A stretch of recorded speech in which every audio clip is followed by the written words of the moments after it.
Chapter 1. In my younger and more vulnerable years, my father gave me some advice that I've been turning over in my mind ever since. Whenever you feel like criticizing anyone, he told me, just remember that all the people in this world haven't had the advantages that you've had. He didn't say any more, but we've always been unusually communicative in a reserved way, and I understood that he meant a great deal more than that. In consequence, I'm inclined to reserve all judgments, a habit that has opened up many curious natures to me, and has also made me the victim of not a few veteran bores. The abnormal mind is quick to detect and attach itself to this quality when it appears in a normal person, and so it came about that in college I was unjustly accused of being a politician, because I was privy to the secret griefs of wild, unknown men. Most of the confidences were unsought. Frequently, I have feigned sleep, preoccupation, or a hostile levity when I realized by some unmistakable sign that an intimate revelation was quivering on the horizon. For the intimate revelations of young men, or at least the terms in which they express them, are usually plagiaristic and marred by obvious suppressions. Reserving judgments is a matter of infinite hope. I am still a little afraid of missing something if I forget that, as my father snobbishly suggested, and I snobbishly repeat, a sense of the fundamental decencies is parceled out unequally at birth. And after boasting this way of my tolerance, I came to the admission that it has a limit. Conduct may be found on the hard rock or the wet marshes, but after a certain point, I don't care what it's founded on. When I came back from the East last autumn, I felt that I wanted the world to be in uniform and at a sort of moral attention forever. I wanted no more riotous excursions with privileged glimpses into the human heart. Only Gatsby, the man who gives his name to this book, was exempt from my reaction. Gatsby, who represented everything for which I have an unaffected scorn. If personality is an unbroken series of successful gestures, then there was something gorgeous about him, some heightened sensitivity to the promises of life, as if he were related to one of those intricate machines that register earthquakes 10,000 miles away. This responsiveness had nothing to do with that flabby impressionability which is dignified under the name of the creative temperament. It was an extraordinary gift for hope, a romantic readiness such as I have never found in any other person, and which it is not likely I shall ever find again. No, Gatsby turned out all right at the end. It is what preyed on Gatsby, what foul dust floated in the wake of his dreams, that temporarily closed out my interest in the abortive sorrows and the short-winded elations of men. My family have been prominent, well-to-do people in this middle western city for 3 generations. The Carraways are something of a clan, and we have a tradition that we're descended from the Dukes of Buccleuch, but the actual founder of my line was my grandfather's brother, who came here in '51, sent a substitute to the Civil War, and started the wholesale hardware business that my father carries on today.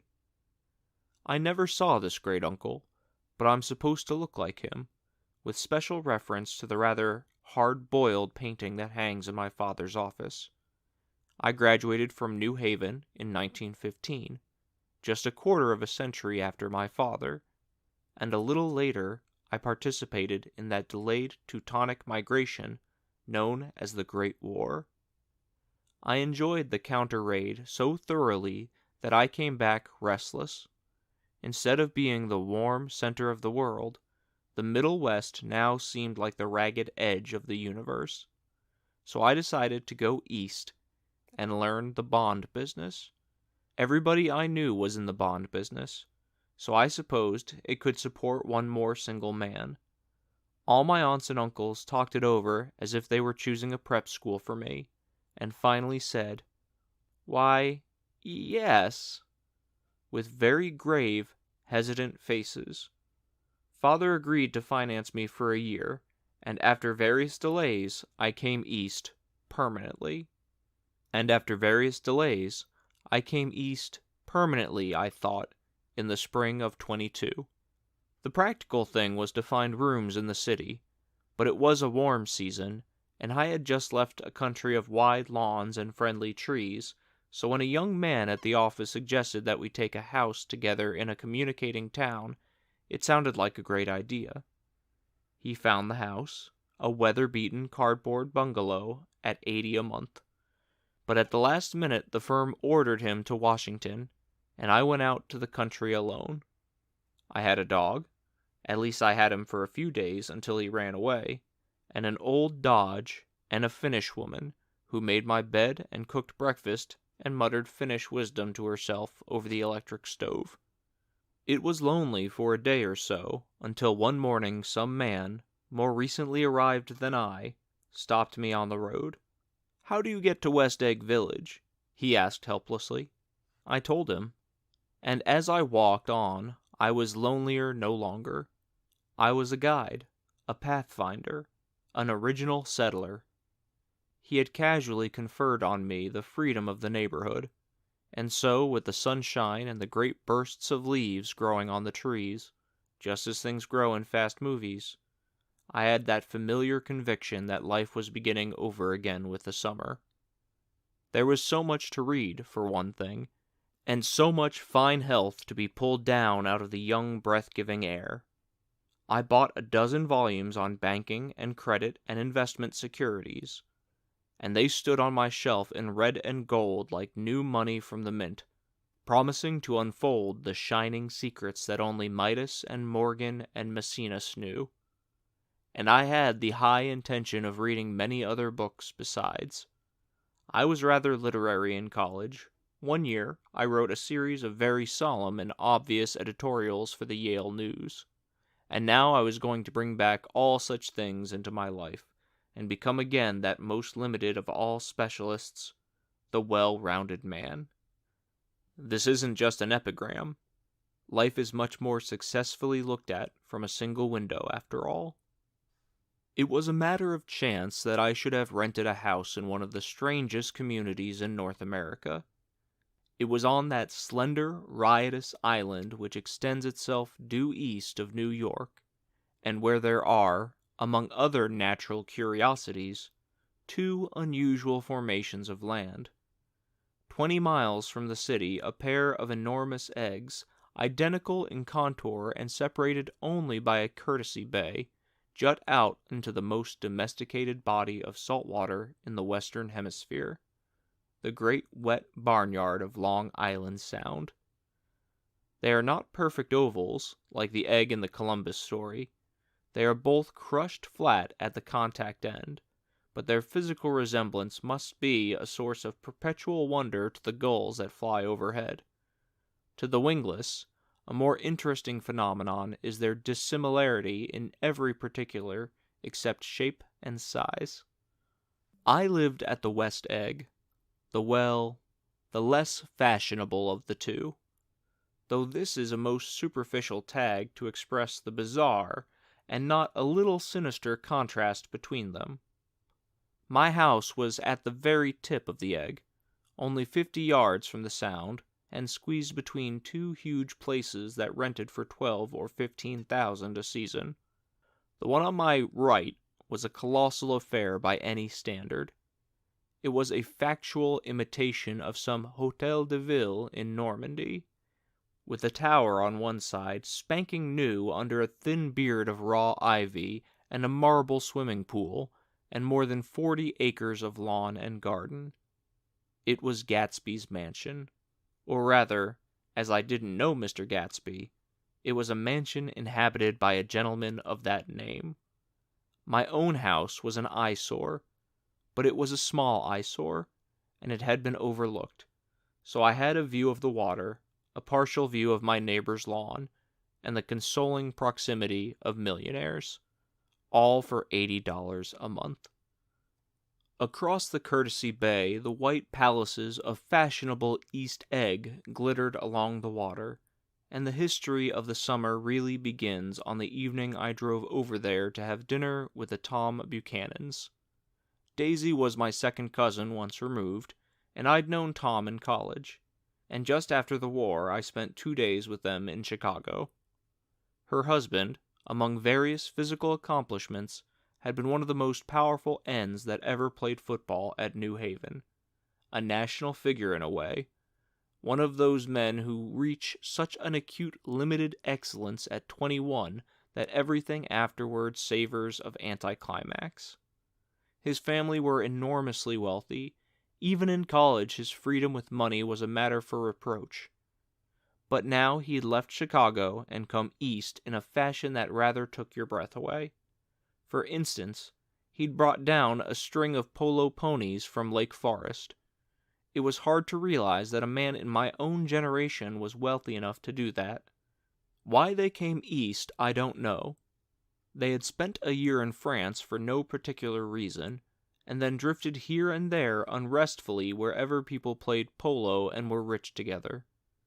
This was a permanent move, said Daisy over the telephone, but I didn't believe it. I had no sight into Daisy's heart, but I felt that Tom would drift on forever, seeking a little wistfully for the dramatic turbulence of some irrecoverable football game. And so it happened on that warm, windy evening I drove over to East Egg to see two old friends whom I scarcely knew at all. Their house was even more elaborate than I expected, a cheerful red and white Georgian colonial mansion, overlooking the bay. The lawn started at the beach and ran towards the front door for a quarter of a mile, jumping over sundials and brick walks and burning gardens. Finally, when it reached the house, drifting up the side in bright vines as though from the momentum of its run. The front was broken by a line of French windows, glowing now with reflected gold and wide open to the warm, windy afternoon, and Tom Buchanan, in riding clothes, was standing with his legs apart on the front porch. He had changed since his New Haven years. Now he was a sturdy, straw-haired man of 30, with a rather hard mouth and supercilious manner.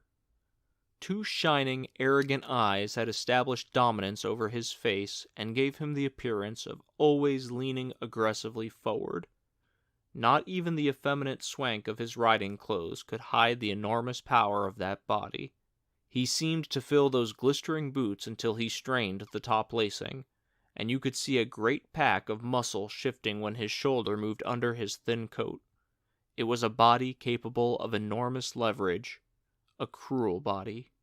His speaking voice, a gruff, husky tenor, added to the impression of fractiousness he conveyed. There was a touch of paternal contempt in it, even toward people he liked, and there were men at New Haven who had hated his guts. "Now, don't think my opinion on these matters is final," he seemed to say, "just because I'm stronger and more of a man than you are." We were in the same senior society, and while we were never intimate, I always had the impression that he approved of me and wanted me to like him with some harsh, defiant wistfulness of his own. We talked for a few minutes on the sunny porch. "I've got a nice place here," he said, his eyes flashing about restlessly. Turning me around by one arm, he moved a broad, flat hand along the front vista, including in its sweep a sunken Italian garden, a half-acre of deep, pungent roses, and a snub-nosed motorboat that bumped the tide offshore. "It belonged to Demain, the oil man." He turned me around again, politely and abruptly. "We'll go inside."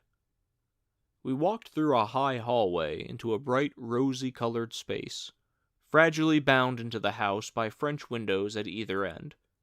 The windows were ajar and gleaming white against the fresh grass outside that seemed to grow a little way into the house. A breeze blew through the room, blew curtains in at one end and out the other like pale flags, twisting them up toward the frosted wedding cake of the ceiling, and then rippled over the wine-colored rug, making a shadow on it as the wind does on the sea. The only completely stationary object in the room was an enormous couch on which two young women were buoyed up as though upon an anchored balloon. They were both in white, and their dresses were rippling and fluttering as if they had just been blown back in after a short flight around the house.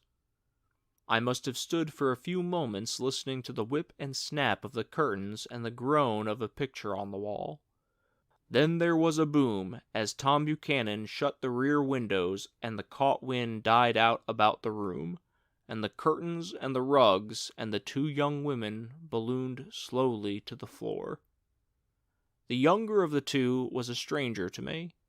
She was extended full length at her end of the divan, completely motionless and with her chin raised a little, as if she were balancing something on it which was quite likely to fall. If she saw me out of the corner of her eyes, she gave no hint of it. Indeed, I was almost surprised into murmuring an apology for having disturbed her by coming in. The other girl, Daisy, made an attempt to rise. She leaned slightly forward with a conscientious expression. Then she laughed, an absurd, charming little laugh, and I laughed too, and came forward into the room. "I'm paralyzed with happiness." She laughed again, as if she said something very witty, and held my hand for a moment, looking up into my face, promising that there was no one in the world she so much wanted to see. That was a way she had. She hinted in a murmur that the surname of the balancing girl was Baker. I've heard it said that Daisy's murmur was only to make people lean toward her, an irrelevant criticism that made it no less charming. At any rate, Miss Baker's lips fluttered. She nodded at me almost imperceptibly, and then quickly tipped her head back again. The object she was balancing had obviously tottered a little, and given her something of a fright. Again, a sort of apology arose to my lips. Almost any exhibition of complete self-sufficiency draws a stunned tribute from me. I looked back at my cousin, who began to ask me questions in her low, thrilling voice.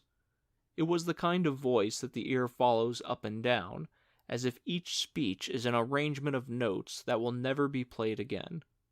Her face was sad and lovely, with bright things in it, bright eyes and a bright, passionate mouth, but there was an excitement in her voice that men who had cared for her found difficult to forget. A singing compulsion, a whispered listen, a promise that she had done gay, exciting things just a while since, and that there were gay, exciting things hovering in the next hour. I had told her how I had stopped off in Chicago for a day on my way east, and how a dozen people had sent their love through me. "Do they miss me?" she cried ecstatically. "The whole town is desolate. All the cars have the left rear wheel painted black as a mourning wreath, and there's a persistent wail all night along the North Shore." "How gorgeous! Let's go back, Tom, tomorrow." Then she added irrelevantly, "You ought to see the baby." "I'd like to." "She's asleep. She's 3 years old. Haven't you ever seen her?" "Never." "Well, you ought to see her. She's—" Tom Buchanan, who had been hovering restlessly about the room, stopped and rested his head on my shoulder. "What you doing, Nick?" "I'm a bondman." "Who with?" I told him. "Never heard of them," he remarked decisively. This annoyed me. "You will," I answered shortly, "if you will just stay in the East." "Oh, I'll stay in the East, don't you worry," he said, glancing at Daisy and then back at me, as if he were alert for something more. "I'd be a goddamn fool to live anywhere else." At this point, Miss Baker said, "Absolutely," with such suddenness that I started. It was the first word she had uttered since I came into the room. Evidently it surprised her as much as it did me, for she yawned and with a series of rapid, deft movements, stood up into the room. "I'm stiff," she complained. "I've been lying on that sofa for as long as I can remember." "Don't look at me," Daisy retorted. "I've been trying to get you to New York all afternoon." "No thanks," said Miss Baker to the 4 cocktails just in from the pantry. "I'm absolutely in training." Her host looked at her incredulously. "You are." He took down his drink as if it were a drop in the bottom of a glass. "How you ever get anything done is beyond me." I looked at Miss Baker, wondering what it was she got done. I enjoyed looking at her. She was a slender, small-breasted girl with an erect carriage, which she accentuated by throwing her body backwards at the shoulders like a young cadet. Her gray, sun-stained eyes looked back at me with polite reciprocal curiosity out of a wan, charming, discontented face. It occurred to me now that I had seen her or a picture of her somewhere before. "You live in West Egg," she remarked contemptuously. "I know somebody there." "I don't know a single—" "You must know Gatsby." "Gatsby?" demanded Daisy. "What Gatsby?" Before I could reply that he was my neighbor, dinner was announced. Wedging his tense arm imperatively under mine, Tom Buchanan compelled me from the room as though he were moving a checker to another square. Slenderly, languidly, their hands set lightly on their hips, the two young women preceded us out onto a rosy-colored porch, open toward the sunset, where 4 candles flickered on the tables in the diminished wind. "Why candles?" objected Daisy, frowning. She snapped them out with her fingers. "In 2 weeks it'll be the longest day in the year." She looked at us all radiantly. "Do you always watch for the longest day of the year and then miss it?" "I always watch for the longest day in the year and then miss it." "We ought to plan something," yawned Miss Baker, sitting down at the table as if she were getting into bed. "All right," said Daisy. "What'll we plan?" She turned to me helplessly. "What do people plan?" Before I could answer, her eyes fastened with an odd expression on her little finger. "Look," she complained. "I heard it." We all looked, and the knuckle was black and blue. "You did it, Tom," she said accusingly.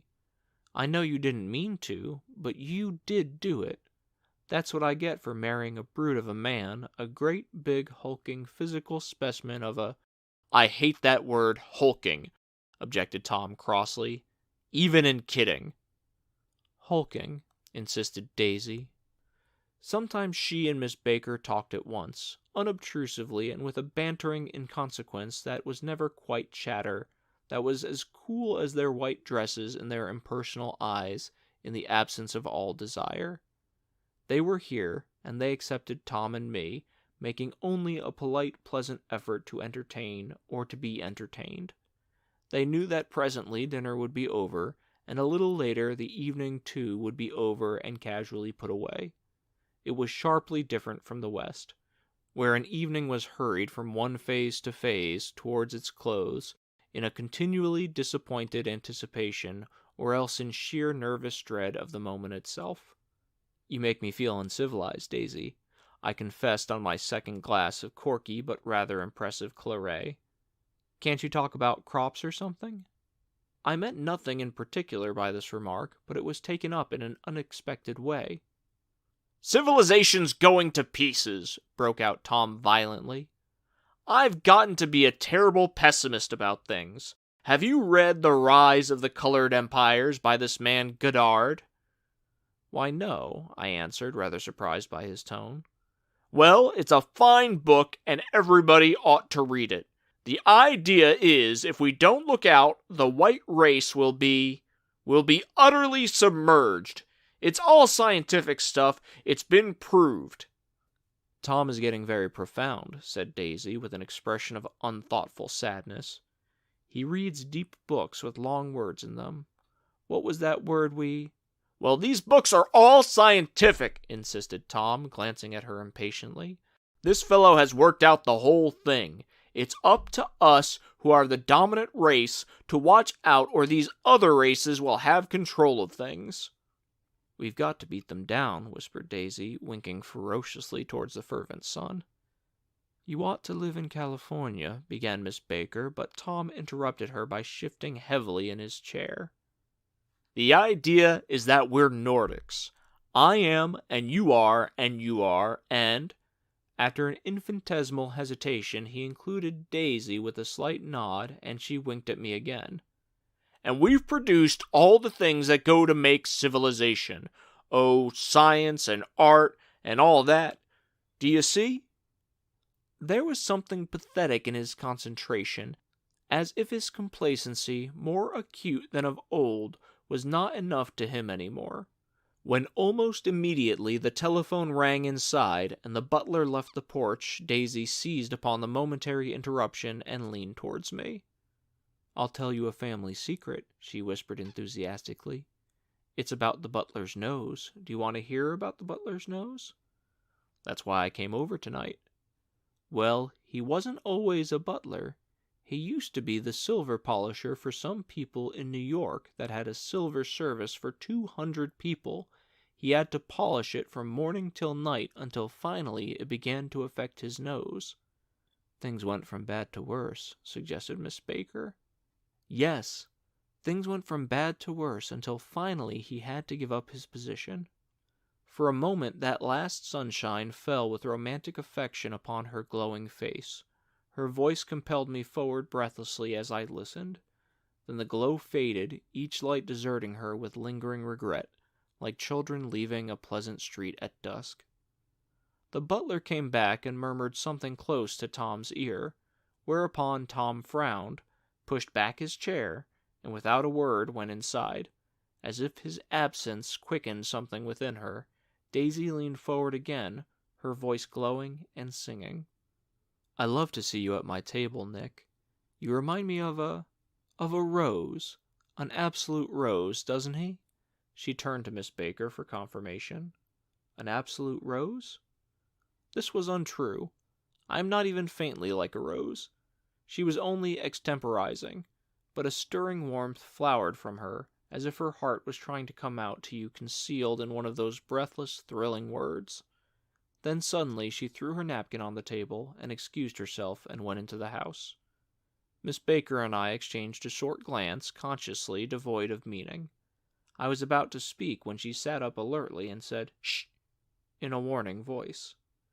A subdued, impassioned murmur was audible in the room beyond, and Miss Baker leaned forward, unashamed, trying to hear.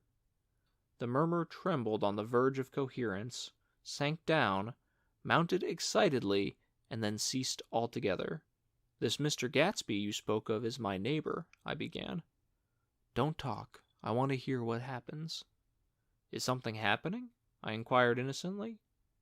"You mean to say you don't know?" said Miss Baker, honestly surprised. "I thought everybody knew." "I don't." "Why," she said hesitantly, "Tom's got some woman in New York." "Got some woman?" I repeated blankly. Miss Baker nodded. "She might have the decency not to telephone him at dinner time, don't you think?" Almost before I had grasped her meaning, there was the flutter of a dress and the crunch of leather boots, and Tom and Daisy were back at the table. "It couldn't be helped," cried Daisy with tense gaiety. She sat down, glanced searchingly at Miss Baker, and then at me, and continued. "I looked outdoors for a minute, and it's very romantic outdoors. There's a bird on the lawn that I think must be a nightingale come over on the Cunard or White Star Line. He's singing away." Her voice sang. "It's romantic, isn't it, Tom?" "Very romantic," he said, and then miserably to me, "If it's light enough after dinner, I want to take you down to the stables." The telephone rang inside startlingly, and as Daisy shook her head decisively at Tom, the subject of the stables, in fact all subjects, vanished into air. Among the broken fragments of the last 5 minutes at the table, I remember the candles being lit again, pointlessly, and I was conscious of wanting to look squarely at everyone, and yet to avoid all eyes. I couldn't guess what Daisy and Tom were thinking, but I doubt even if Miss Baker, who seemed to have mastered a certain hearty skepticism, was able utterly to put this fifth guest's shrill metallic urgency out of mind. To a certain temperament, the situation might have seemed intriguing. My own instinct was to telephone immediately for the police. The horses, needless to say, were not mentioned again. Tom and Miss Baker, with several feet of twilight between them, strolled back into the library as if to a vigil beside a perfectly tangible body, while, trying to look pleasantly interested and a little deaf, I followed Daisy around a chain of connecting verandas to the porch in front. In its deep gloom, we sat down side by side on a wicker settee. Daisy took her face in her hands, as if feeling its lovely shape, and her eyes moved gradually out into the velvet dusk. I saw that turbulent emotions possessed her, so I asked what I thought would be some sedative questions about her little girl. "We don't know each other very well, Nick," she said suddenly. "Even if we are cousins, you didn't come to my wedding." "I wasn't back from the war." "That's true," she hesitated. "Well, I've had a very bad time, Nick, and I'm pretty cynical about everything." Evidently she had reason to be. I waited, but she didn't say any more, and after a moment I returned rather feebly to the subject of her daughter. "I suppose she talks and eats and everything." "Oh, yes." She looked at me absently. "Listen, Nick. Let me tell you what I said when she was born. Would you like to hear?" "Very much." "It'll show you how I've gotten to feel about things. Well, she was less than an hour old, and Tom was God knows where. I woke up out of the ether with an utterly abandoned feeling, and asked the nurse right away if it was a boy or a girl. She told me it was a girl, and so I turned my head away and wept. 'All right,' I said. 'I'm glad it's a girl. And I hope she'll be a fool. That's the best thing a girl can be in this world. A beautiful little fool.' You see, I think everything's terrible anyhow," she went on in a convinced way. "Everybody thinks so. The most advanced people, and I know. I've been everywhere and seen everything and done everything." Her eyes flashed around her in a defiant way, rather like Tom's, and she laughed with thrilling scorn. "Sophisticated! God, I'm sophisticated!" The instant her voice broke off, ceasing to compel my attention, my belief, I felt the basic insincerity of what she had said. It made me uneasy, as though the whole evening had been a trick of some sort to exact a contributory emotion from me. I waited, and sure enough, in a moment she looked at me with an absolute smirk on her lovely face, as if she had asserted her membership in a rather distinguished secret society to which she and Tom belonged. Inside, the crimson room bloomed with light. Tom and Miss Baker sat at either end of the long couch, and she had read aloud to him from the Saturday Evening Post, the words murmurous and uninflected, running together in a soothing tune. The lamplight, bright on his boots and dull on the autumn leaf yellow of her hair, glinted along the paper as she turned a page with a flutter of slender muscles in her arms. When we came in, she held us silent for a moment with a lifted hand. "To be continued," she said, tossing the magazine on the table, "in our very next issue." Her body asserted itself with a restless movement of her knee, and she stood up. 10 o'clock, she remarked, apparently finding the time on the ceiling. "Time for this good girl to go to bed." "Jordan's going to play in the tournament tomorrow," explained Daisy, "over at Westchester." "Oh, you're Jordan Baker!" I knew now why her face was familiar. Its pleasing, contemptuous expression had looked out at me from many rotogravure pictures of the sporting life at Asheville and Hot Springs and Palm Beach. I had heard some story of her, too, a critical, unpleasant story, but what it was I had forgotten long ago. "Good night," she said softly. "Wake me at 8, won't you?" "If you'll get up." "I will. Good night, Mr. Carroway. See you anon." "Of course you will," confirmed Daisy. "In fact, I think I'll arrange a marriage. Come over often, Nick, and I'll fling you together.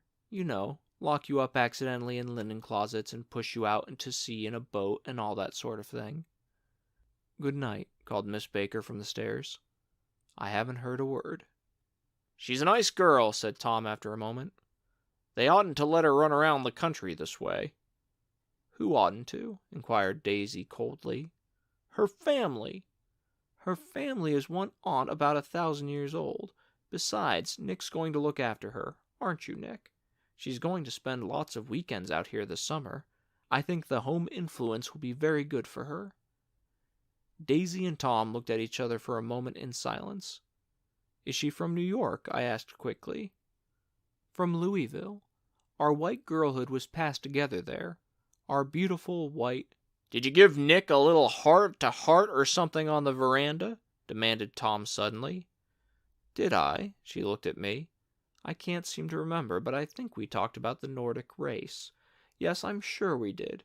It sort of crept up on us, and first thing you know—" I said lightly that I had heard nothing at all, and after a few minutes later I got up to go home.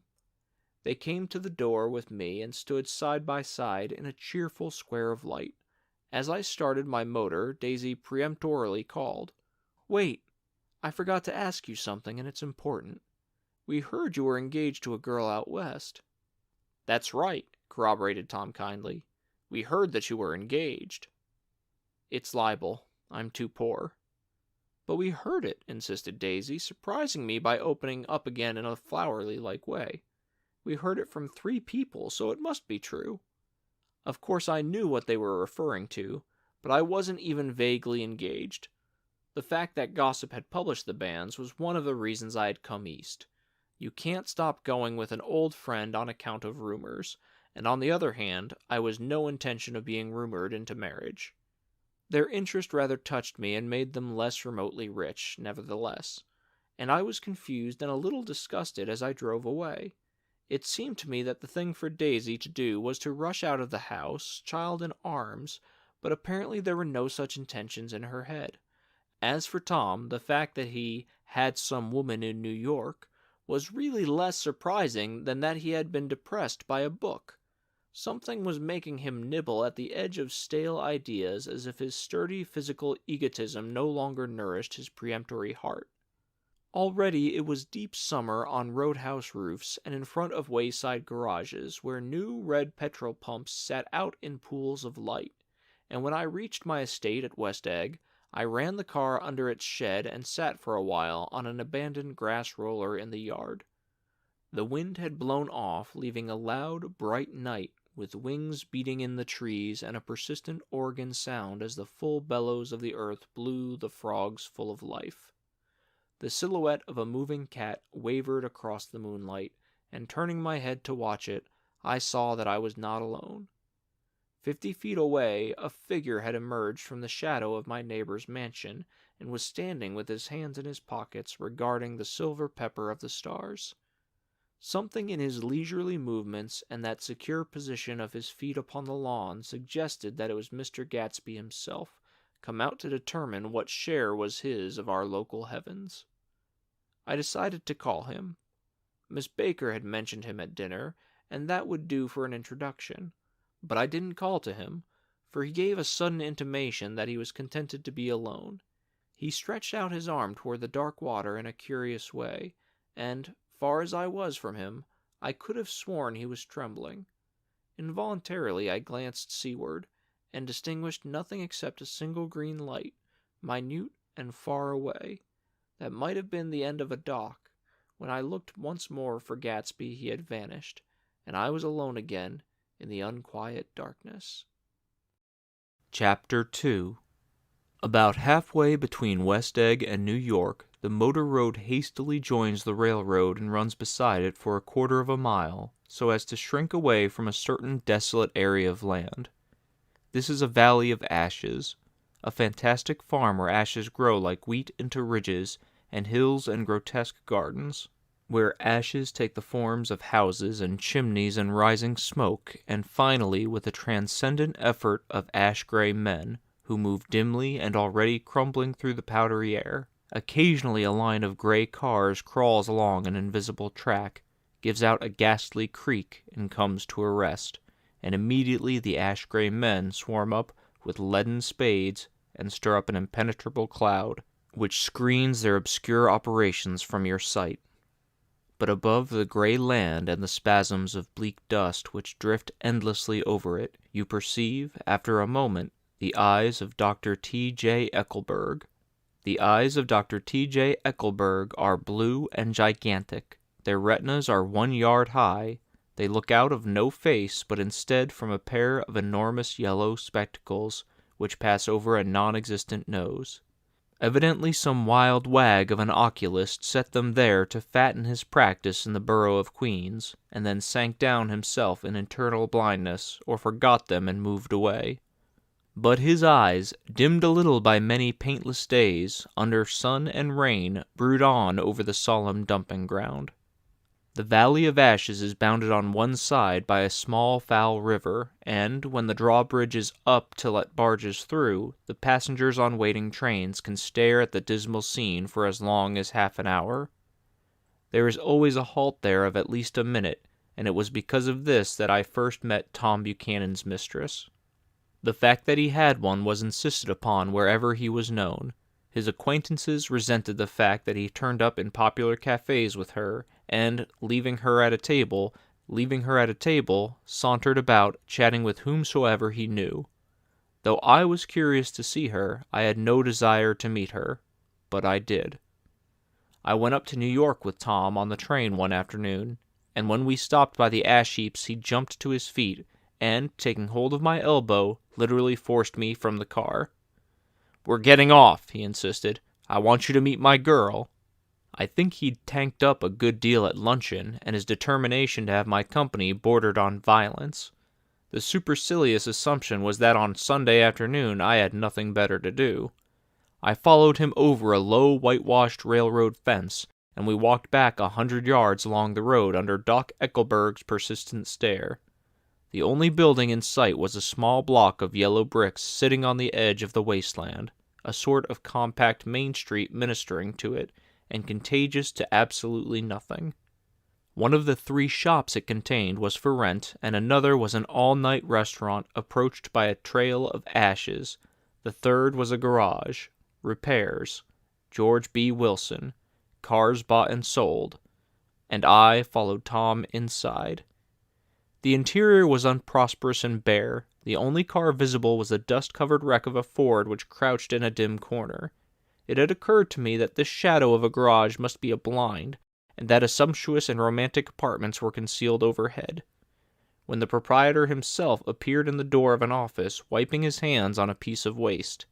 He was a blond, spiritless man, anemic and faintly handsome. When he saw us, a damp gleam of hope sprang into his light blue eyes. "Hello, Wilson, old man," said Tom, slapping him jovially on the shoulder. "How's business?" "I can't complain," answered Wilson unconvincingly. "When are you going to sell me that car?" "Next week. I've got my man working on it right now."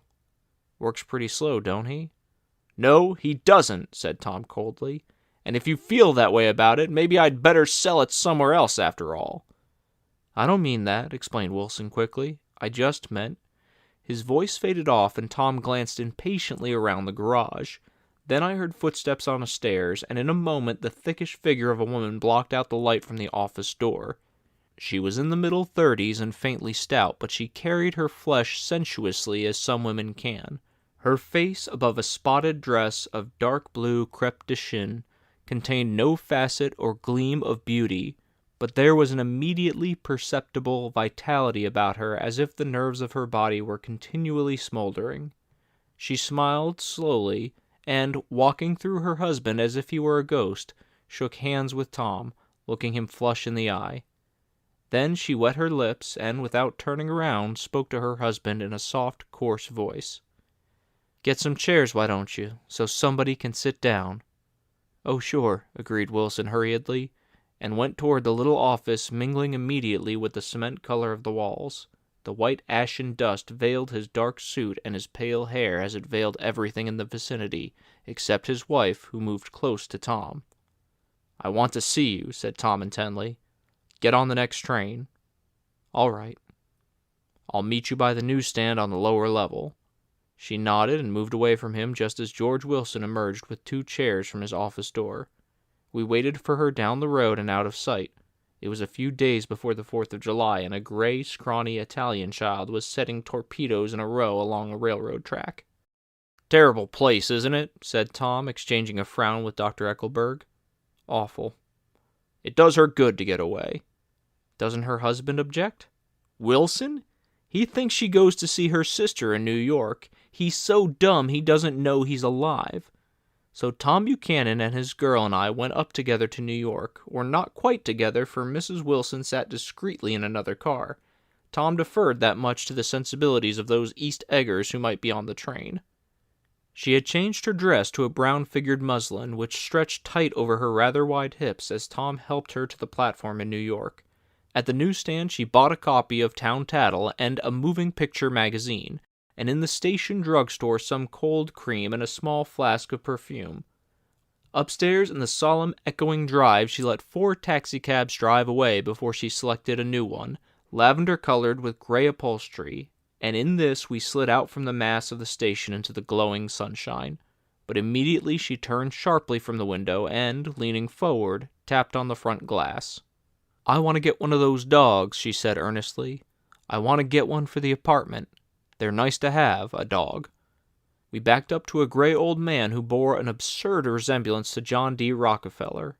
In a basket swung from his neck cowered a dozen very recent puppies of an indeterminate breed.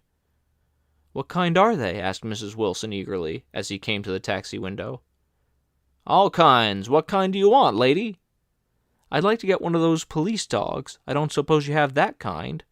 The man peered doubtfully into the basket, plunged in his hand, and drew one up, wriggling by the back of the neck. "That's no police dog," said Tom. "No, it's not exactly a police dog," said the man with disappointment in his voice. "It's more of an Airedale." He passed his hand over the brown wash rag of a back. "Look at that coat. Some coat. That's a dog that'll never bother you with catching cold." "I think it's cute," said Miss Wilson enthusiastically. "How much is it?" "That dog?" He looked at it admiringly. "That dog will cost you $10. The Airedale, undoubtedly there was an Airedale concerned in it somewhere, though its feet were startlingly white, changed hands and settled down into Mrs. Wilson's lap, where she fondled the weatherproof coat with rapture. "Is it a boy or a girl?" she asked delicately. That dog's a boy." "It's a bitch," said Tom decisively.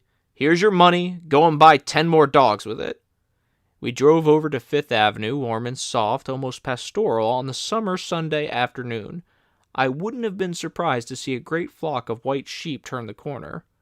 "Hold on," I said. "I have to leave you here." "No, you don't," interposed Tom quickly. "Myrtle will be hurt if you don't come up to the apartment, won't you, Myrtle?" "Come on," she urged. "I'll telephone my sister Catherine. She's said to be very beautiful by people who ought to know." "Well, I'd like to, but—" We went on, cutting back again over the park toward the West Hundreds. At 158th Street the cab stopped at one slice in a long white cake of apartment houses. Throwing a regal homecoming dance around the neighborhood, Mrs. Wilson gathered up her dog and her other purchases and went haughtily in. "I'm going to have Mick Keys come up," she announced as we rose in the elevator. "And of course I got to call up my sister, too." The apartment was on the top floor, a small living room, a small dining room, a small bedroom, and a bath. The living room was crowded to the doors with a set of tapestried furniture entirely too large for it, so that to move about was to stumble continually over scenes of ladies swinging in the gardens of Versailles. The only picture was an over-enlarged photograph, apparently a hen sitting on a blurred rock.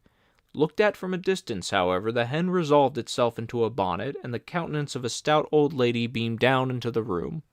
Several old copies of Town Tattle laid on the table together with a copy of Simon Called Peter, and some of the small scandal magazines of Broadway. Mrs. Wilson was first concerned with the dog. A reluctant elevator boy went for a box full of straw and some milk, to which he added his own initiative, a tin of large hard dog biscuits, one of which decomposed apathetically in the saucer of milk all afternoon. Meanwhile, Tom brought out a bottle of whiskey from a locked bureau drawer.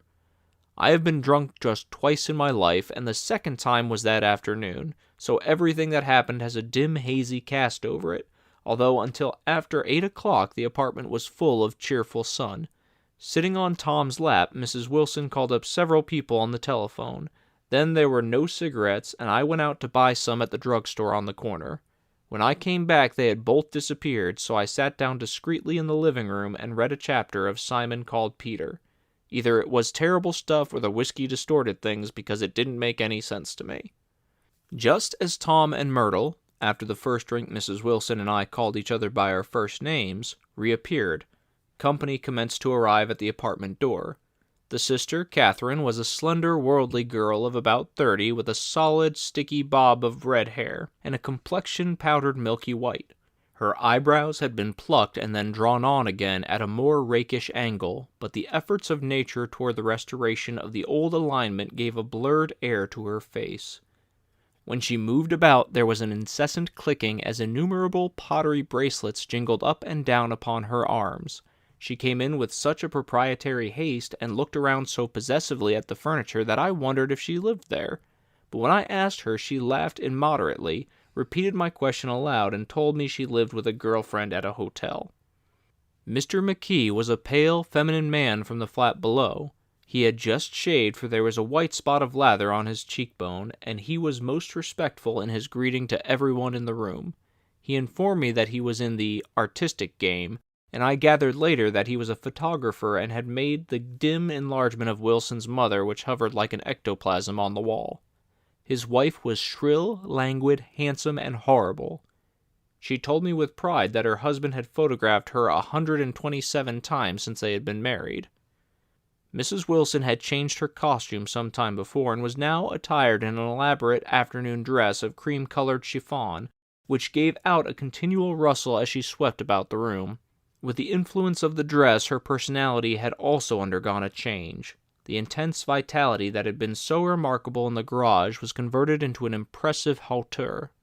Her laughter, her gestures, her assertions became more violently affected moment by moment, and as she expanded the room grew smaller around her, until she seemed to be revolving on a noisy, creaking pivot through the smoky air. "My dear," she told her sister in a high mincing shout, "most of these fellas will cheat you every time. All they think of is money. I had a woman up here last week to look at my feet, and when she gave me the bill, you'd have thought she had my appendicitis out." "What's the name of the woman?" asked Mrs. McKee. "Mrs. Eberhart. She goes around looking at people's feet in their own homes." "I like your dress," remarked Mrs. McKee. "I think it's adorable." Mrs. Wilson rejected the compliment by raising her eyebrow in disdain. "It's just a crazy old thing," she said. "I just slip it on sometimes when I don't care what I look like." "But it looks wonderful on you, if you know what I mean," pursued Mrs. McKee.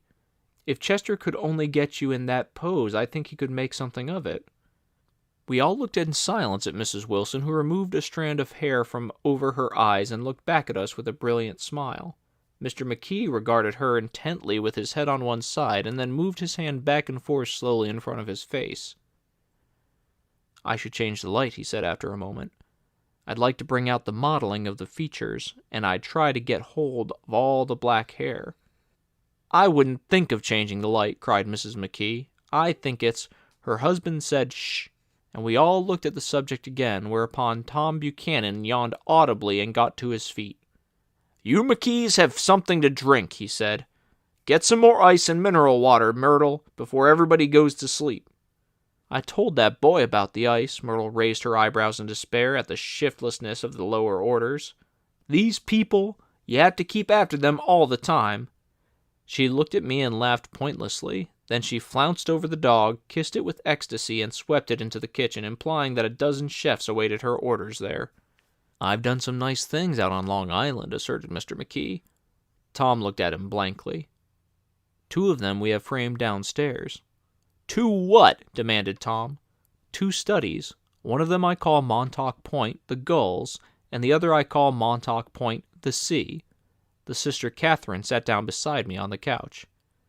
"Do you live down on Long Island, too?" she inquired.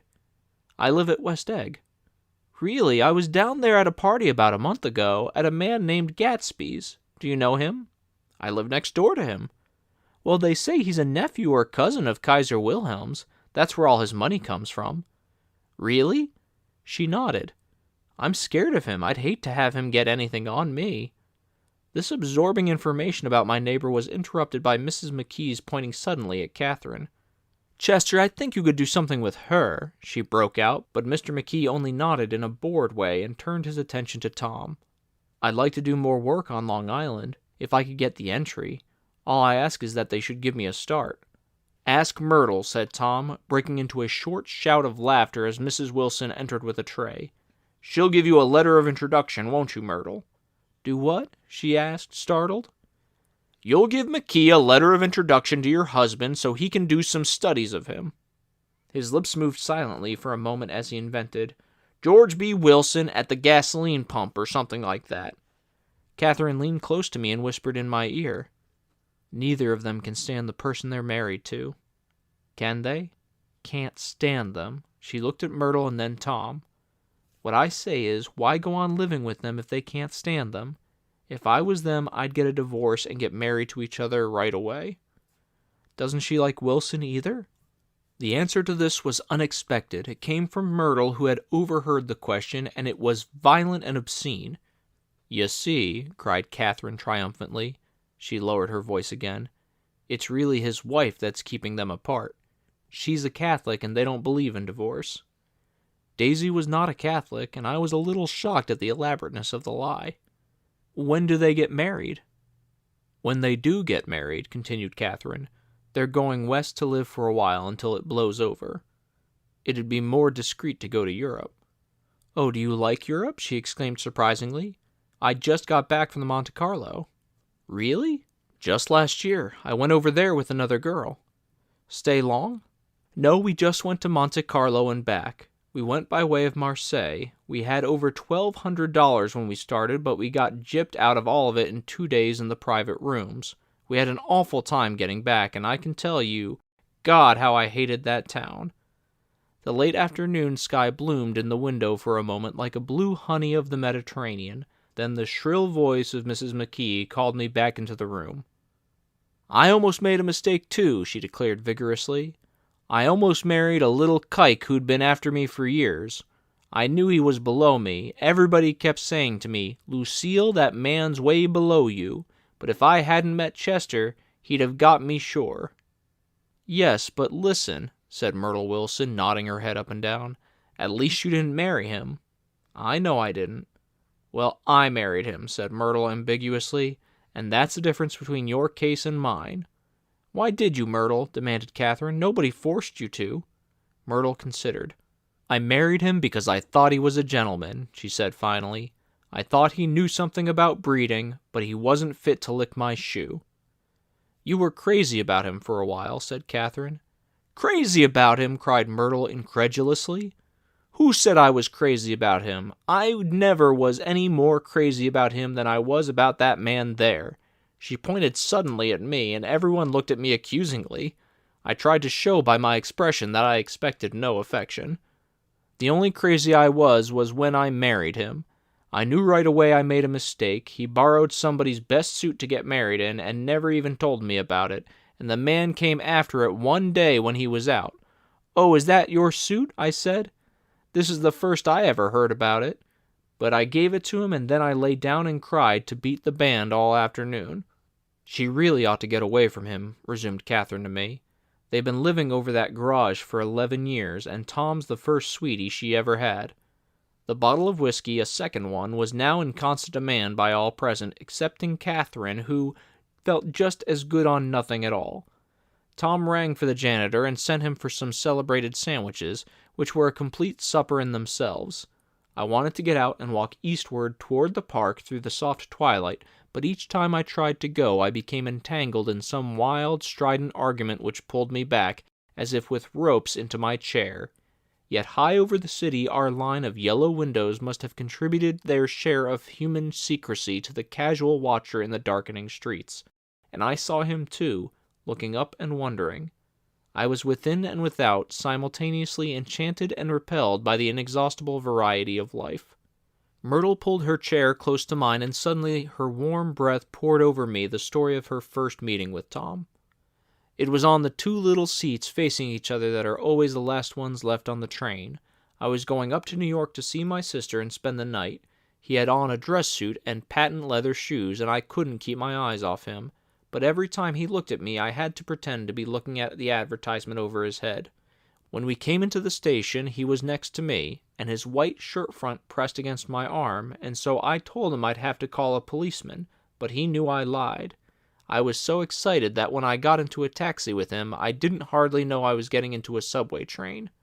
All I kept thinking about over and over was, "You can't live forever, you can't live forever."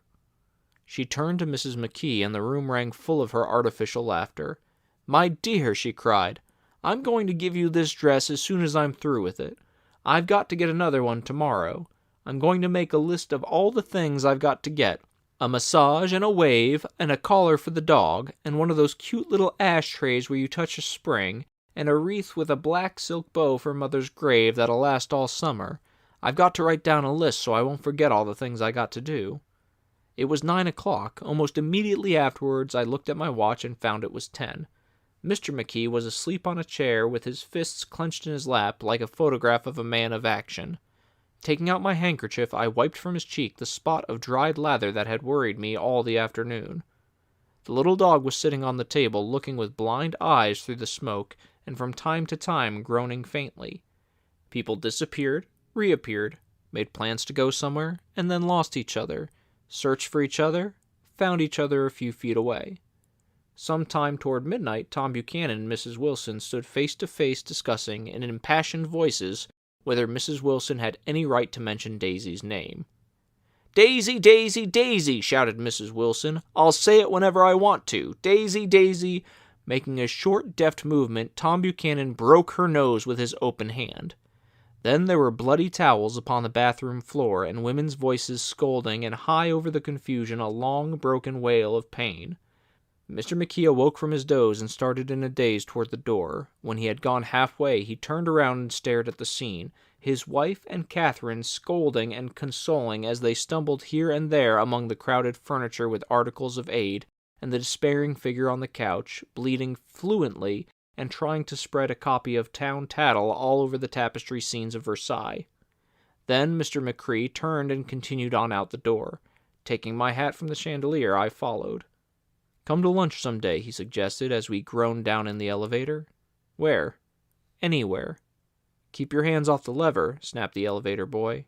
"I beg your pardon," said Mr. McKee with dignity. "I didn't know I was touching it." "All right," I agreed. "I'll be glad to." I was standing beside his bed, and he was sitting up between the sheets, clad in his underwear with a great portfolio in his hands. Beauty and the Beast, Loneliness, Old Grocery Horse, Brook and Bridge. Then I was lying half asleep in the cold lower level of the Pennsylvania station, staring at the Morning Tribune and waiting for the 4 o'clock train. Chapter 3. There was music from my neighbor's house through the summer nights.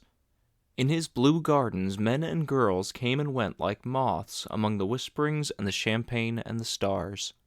At high tide in the afternoon, I watched his guests diving from the tower of his raft, or taking the sun on the hot sand of his beach while his 2 motorboats slit the waters of the Sound, drawing aquaplanes over cataracts of foam.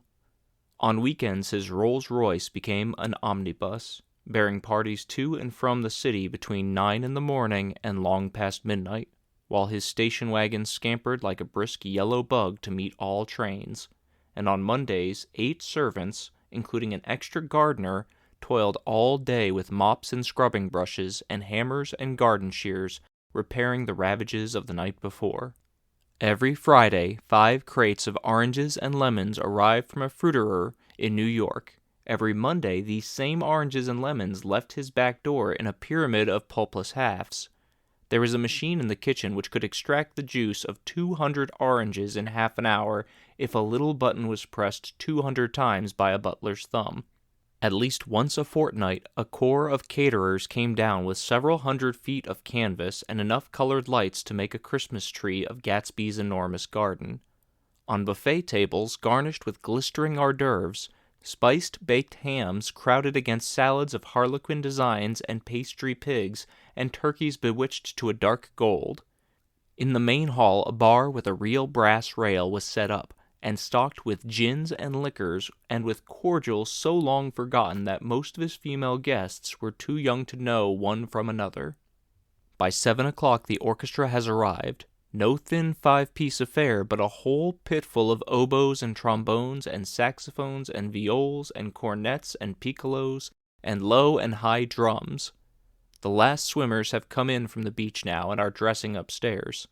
The cars from New York are parked 5 deep in the drive, and already the halls and salons and verandas are gaudy with primary colors, and hair bobbed in strange new ways, and shawls beyond the dreams of Castile. The bars in full swing, and floating rounds of cocktails permeate the garden outside, until the air is alive with chatter and laughter, and casual innuendo and introductions forgotten on the spot, and enthusiastic meetings between women who never knew each other's names. The lights grow brighter as the earth lurches away from the sun, and now the orchestra is playing yellow cocktail music, and the opera of voices pitches a key higher. Laughter is easier minute by minute, spilled with prodigality, tipped out at a cheerful word.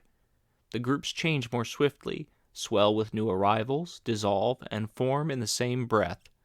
Already there are wanderers, confident girls who weave here and there among the stouter and more stable, become for a sharp, joyous moment the center of a group, and then, excited with triumph, glide on through the sea change of faces and voices and color under the constantly changing light.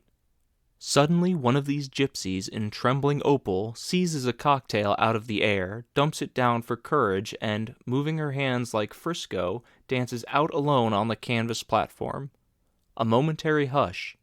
The orchestra leader varies his rhythm obligingly for her, and there is a bust of chatter as the erroneous news goes round that she is Gilda Gray's understudy from the Follies. The party has begun. I believe that on the first night I went to Gatsby's house, I was one of the few guests who had actually been invited. People were not invited. They went there. They got into automobiles which bore them out to Long Island, and somehow they ended up at Gatsby's door. Once there, they were introduced by somebody who knew Gatsby, and after that they conducted themselves according to the rules of behavior associated with an amusement park. Sometimes they came and went without having met Gatsby at all, came for the party with a simplicity of heart that was its own ticket of admission. I had been actually invited. A chauffeur in a uniform of robin's egg blue crossed my lawn early that Saturday morning with a surprisingly formal note from his employer. The honor would be entirely Gatsby's, it said, if I would attend his little party that night.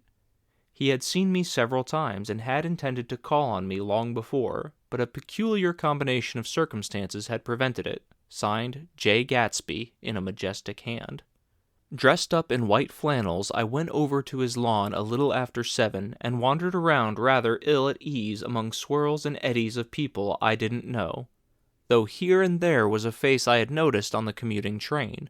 I was immediately struck by the number of young Englishmen dotted about, all well dressed, all looking a little hungry, and all talking in low, earnest voices to solid and prosperous Americans. I was sure that they were selling something, bonds or insurance or automobiles. They were at least agonizingly aware of the easy money in the vicinity and convinced that it was theirs for a few words in the right key. As soon as I arrived, I made an attempt to find my host, but the 2 or 3 people of whom I asked his whereabouts stared at me in such an amazed way and denied so vehemently any knowledge of his movements that I slunk off in the direction of the cocktail table, the only place in the garden where a single man could linger without looking purposeless and alone. I was on my way to get roaring drunk from sheer embarrassment when Jordan Baker came out of the house and stood at the head of the marble steps, leaning a little backward and looking with contemptuous interest down into the garden.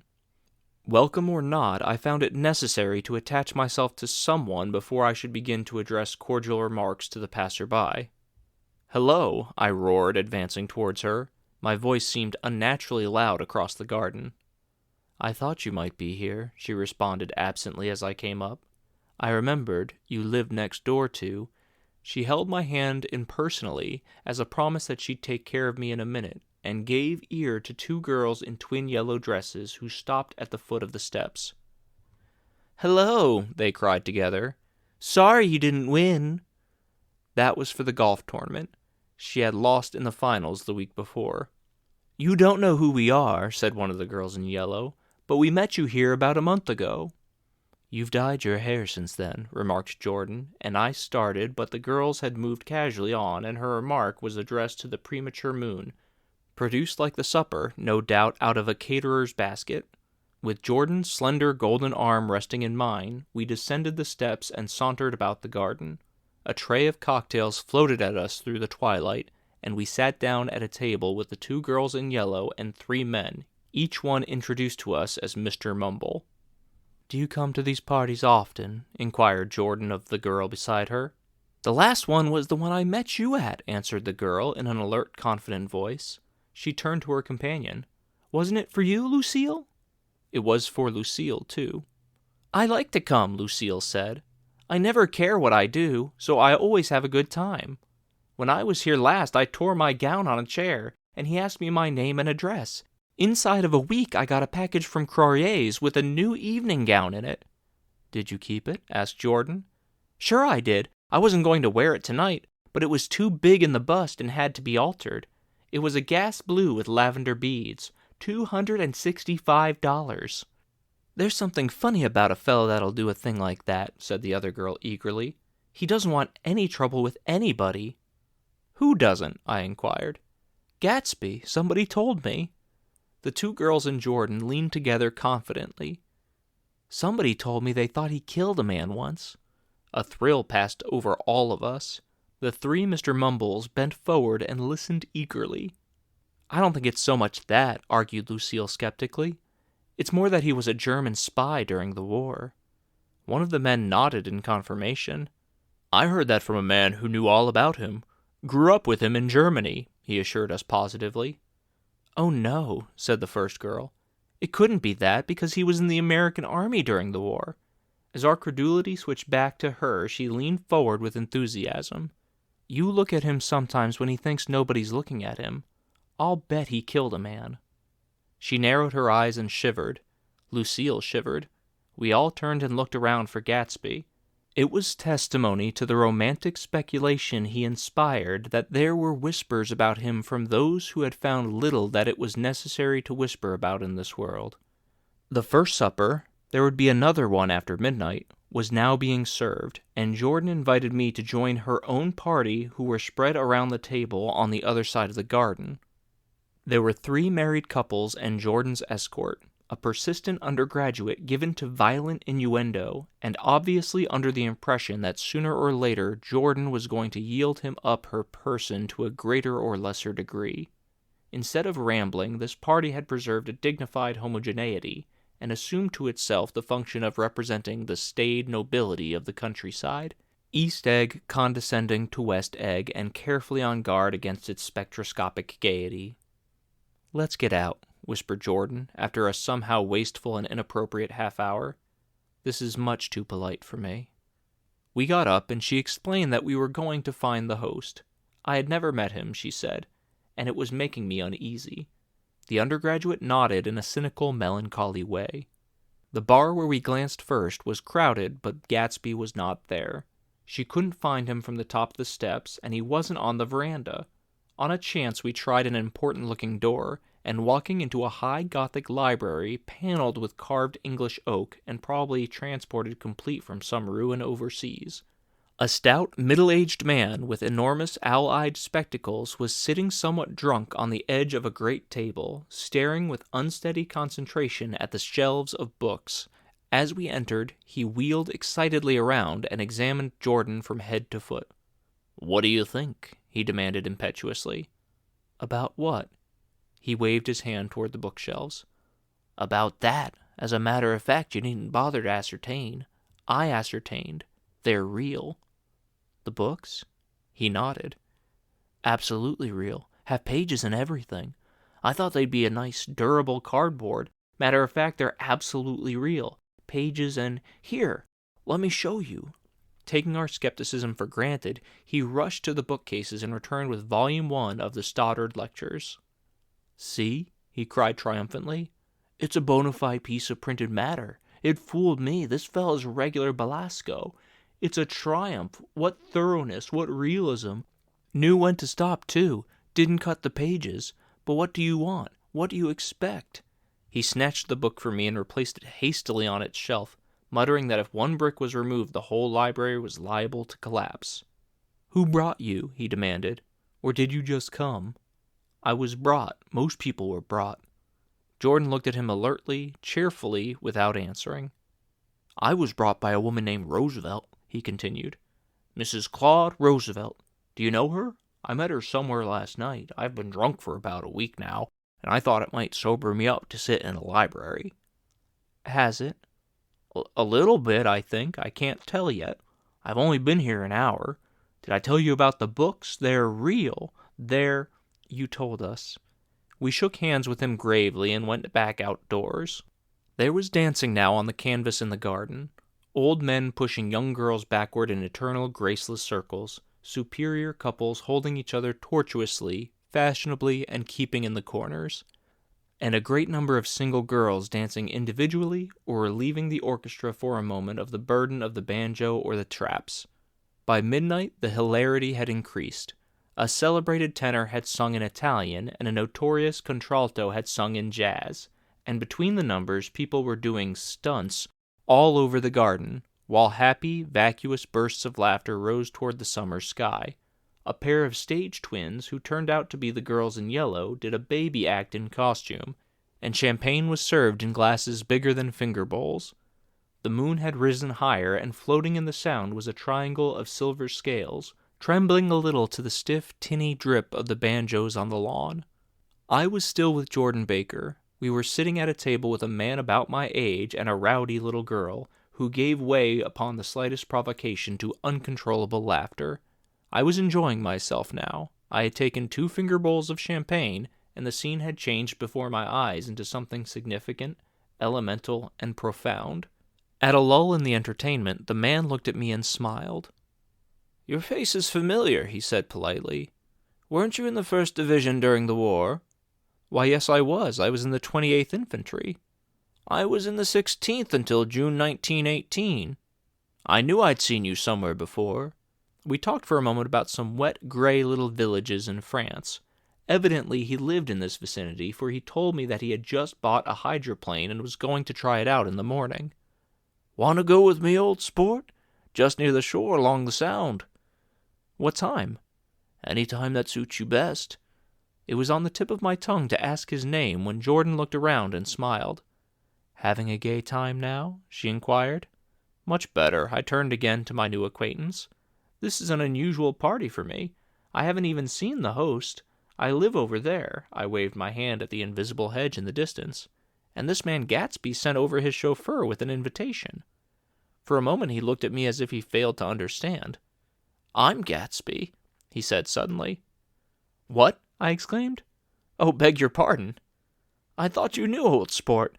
I'm afraid I'm not a very good host." He smiled understandingly, much more than understandingly. It was one of those rare smiles with a quality of eternal reassurance in it that you may come across 4 or 5 times in a life. It faced, or seemed to face, the whole eternal world for an instant, and then concentrated on you, with an irresistible prejudice in your favor. It understood you just so far as you wanted to be understood, believed in you as you would like to believe in yourself, and assured you that it had precisely the impression of you that, at your best, you hoped to convey. Precisely at that point it vanished, and I was looking at an elegant young roughneck, a year or 2 over 30, whose elaborate formality of speech just missed being absurd. Some time before he introduced himself, I'd got a strong impression that he was picking his words with care. Almost at the moment when Mr. Gatsby identified himself, a butler hurried toward him with the information that Chicago was calling him on the wire. He excused himself with a small bow that included each of us in turn. "If you want anything, just ask for it, old sport," he urged me. "Excuse me. I will rejoin you later." When he was gone, I turned immediately to Jordan, constrained to assure her of my surprise. I'd expected that Mr. Gatsby would be a florid and corpulent person in his middle years. "Who is he?" I demanded. "Do you know?" "He's just a man named Gatsby." "Where is he from, I mean, and what does he do?" "Now you're started on the subject," she answered with a wan smile. "Well, he told me once he was an Oxford man." A dim background started to take shape behind him, but at her next remark it faded away. "However, I don't believe it." "Why not?" "I don't know," she insisted. "I just don't think he went there." Something in her tone reminded me of the other girls. "I think he killed a man," and had the effect of stimulating my curiosity. I would have accepted without question the information that Gatsby sprang from the swamps of Louisiana or from the lower east side of New York. That was comprehensible. But young men didn't, at least in my provincial inexperience, I believed they didn't, drift coolly out of nowhere and buy a palace on Long Island Sound. Anyhow, he gives large parties, said Jordan, changing the subject with an urban distaste for the concrete. And I like large parties. They're so intimate. At small parties there isn't any privacy. There was the boom of a bass drum, and the voice of the orchestra leader rang out suddenly above the echolalia of the garden. "Ladies and gentlemen," he cried, "at the request of Mr. Gatsby, we are going to play for you Mr. Vladimir Tostof's latest work, which attracted so much attention at Carnegie Hall last May. If you read the papers, you know there was a big sensation." He smiled with jovial condescension and added, "Some sensation!" Whereupon everybody laughed. "The piece is known," he concluded lustily, "as Vladimir Tostof's Jazz History of the World." The nature of Mr. Tostof's composition eluded me, because just as it began my eyes fell on Gatsby, standing alone on the marble steps and looking from one group to another with approving eyes. His tanned skin was drawn attractively tight on his face, and his short hair looked as though it were trimmed every day. I could see nothing sinister about him. I wondered if the fact that he was not drinking helped to set him off from his guests, for it seemed to me that he grew more correct as the fraternal hilarity increased. When the Jazz History of the World was over, girls were putting their heads on men's shoulders in a puppyish convivial way. Girls were swooning backwards playfully into men's arms, even into groups, knowing that someone would arrest their falls. But no one swooned backwards on Gatsby, and no French bob touched Gatsby's shoulder, and no singing quartets were formed with Gatsby's head for one link. "I beg your pardon." Gatsby's butler was suddenly standing beside us. "Miss Baker," he inquired, "I beg your pardon, but Mr. Gatsby would like to speak to you alone." "With me?" she exclaimed in surprise. "Yes, madame." She got up slowly, raising her eyebrows at me in astonishment, and followed the butler toward the house. I noticed she wore her evening dress, all her dresses, like sports clothes. There was a jauntiness about her movements as if she had first learned to walk upon golf courses on clean, crisp mornings. I was alone, and it was almost 2.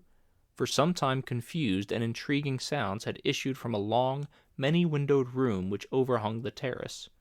Eluding Jordan's undergraduate, who was now engaged in an obstetrical conversation with 2 chorus girls, and who implored me to join him, I went inside. The large room was full of people. One of the girls in yellow was playing the piano, and beside her stood a tall, red-haired young lady from a famous chorus engaged in song. She had drunk a quantity of champagne, and during the course of her song she had decided, ineptly, that everything was very, very sad, and she was not only singing, she was weeping too. Whenever there was a pause in the song, she filled it with gasping, broken sobs, and then took up the lyric again in a quavering soprano. The tears coursed down her cheeks, not freely, however, for when they came into contact with her heavily beaded eyelashes they assumed an inky color, and pursued the rest of their way in slow black rivulets. A humorous suggestion was made that she sing the notes on her face, whereupon she threw up her hands, sank into a chair, and went off into a deep vinous sleep. "She had a fight with a man who says he's her husband," explained a girl at my elbow. I looked around. Most of the remaining women were now having fights with men said to be their husbands. Even Jordan's party, the quartet from East Egg, were rent asunder by dissension. One of the men was talking with curious intensity to a young actress, and his wife, after attempting to laugh at the situation in a dignified and indifferent way, broke down entirely and resorted to flank attacks. At intervals she appeared suddenly at his side like an angry diamond and hissed, "You promised," into his ear. The reluctance to go home was not confined to wayward men. The hall was at present occupied by 2 deplorably sober men and their highly indignant wives. The wives were sympathizing with each other in slightly raised voices. "Whenever he sees I'm having a good time, he wants to go home. Never heard anything so selfish in my life. We're always the first ones to leave. So are we." "Well, we're almost the last tonight," said one of the men sheepishly. "The orchestra left half an hour ago." In spite of the wives' agreement that such malevolence was beyond credibility, The dispute ended in a short struggle, and both wives were lifted, kicking into the night. As I waited for my hat in the hall, the door of the library opened, and Jordan Baker and Gatsby came out together. He was saying some last word to her, but the eagerness in his manner tightened abruptly into formality as several people approached him to say goodbye. Jordan's party were calling impatiently to her from the porch, but she lingered for a moment to shake hands. "I've just heard the most amazing thing," she whispered. "How long were we in there?" "Why, about an hour." "It was simply amazing," she repeated abstractly. "But I swore I wouldn't tell it, and here I am tantalizing you." She yawned gracefully in my face. "Please come and see me. Phone book, under the name of Miss Sigourney Howard, my aunt." She was hurrying off as she talked. Her brown hand waved a jaunty salute as she melted into her party at the door. Rather ashamed that on my first appearance I had stayed so late, I joined the last of Gatsby's guests, who were clustered around him. I wanted to explain that I'd hunted for him early in the evening and to apologize for not having known him in the garden. "Don't mention it," he enjoined me eagerly. "Don't give it another thought, old sport." The familiar expression held no more familiarity than he had which reassuringly brushed my shoulder. "And don't forget, we're going up in the hydroplane tomorrow morning at 9 o'clock. Then the butler behind his shoulder. "Philadelphia wants you on the phone, sir."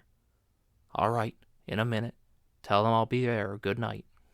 "Good night." "Good night." He smiled, and suddenly there seemed to be a pleasant significance in having been among the last to go, as if he had desired it all the time. "Good night, old sport. Good night."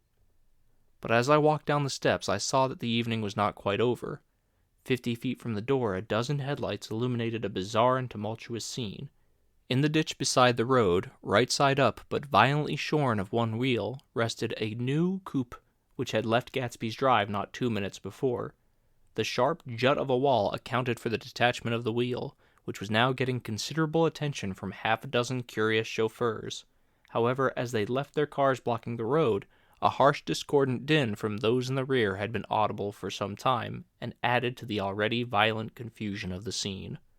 A man in a long duster had dismounted from the wreck and now stood in the middle of the road, looking from the car to the tire and from the tire to the observers in a pleasant, puzzled way. "See," he explained, "it went in the ditch." The fact was infinitely astonishing to him, and I recognized first the unusual quality of wonder and then the man. It was the late patron of Gatsby's library. "How'd it happen?" He shrugged his shoulders. "I know nothing whatever about mechanics," he said decisively. "But how did it happen? Did you run into the wall?" "Don't ask me," said Owl Eyes, washing his hands with the whole matter. "I know very little about driving, next to nothing. It happened, and that's all I know." "Well, if you're a poor driver, you oughtn't to try driving at night." "But I wasn't even trying," he explained indignantly. "I wasn't even trying." An odd hush fell upon the bystanders. "Do you want to commit suicide?" "You're lucky it was just a wheel. A bad driver and not even trying." "You don't understand," explained the criminal. "I wasn't driving. There's another man in the car." The shock that followed this declaration found a voice in a sustained "ah" as the door of the coupe swung slowly open. The crowd, it was now a crowd, stepped back involuntarily, and when the door had opened wide there was a ghostly pause. Then, very gradually, part by part, a pale, dangling individual stepped out of the wreck, pawing tentatively at the ground with a large, uncertain dancing shoe. Blinded by the glare of the headlights and confused by the incessant groaning of the horns, the apparition stood swaying for a moment before he perceived the man in the duster. "What's the matter?" he inquired calmly. "Did we run out of gas?" "Look." Half a dozen fingers pointed at the amputated wheel.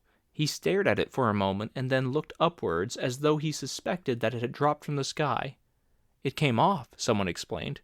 He nodded. "At first I didn't notice when we'd stopped." A pause. Then taking a long breath and straightening his shoulders, he remarked in a determined voice, "Wonder if tell me where there's a gas line station." At least a dozen men, some of them a little better off than he was, explained to him that the wheel and car were no longer joined by any physical bond. "Back out," he suggested after a moment. "Put her in reverse." "But the wheel's off." He hesitated. "No harm in trying," he said. The caterwauling horns had reached a crescendo, and I turned away and cut across the lawn toward home. I glanced back once. A wafer of a moon was shining over Gatsby's house, making the night fine as before, and surviving the laughter and the sound of his still glowing garden. A sudden emptiness seemed to flow now from the windows and the great doors, endowing with complete isolation the figure of the host, who stood on the porch, his hand up in a formal gesture of farewell. Reading over what I have written so far, I see I have given the impression that the events of 3 nights several weeks apart were all that absorbed me. On the contrary, they were merely casual events in a crowded summer, and until much later they absorbed me infinitely less than my personal affairs. Most of the time I worked. In the early morning the sun threw my shadow westward as I hurried down the white chasms of lower New York to the Probity Trust. I knew the other clerks and young bond salesmen by their first names, and lunched with them in dark, crowded restaurants on little pig sausages and mashed potatoes and coffee. I even had a short affair with a girl who lived in Jersey City and worked in the accounting department, and her brother began throwing mean looks in my direction, so when she went on her vacation in July, I let it blow quietly away. I took dinner usually at the Yale Club. For some reason it was the gloomiest event of my day. Then I went upstairs to the library and studied investments and securities for a conscientious hour. There were generally a few rioters around, but they never came into the library, so it was a good place to work. After that, if the night was mellow, I strolled down Madison Avenue past the old Murray Hill Hotel and over 33rd Street to the Pennsylvania Station.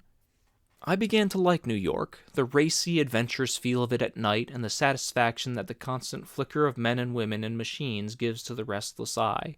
I liked to walk up Fifth Avenue and pick out romantic women from the crowd and imagine that in a few moments I was going to enter into their lives, and no one would ever know or disapprove. Sometimes in my mind I followed them to their apartments on the corners of hidden streets, and they turned and smiled back at me before they faded through a door into warm darkness.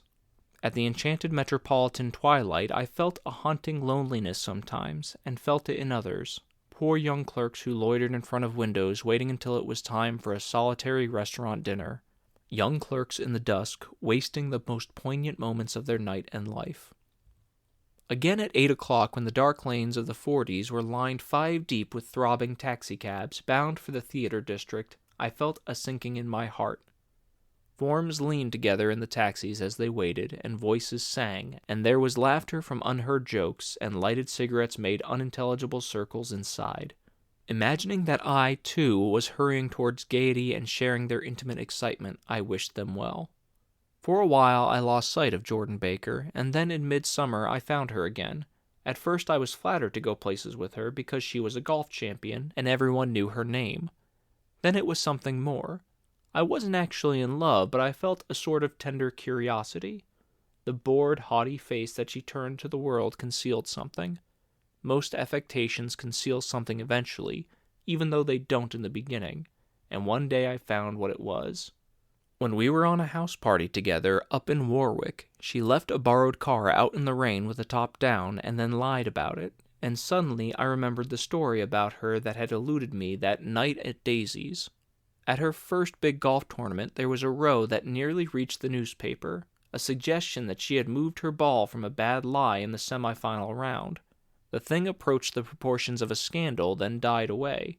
A caddy retracted his statement, and the only other witness admitted that he might have been mistaken.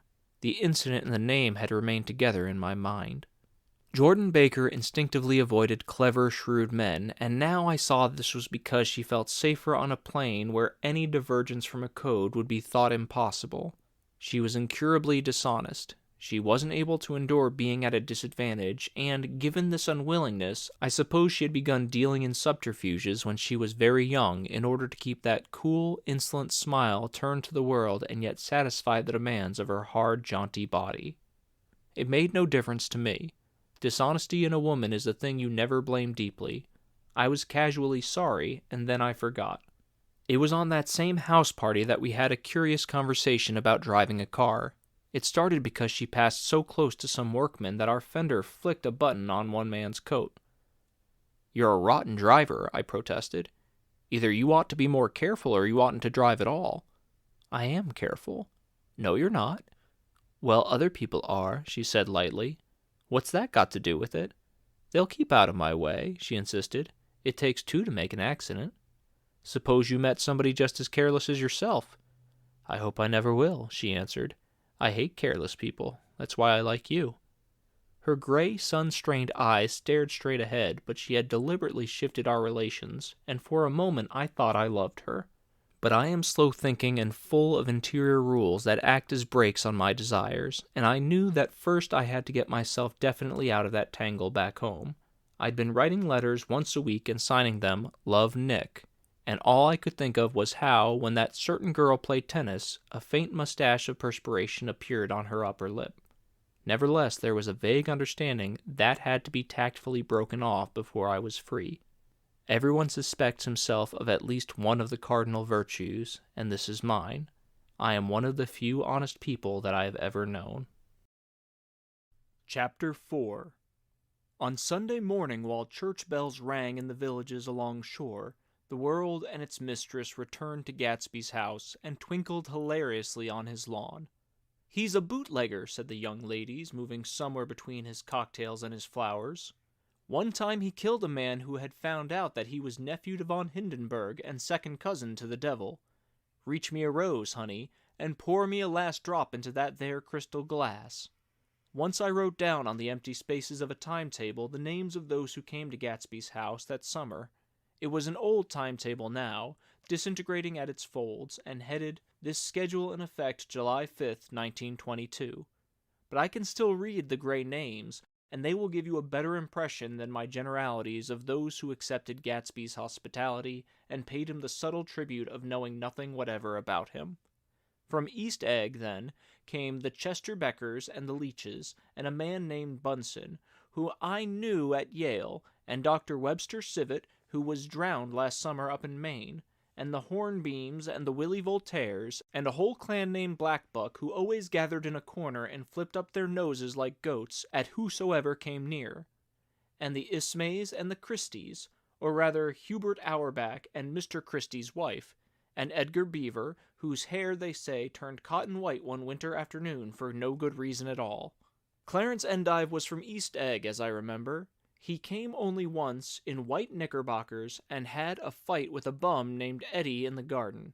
From farther out on the island came the Cheadles and the O.R.P. Schraders and the Stonewall Jackson Abrams of Georgia, and the Fishguards and the Ripley Snells.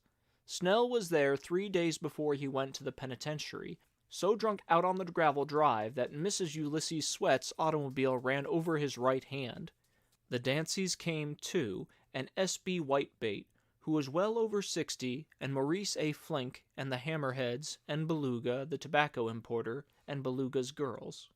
From West Egg came the Poles, and the Mulreadys, and Cecil Roebuck, and Cecil Schoen, and Gulick the state senator, and Newton Orchid, who controlled films par excellence, and the Eckhouse, and Clyde Cohen, and Dodd S. Schwartz, the son, and Arthur McCarty, all connected with the movies in one way or another, and the Catlips and the Bembergs, and G. Earl Muldoon, brother of that Muldoon who afterward strangled his wife.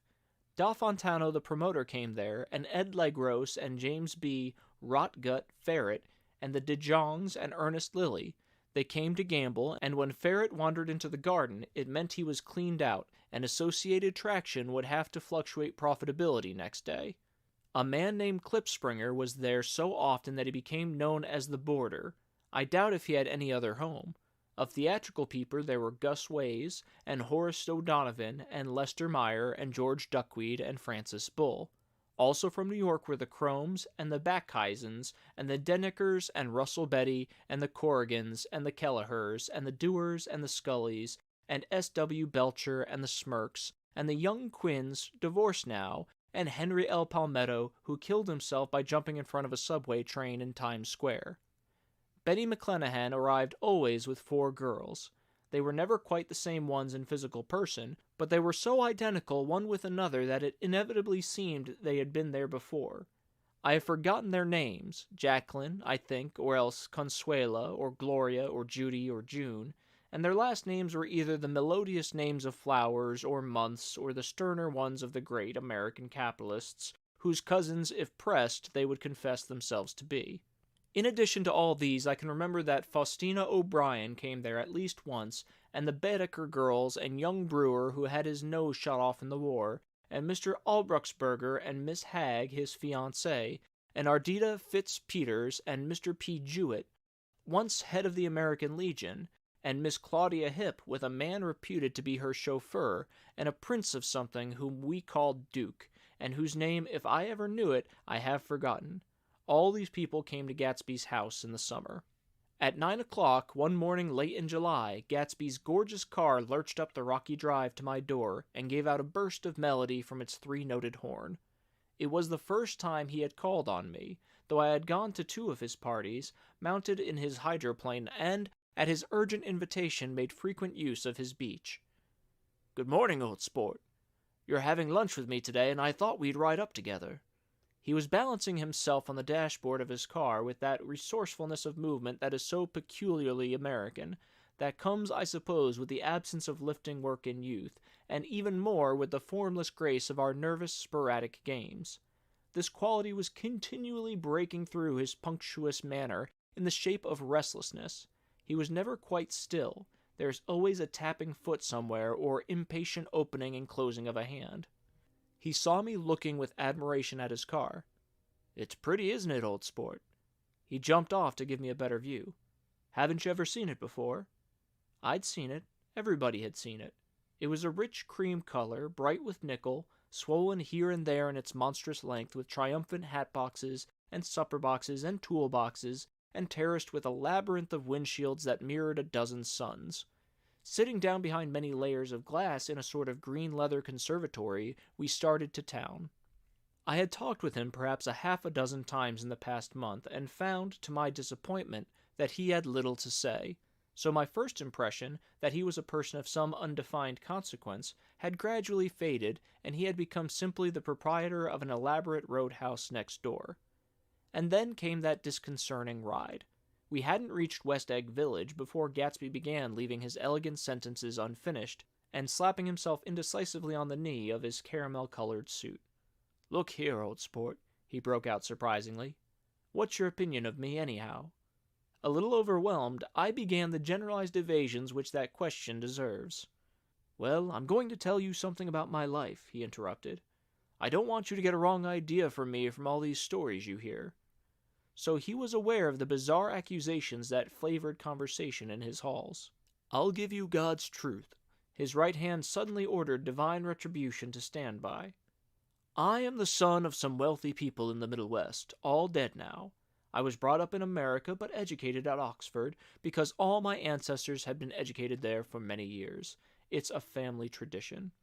He looked at me sideways, and I knew why Jordan Baker had believed he was lying. He hurried the phrase, "educated at Oxford," or swallowed it, or choked on it, as though it had bothered him before. And with this doubt his whole statement fell to pieces, and I wondered if there wasn't something a little sinister about him, after all. "What part of the Middle West?" I inquired casually. "San Francisco." "I see. My family all died, and I came into a good deal of money." His voice was solemn, as if the memory of that sudden extinction of a clan still haunted him. For a moment I suspected that he was pulling my leg, but a glance at him convinced me otherwise. "After that I lived like a young Rajah in all the capitals of Europe, Paris, Venice, Rome, collecting jewels, chiefly rubies, hunting big game, painting a little, things for myself only, and trying to forget something very sad that happened to me long ago." With an effort I managed to restrain my incredulous laughter. The very phrases were worn so threadbare that they evoked no image except that of turbaned character leaking sawdust at every pore as he pursued a tiger through the Bois de Boulogne. "Then came the war, old sport. It was a great relief, and I tried very hard to die, but I seemed to bear an enchanted life. I accepted a commission as first lieutenant when it began, and in the Argonne Forest I took the remains of my machine-gun battalion so far forward that there was a half-mile gap on either side of us where the infantry couldn't advance. We stayed there 2 days and 2 nights, 130 men with 16 Lewis guns, and then when the inventory came up at last, they found the insignia of 3 German divisions among the piles of dead. I was promoted to be a major, and every Allied government gave me a decoration, even Montenegro, little Montenegro down on the Adriatic Sea. Little Montenegro, he lifted up the words as he nodded them with his smile. The smile comprehended Montenegro's troubled history and sympathized with the brave struggles of the Montenegrin people. It appreciated fully the chain of national circumstances which had elicited this tribute from Montenegro's warm little heart.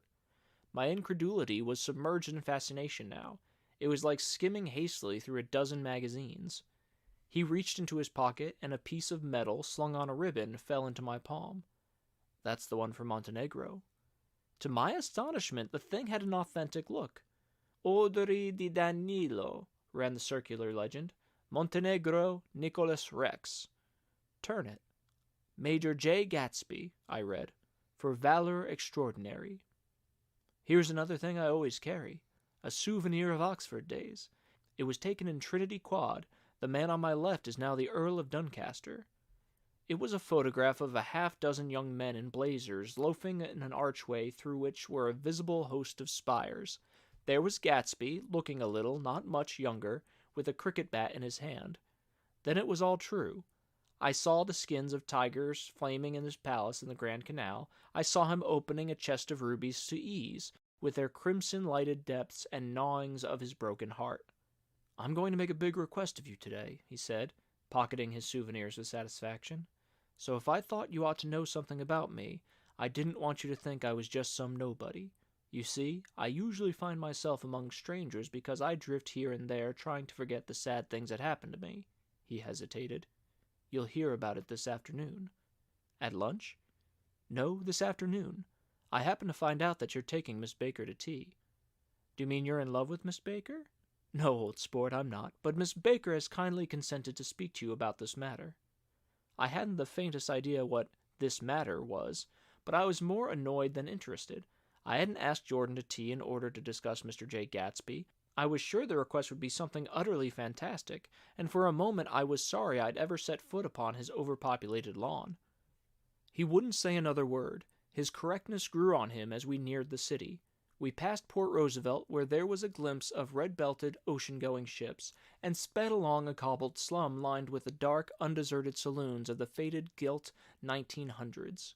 Then the Valley of Ashes opened out on both sides of us, and I had a glimpse of Mrs. Wilson straining at the garage pump with panting vitality as we went by. With fenders spread like wings, we scattered light through half Astoria. Only half, for as we twisted among the pillars of the elevated, I heard the familiar jug-jug spat of a motorcycle, and a frantic policeman rode alongside. "All right, old sport," called Gatsby. We slowed down. Taking a white card from his wallet, he waved it before the man's eyes. "Right you are," agreed the policeman, tipping his cap. "Know you next time, Mr. Gatsby. Excuse me." "What was that?" I inquired. "The picture of Oxford? I was able to do the commissioner a favor once, and he sends me a Christmas card every year." Over the great bridge, with the sunlight through the girders making a constant flicker upon the moving cars, with the city rising up across the river in white heaps and sugar lumps all built with a wish out of non-olfactory money, the city seen from the Queensboro Bridge is always the city seen for the first time, in its first wild promise of all the mystery and the beauty in the world. A dead man passed us in a hearse heaped with blooms, followed by 2 carriages with drawn blinds, and by more cheerful carriages for friends. The friends looked out at us with the tragic eyes and short upper lips of southeastern Europe, and I was glad that the sight of Gatsby's splendid car was included in their somber holiday. As we crossed Blackwell's Island, a limousine passed us, driven by a white chauffeur, in which sat 3 modish Negroes, 2 bucks and a girl. I laughed aloud as the yolks of their eyeballs rolled towards us in haughty rivalry. Anything can happen now that we've slid over this bridge, I thought. Anything at all. Even Gatsby could happen, without any particular wonder. Roaring noon. In a well-fanned 42nd Street cellar, I met Gatsby for lunch. Blinking away the brightness of the street outside, my eyes picked him out obscurely in the anteroom, talking to another man. "Mr. Carroway, this is my friend Mr. Wolfsheim." A small, flat-nosed Jew raised his large head and regarded me with 2 fine growths of hair which luxuriated either nostril. After a moment I discovered his tiny eyes in the half-darkness. "So I took one look at him," said Mr. Wolfsheim, shaking my hand earnestly. "And what do you think I did?" "What?" I inquired politely. But evidently he was not addressing me, for he dropped my hand and covered Gatsby with his expressive nose. I handed the money to Catspaw, and I said, "All right, Catspaw, don't pay him a penny till he shuts his mouth. He shuts it then and there." Gatsby took an arm of each of us and moved forward into the restaurant, whereupon Mr. Wolfsheim swallowed a new sentence he was starting and lapsed into a somnambulatory abstraction. "Highballs?" asked the head waiter. "This is a nice restaurant here," said Mr. Wolfsheim, looking at the Presbyterian nymphs on the ceiling, "but I like across the street better." "Yes, highballs," agreed Gatsby, and then to Mr. Wolfsheim, "It's too hot over there." "Hot and small, yes," said Mr. Wolfsheim, "but full of memories." "What place is that?" I asked. "The old Metropole." "The old Metropole," brooded Mr. Wolfsheim gloomily, "filled with faces dead and gone, filled with friends gone now forever. I can't forget so long as I live the night they shot Rosie Rosenthal there. It was 6 of us up at the table, and Rosie had eat and drunk a lot all evening. When it was almost morning, the waiter came up to him with a funny look and says somebody wants to speak to him outside. 'All right,' said Rosie, and begins to get up, and I pulled him down in his chair. 'Let the bastards come here if they want you, Rosie, but don't you, so help me, move outside this room.' It was 4 o'clock in the morning then, and if we'd have raised the blinds we'd have seen daylight." "Did he go?" I asked innocently. "Sure he went." Mr. Wolfsheim's nose flashed at me indignantly. "He turned around in the door and says, 'Don't let that waiter take away my coffee.' Then he went out on the sidewalk, and they shot him 3 times in his full belly and drove away." "4 of them were electrocuted," I said, remembering. "5 with Becker." His nostrils turned at me in an interested way. "I understand you're looking for a business connection." The juxtaposition of these 2 remarks was startling. Gatsby answered for me. "Oh no," he exclaimed. "This isn't the man." "No?" Mr. Wolfsheim seemed disappointed. "This is just a friend. I told you we'd talk about that some other time." "I beg your pardon," said Mr. Wolfsheim. "I had a wrong man." A succulent hash arrived, and Mr. Wolfsheim, forgetting the more sentimental atmosphere of the old metropole, began to eat with ferocious delicacy. His eyes, meanwhile, roved very slowly all around the room. He completed the arc by turning to inspect the people directly behind. I think that, except for my presence, he would have taken one short glance beneath our own table. "Look here, old sport," said Gatsby, leaning toward me. "I'm afraid I made you a little angry this morning in the car." There was the smile again, but this time I held out against it. "I don't like mysteries," I answered. "And I don't understand why you won't come out frankly and tell me what you want. Why has it got to come through Miss Baker?" "Oh, it's nothing underhand," he assured me. "Miss Baker's a great sportswoman, you know, and she'd never do anything that wasn't all right." He suddenly looked at his watch, jumped up, and hurried from the room, leaving me and Mr. Wolfsheim at the table. "He has to telephone," said Mr. Wolfsheim, following him with his eyes. "Fine fellow, isn't he? Handsome to look at and a perfect gentleman." "Yes." "He's an Oxford man." "Oh, he went to Oxford College in England. You know Oxford College?" "I've heard of it." "It's one of the most famous colleges in the world." "Have you known Gatsby for a long time?" I inquired. "Several years," he answered in a gratified way. "I made the pleasure of his acquaintance just after the war, but I knew I had discovered a man of fine breeding after I talked with him an hour. I said to myself, 'There's the kind of man you'd like to take home and introduce to your mother and sister.'" He paused. "I see you're looking at my cuff buttons." I hadn't been looking at them, but I did now. They were composed of oddly familiar pieces of ivory. "Finest specimens of human molars," he informed me. "Well," I inspected them. "That's a very interesting idea." "Yeah." He flipped his sleeves up under his coat. "Yeah, Gatsby's very careful about women. He would never so much as look at a friend's wife." When the subject of this instinctive trust returned to the table and sat down, Mr. Wolfsheim drank his coffee with a jerk and got to his feet. "I have enjoyed my lunch," he said, "and I'm going to run off from you 2 young men before I outstay my welcome." "Don't hurry, Meyer," said Gatsby without enthusiasm. Mr. Wolfsheim raised his hand in a sort of benediction. "You're very polite, but I belong to another generation," he announced solemnly. "You sit here and discuss your sports and your young ladies and your—" He supplied an imaginary noun with another wave of his hand. "As for me, I am 50 years old. I won't impose myself on you any longer." As he shook hands and turned away, his tragic nose was trembling. I wondered if I had said anything to offend him. He becomes very sentimental sometimes, explained Gatsby. This is one of his sentimental days. He's quite a character around New York, a denizen of Broadway. Who is he anyhow? An actor? No. A dentist? Meyer Wolfsheim? No. He's a gambler. Gatsby hesitated and then added coolly, He's the man who fixed the World Series back in 1919. Fixed the World Series, I repeated. The idea staggered me. I remembered, of course, that the World Series had been fixed in 1919, but if I had thought of it at all, I would have thought it was a thing that merely happened, the end of some inevitable chain. It never occurred to me that one man could start to play with the faith of 50 million people, with the single-mindedness of a burglar blowing a safe. How did he happen to do that? I asked after a minute. He just saw the opportunity. Why isn't he in jail? They can't get him, old sport. He's a smart man. I insisted on paying the check. As the waiter brought my change, I caught sight of Tom Buchanan across the crowded room. Come along with me for a minute, I said. I've got to say hello to someone. When he saw us, Tom jumped up and took half a dozen steps in our direction. Where have you been? He demanded eagerly. Daisy's furious because you haven't called up. This is Gatsby, Mr. Buchanan. They shook hands briefly, and a strained, unfamiliar look of embarrassment came over Gatsby's face. How have you been anyhow? Demanded Tom of me. How'd you happen to come up this far to eat? I've been having lunch with Mr. Gatsby. I turned toward Mr. Gatsby, but he was no longer there. One October day in 1917, said Jordan Baker that afternoon, sitting up very straight on a straight chair in the tea garden at the Plaza Hotel. I was walking along from one place to another, half on the sidewalks and half on the lawns.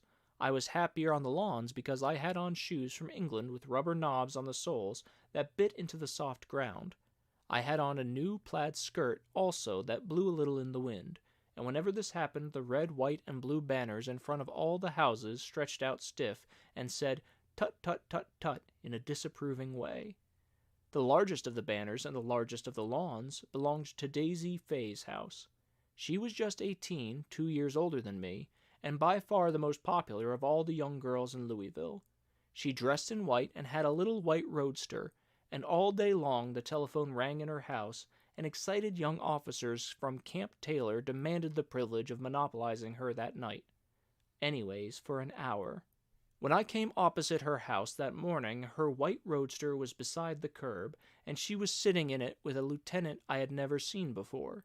They were so engrossed in each other that she didn't see me until I was 5 feet away.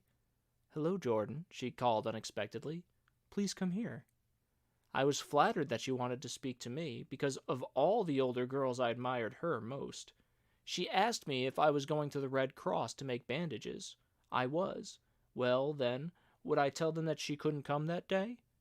The officer looked at Daisy while she was speaking, in a way that every young girl wants to be looked at sometime, and because it seemed romantic to me, I have remembered the incident ever since. His name was J. Gatsby, and I didn't lay eyes on him again for over 4 years. Even after I'd met him on Long Island, I didn't realize it was the same man. It was 1917. By the next year I had a few beaux myself, and I began to play in tournaments, so I didn't see Daisy very often. She went with a slightly older crowd, and she went with anyone at all. Wild rumors were circulating about her, how her mother had found her packing her bag one winter night to go to New York and say goodbye to a soldier who was going overseas. She was effectually prevented, but she wasn't on speaking terms with her family for several weeks. After that she didn't play around with the soldiers anymore, but only with a few flat-footed, short-sighted young men in town who couldn't get into the army at all. By the next autumn she was gay again, gay as ever. She had a debut after the armistice, and in February she was presumably engaged to a man from New Orleans. In June she married Tom Buchanan of Chicago, with more pomp and circumstance than Louisville ever knew before. He came down with 100 people in 4 private cars and hired a whole floor of the Mulbach Hotel, and the day before the wedding he gave her a string of pearls valued at $350,000. I was a bridesmaid. I came into her room half an hour before the bridal dinner and found her lying on her bed as lovely as the June night in her flowered dress, and as drunk as a monkey. She had a bottle of Sauterne in one hand and a letter in the other. "Gratulate me," she muttered. Never had a drink before, but oh, how I do enjoy it. What's the matter, Daisy? I was scared, I can tell you. I'd never seen a girl like that before. Here, dearies. She groped around in a wastebasket she had with her on the bed and pulled out the string of pearls. Take 'em downstairs and give 'em back to whoever they belong to. Tell 'em all Daisy's changed her mind. Say, Daisy's changed her mind. She began to cry. She cried and cried. I rushed out and found her mother's maid, and we locked the door and got her into a cold bath. She wouldn't let go of the letter. She took it into the tub with her and squeezed it up in a wet ball, and only let me leave it in the soap dish where she saw that it was coming to pieces like snow. She didn't say another word. We gave her spirits of ammonia and put ice on her forehead and hooked her back into her dress, and half an hour later when we walked out of the room, the pearls were around her neck and the incident was over. Next day at 5 o'clock, she married Tom Buchanan without so much as a shiver and started off on a 3 months' trip to the South Seas. I saw them in Santa Barbara when they came back, and I thought I'd never seen a girl so mad about her husband. If he left the room for a minute, she'd look around uneasy and say, "Where's Tom gone?"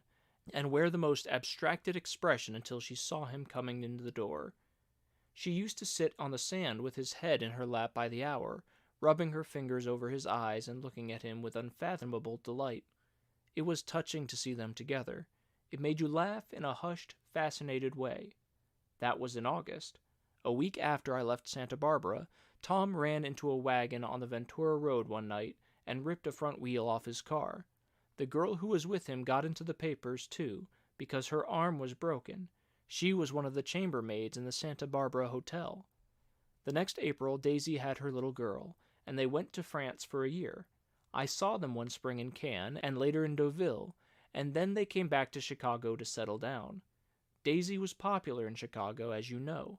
They moved with a fast crowd, all of them young and rich and wild, but she came out with an absolutely perfect reputation. Perhaps because she doesn't drink. It's a great advantage not to drink among hard-drinking people. You can hold your tongue, and, moreover, you can time any little irregularity of your own so that everybody else is so blind that they don't see or care. Perhaps Daisy never went in for a more at all, and yet there's something in that voice of hers. Well, about 6 weeks ago, she heard the name Gatsby for the first time in years. It was when I asked you, do you remember, if you knew Gatsby in West Egg. After you had gone home, she came into my room and woke me up and said, "What Gatsby?" And when I described him, I was half asleep. She said in the strangest voice that it must be the man she used to know. It wasn't until then that I connected this Gatsby with the officer in her white car. When Jordan Baker had finished telling all this, we had left the plaza for half an hour and were driving in a Victoria through Central Park. The sun had gone down behind the tall apartments of the movie stars in the West 50s, and the clear voices of children, already gathered like crickets on the grass, rose through the hot twilight. "I'm the Sheik of Araby. Your love belongs to me. At night when you're asleep, into your tent I'll creep." It was a strange coincidence, I said. But it wasn't a coincidence at all. Why not? Gatsby bought that house so Daisy would be just across the bay. Then it had not been merely the stars to which he had aspired on that June night. He came alive to me, delivered suddenly from the womb of his purposeless splendor.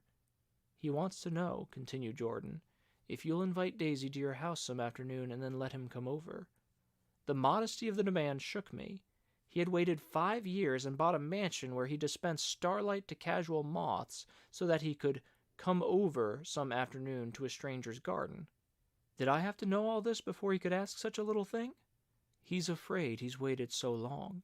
He thought you might be offended. You see, he's regular tough underneath it all."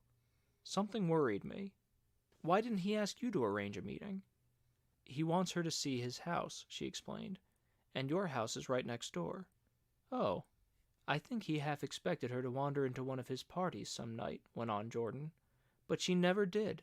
Then he began asking people casually if they knew her, and I was the first one he found.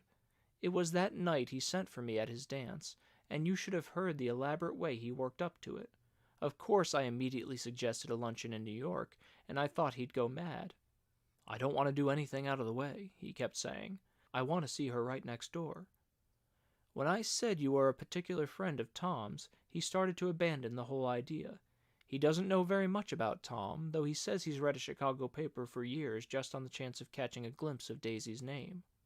It was dark now, and as we dipped under a little bridge, I put my arm around Jordan's golden shoulder and drew her toward me and asked her to dinner.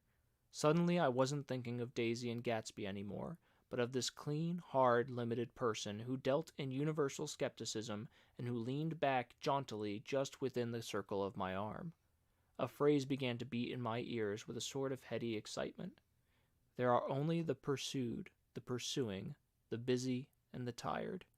And Daisy ought to have something in her life, murmured Jordan to me. Does she want to see Gatsby? She's not to know about it. Gatsby doesn't want her to know. You're just supposed to invite her to tea. We passed a barrier of dark trees, and then the facade of 59th Street. A block of delicate pale light beamed down into the park. Unlike Gatsby and Tom Buchanan, I had no girl whose disembodied face floated along the dark cornices and building signs, and so I drew up the girl beside me, tightening my arms. Her wan, scornful mouth smiled, and so I drew her up again closer, this time to my face.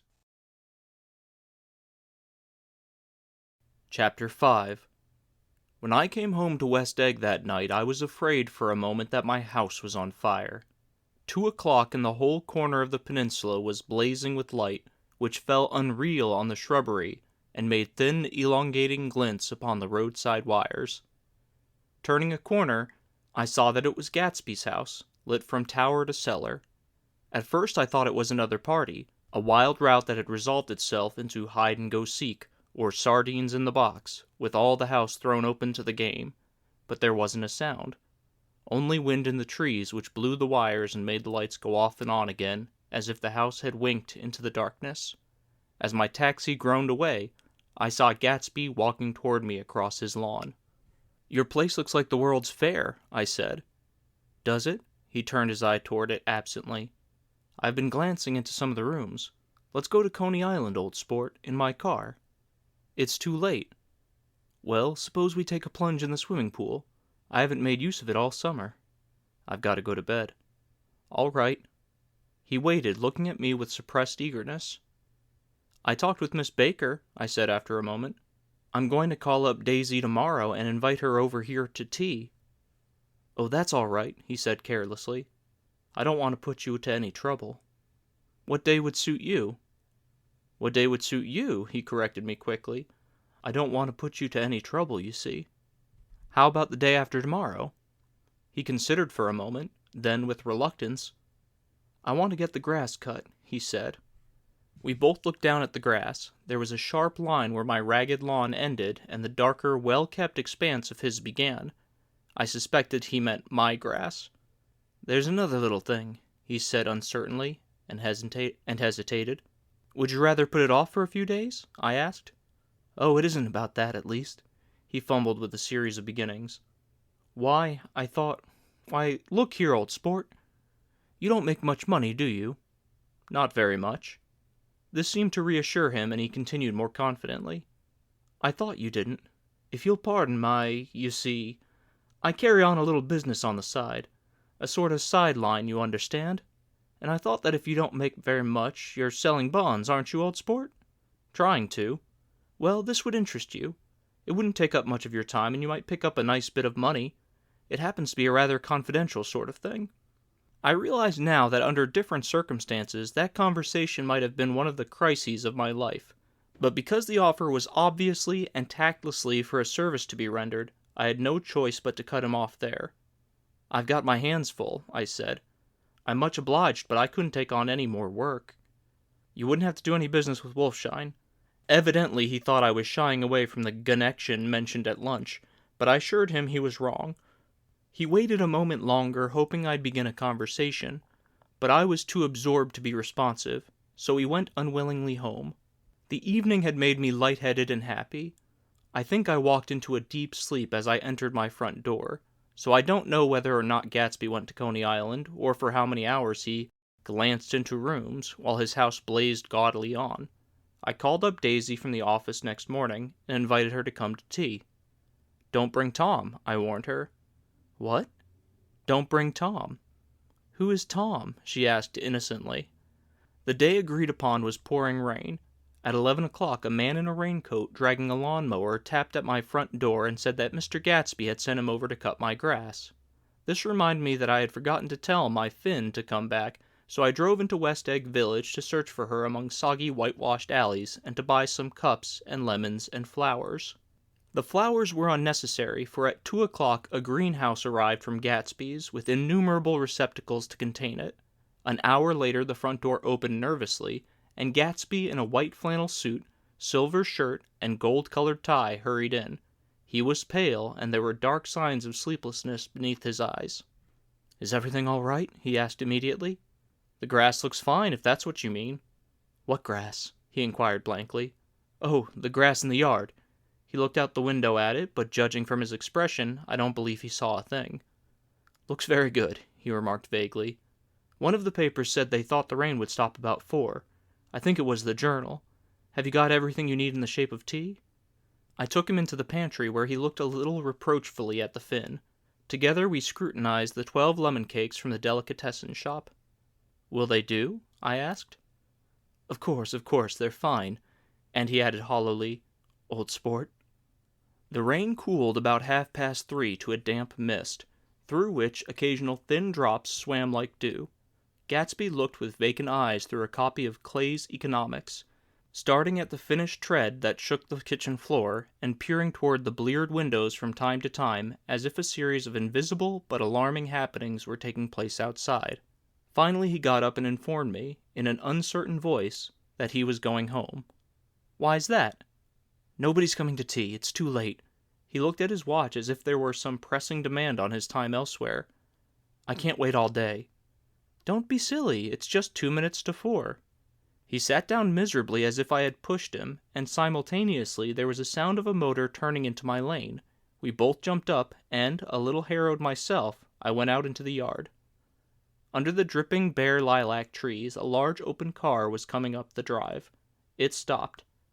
Daisy's face, tipped sideways beneath a 3-cornered lavender hat, looked out at me with a bright, ecstatic smile. "Is this absolutely where you live, my dearest one?" The exhilarating ripple of her voice was a wild tonic in the rain. I had to follow the sound of it for a moment, up and down, with my ear alone, before any words came through. A damp streak of hair lay like a dash of blue paint across her cheek, and her hand was wet with glistening drops as I took it to help her from her car. "Are you in love with me?" she said low in my ear. "Or why did I have to come alone?" "That's the secret of Castle Rackrent. Tell your chauffeur to go far away and spend an hour." "Come back in an hour, Ferdy." Then, in a grave murmur, "His name is Ferdy." "Does the gasoline affect his nose?" "I don't think so," she said innocently. "Why?" We went in. To my overwhelming surprise, the living room was deserted. "Well, that's funny," I exclaimed. "What's funny?" She turned her head as there was a light, dignified knocking at the front door. I went out and opened it. Gatsby, pale as death, with his hands plunged like weights in his coat pockets, was standing in a puddle of water, glaring tragically into my eyes. With his hands still in his coat pockets, he stalked by me into the hall, turned sharply as if he were on a wire, and disappeared into the living room. It wasn't a bit funny. Aware of the loud beating of my own heart, I pulled the door to against the increasing rain. For half a minute there wasn't a sound. Then, from the living room, I heard a sort of choking murmur and part of a laugh, followed by Daisy's voice on a clear artificial note. "I certainly am awfully glad to see you again." A pause. It endured horribly. I had nothing to do in the hall, so I went into the room. Gatsby, his hands still in his pockets, was reclining against the mantelpiece in a strained counterfeit of perfect ease, even of boredom. His head leaned back so far that it rested against the face of the defunct mantelpiece clock, and from this position his distraught eyes stared down at Daisy, who was sitting, frightened but graceful, on the edge of a stiff chair. "We've met before," muttered Gatsby. His eyes glanced momentarily at me, and his lips parted with an abortive attempt at a laugh. Luckily, the clock took this moment to tilt dangerously at the pressure of his head, whereupon he turned and caught it with trembling fingers, and set it back in place. He then sat down rigidly, his elbow on the arm of the sofa, and his chin in his hand. "I'm sorry about the clock," he said. My own face had now assumed a deep tropical burn. I couldn't muster up a single commonplace out of the 1,000 in my head. "It's an old clock," I told him idiotically. I think we all believed for a moment that it had smashed into pieces on the floor. "We haven't met for many years," said Daisy, her voice as matter-of-fact as it could ever be. 5 years next November." The automatic quality of Gatsby's answer set us all back at least another minute. I had them both on their feet with a desperate suggestion that they help me make tea in the kitchen when the demoniac Finn brought it in on a tray. Amid the welcome confusion of cups and cakes, a certain physical decency established itself. Gatsby got himself into a shadow and, while Daisy and I talked, looked conscientiously from one to the other of us with tense, unhappy eyes. However, as calmness wasn't an end in itself, I made an excuse at the first possible moment and got to my feet. "Where are you going?" demanded Gatsby in immediate alarm. "I'll be back." "I've got to speak with you about something before you go." He followed me wildly into the kitchen, closed the door, and whispered, "Oh God," in a miserable way. "What's the matter?" "This is a terrible mistake," he said, shaking his head from side to side. "A terrible, terrible mistake." "You're just embarrassed, that's all." And luckily, I added, "Daisy's embarrassed too." "She's embarrassed?" he repeated incredulously.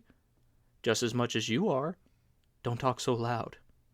"You're acting like a little boy," I broke out impatiently. "Not only that, but you're rude. Daisy's sitting in there all alone."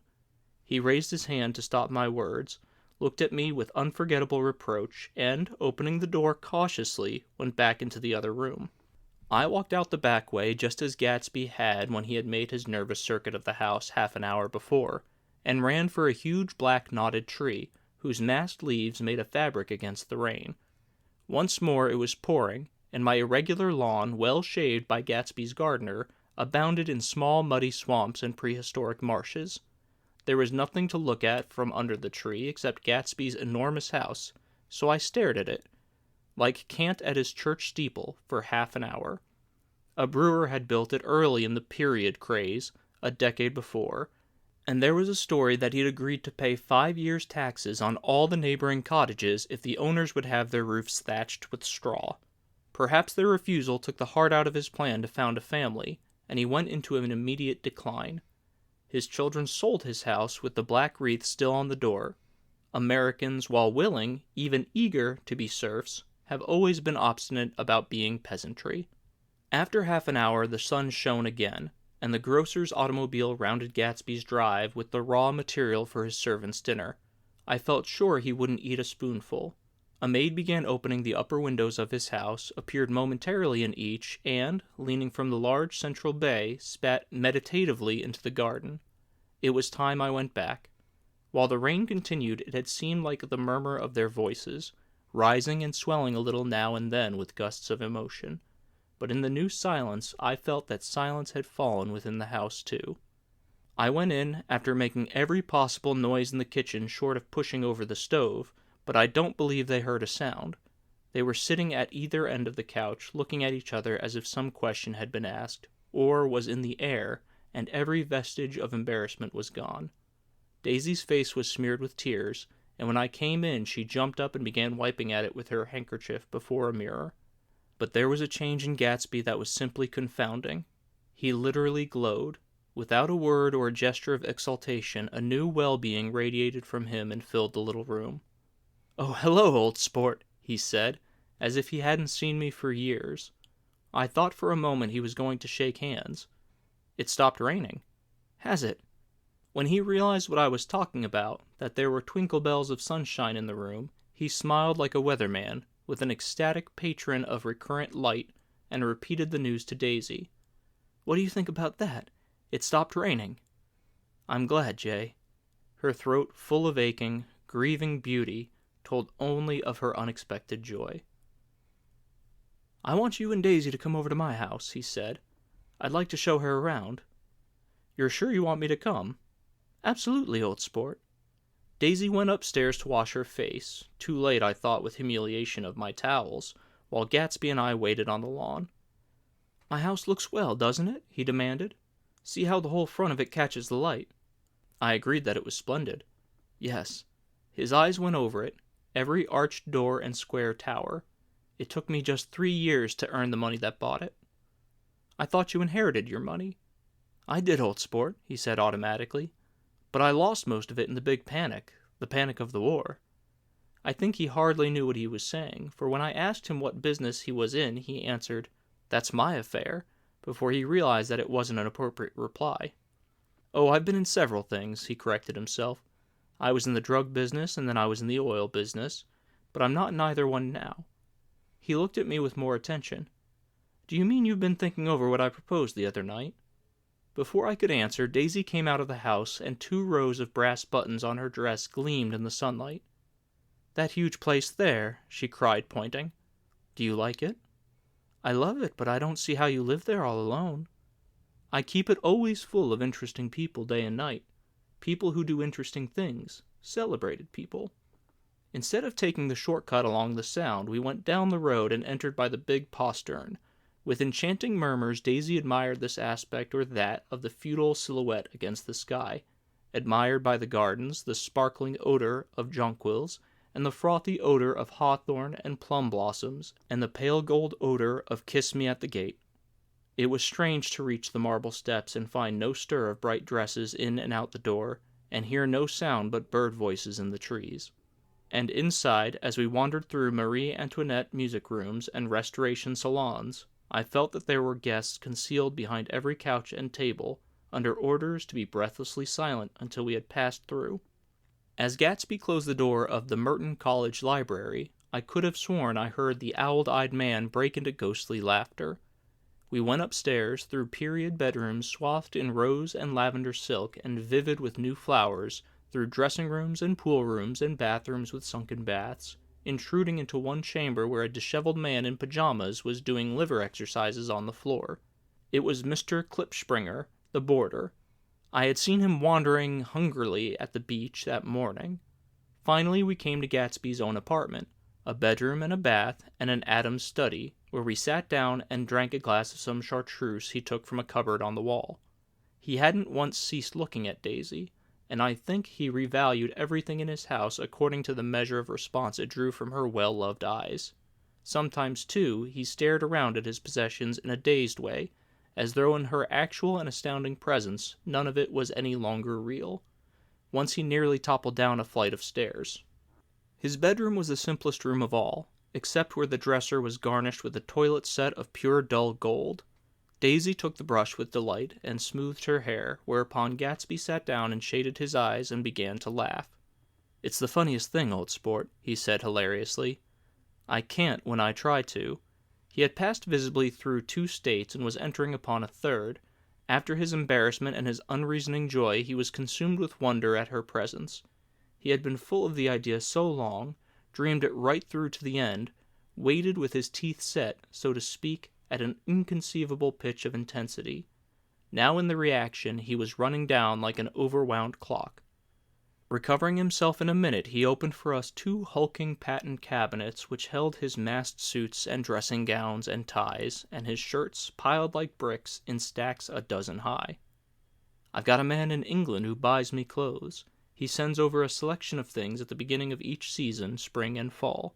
He took out a pile of shirts and began throwing them one by one before us, shirts of sheer linen and thick silk and fine flannel, which lost their folds as they fell and covered the table in many-colored disarray. While we admired, he brought more, and the soft, rich heap mounted higher, shirts with stripes and scrolls and plaids and coral and apple green and lavender and faint orange, with monograms of Indian blue. Suddenly, with a strange sound, Daisy bent her head into the shirts and began to cry stormily. "They're such beautiful shirts," she sobbed, her voice muffled in the thick folds.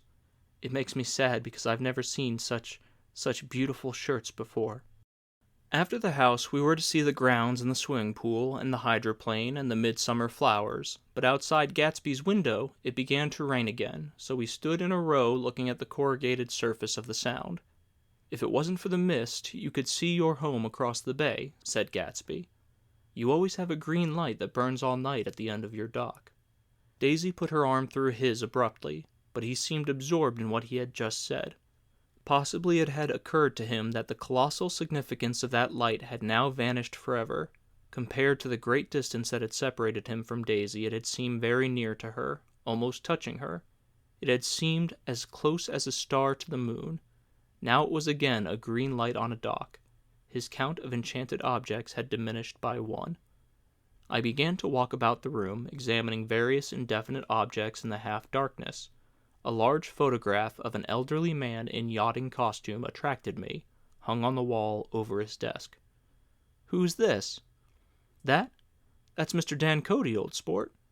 The name sounded faintly familiar. "He's dead now. He used to be my best friend years ago." There was a small picture of Gatsby, also in yachting costume, on the bureau. Gatsby with his head thrown back defiantly, taken apparently when he was about 18. "I adore it," exclaimed Daisy. "The pompadour. You never told me you had a pompadour, or a yacht." "Look at this," said Gatsby quickly. "Here's a lot of clippings about you." They stood side by side, examining it. I was going to ask to see the rubies when the phone rang, and Gatsby took up the receiver. "Yes? Well, I can't talk now." "I can't talk now, old sport." "I said a small town. He must know what a small town is. Well, he's no use to us if Detroit is his idea of a small town." He rang off. "Come here quick," cried Daisy at the window. The rain was still falling, but the darkness had parted in the west, and there was a pink and golden billow of foamy clouds above the sea. "Look at that," she whispered, and then, after a moment, "I'd like to get just one of those pink clouds and put you in it and push you around." I tried to go then, but they wouldn't hear of it. Perhaps my presence made them feel more satisfactorily alone. "I know what we'll do," said Gatsby. "We'll have Klipspringer play the piano." He went out of the room calling, "Ewing!" and returned in a few minutes accompanied by an embarrassed, slightly worn young man, with shell-rimmed glasses and scanty blonde hair. He was now decently clothed in a sport shirt, open at the neck, sneakers, and duck trousers of a nebulous hue. "Did we interrupt your exercise?" inquired Daisy politely. "I was asleep," cried Klipspringer in a spasm of embarrassment. "That is, I'd been asleep. Then I got up." "Klipspringer, play the piano," said Gatsby, cutting him off. "Don't you, Ewing, old sport?" "I don't play well. I don't hardly play at all. I'm all out of "We'll go downstairs," interrupted Gatsby. He flipped a switch. The gray windows disappeared as the house glowed full of light. In the music room, Gatsby turned on a solitary lamp beside the piano.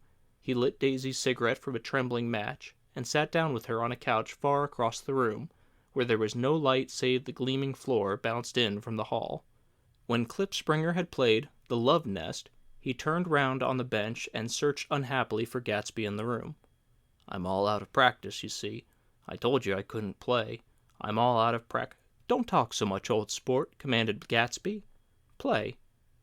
"In the morning, in the evening, ain't we got fun." Outside the wind was loud, and there was a faint flow of thunder along the sound. All the lights were going on in West Egg now. The electric trains, men carrying, were plunging home through the rain from New York.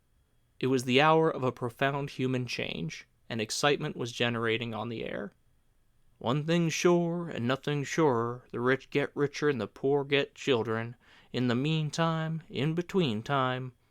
As I went over to say goodbye, I saw the expression of bewilderment that had come back into Gatsby's face, as though a faint doubt had occurred to him as to the quality of his present happiness. Almost 5 years.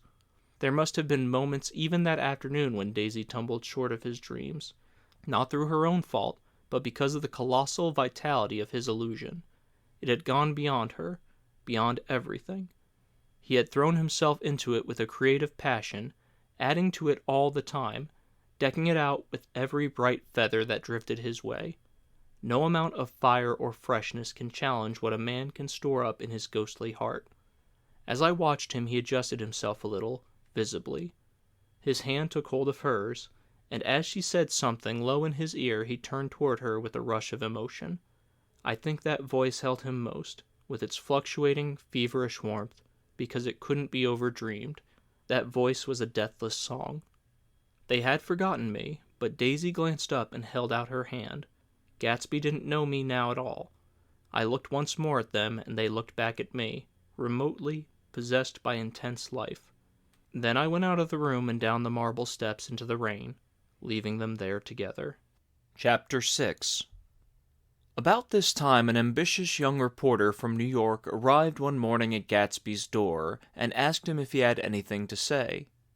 "Anything to say about what?" inquired Gatsby politely. "Why, any statement to give out."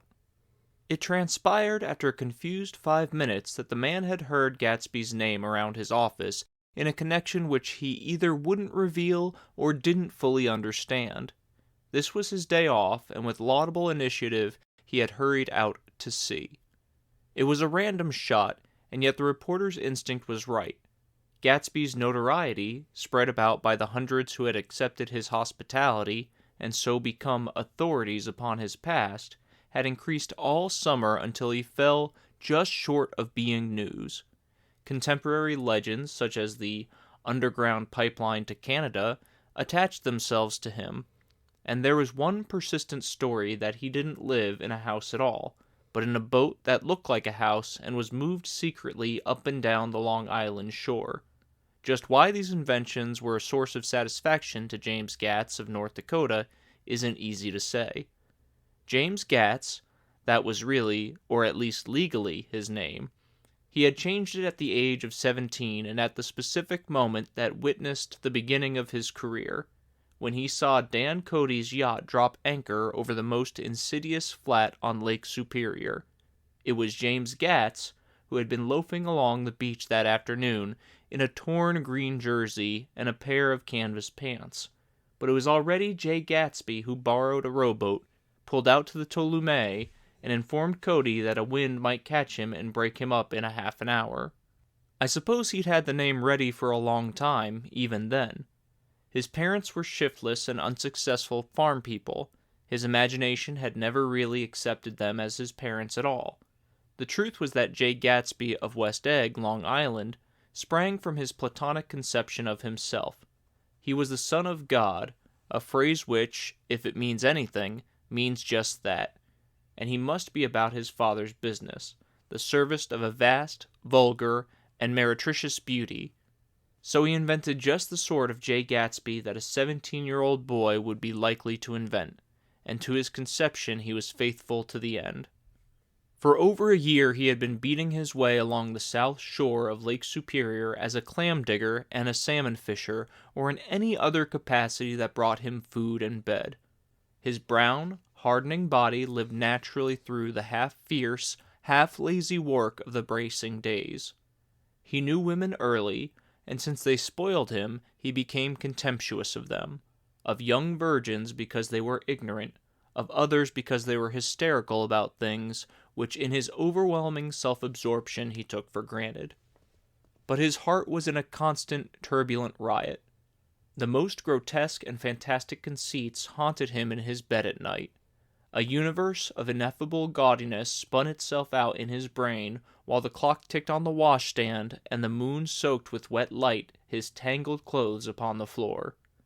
Each night he added to the pattern of his fancies until drowsiness closed down upon some vivid scene with an oblivious embrace. For a while these reveries provided an outlet for his imagination. They were a satisfactory hint of the unreality of reality, a promise that the rock of the world was founded securely on a fairy's wing. An instinct toward his future glory had led him, some months before, to the small Lutheran college of St. Olaf's in southern Minnesota. He stayed there 2 weeks, dismayed at its ferocious indifference to the drums of his destiny, to destiny itself, and despairing the janitor's work with which he was to pay his way through. Then he drifted back to Lake Superior, and he was still searching for something to do on the day that Dan Cody's yacht dropped anchor in the shallows alongshore. Cody was 50 years old then, a product of the Nevada silver fields of the Yukon, of every rush for metal since '75. The transactions in Montana copper that made him many times a millionaire found him physically robust but on the verge of soft-mindedness, and, suspecting this, an infinite number of women tried to separate him from his money. The none too savory ramifications by which Ella Kay, the newspaper woman, played Madame de Maintenon to his weakness and sent him to sea in a yacht were common property of the turgid journalism of 1902. He had been coasting along all too hospitable shores for 5 years when he turned up as James Gats's destiny in Little Girl Bay. To young Gats, resting on his oars and looking up at the railed deck, that yacht represented all the beauty and glamour in the world. I suppose he smiled at Cody. He had probably discovered that people liked him when he smiled. At any rate, Cody asked him a few questions. One of them elicited the brand new name, and found that he was quick and extravagantly ambitious. A few days later he took him to Duluth and bought him a blue coat, 6 pairs of white duck trousers, and a yachting cap. And when the Ptolemy left for the West Indies and the Barbary Coast, Gatsby left too. He was employed in a vague personal capacity. While he remained with Cody, he was in turn steward, mate, skipper, secretary, and even jailer, for Dan Cody sober knew what lavish doings Dan Cody drunk might soon be about, and he provided for such contingencies by reposing more and more trust in Gatsby. The arrangement lasted 5 years, during which the boat went 3 times round the continent. It might have lasted indefinitely except for the fact that Ella Kay came on board one night in Boston, and a week later Dan Cody inhospitably died. I remember the portrait of him up in Gatsby's bedroom, a gray, florid man with a hard, empty face, the pioneer debauchee, who during one phase of American life brought back to the eastern seaboard the savage violence of the frontier brothel and saloon. It was indirectly due to Cody that Gatsby drank so little. Sometimes in the course of gay parties, women used to rub champagne into his hair. For himself he formed the habit of letting liquor alone. And it was from Cody that he inherited money, a legacy of $25,000. He didn't get it.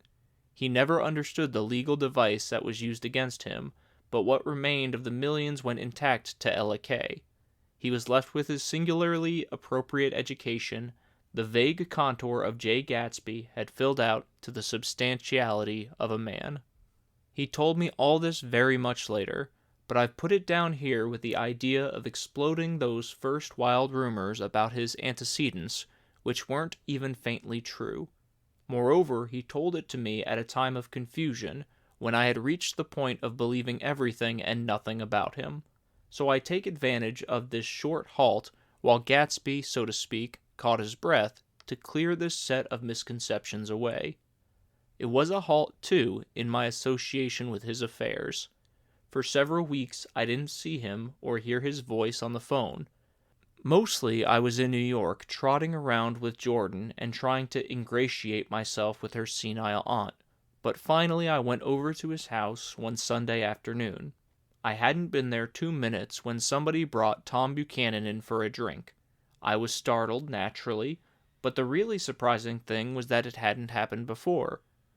They were a party of 3 on horseback, Tom and a man named Sloane and a pretty woman in a brown riding habit, who had been there previously.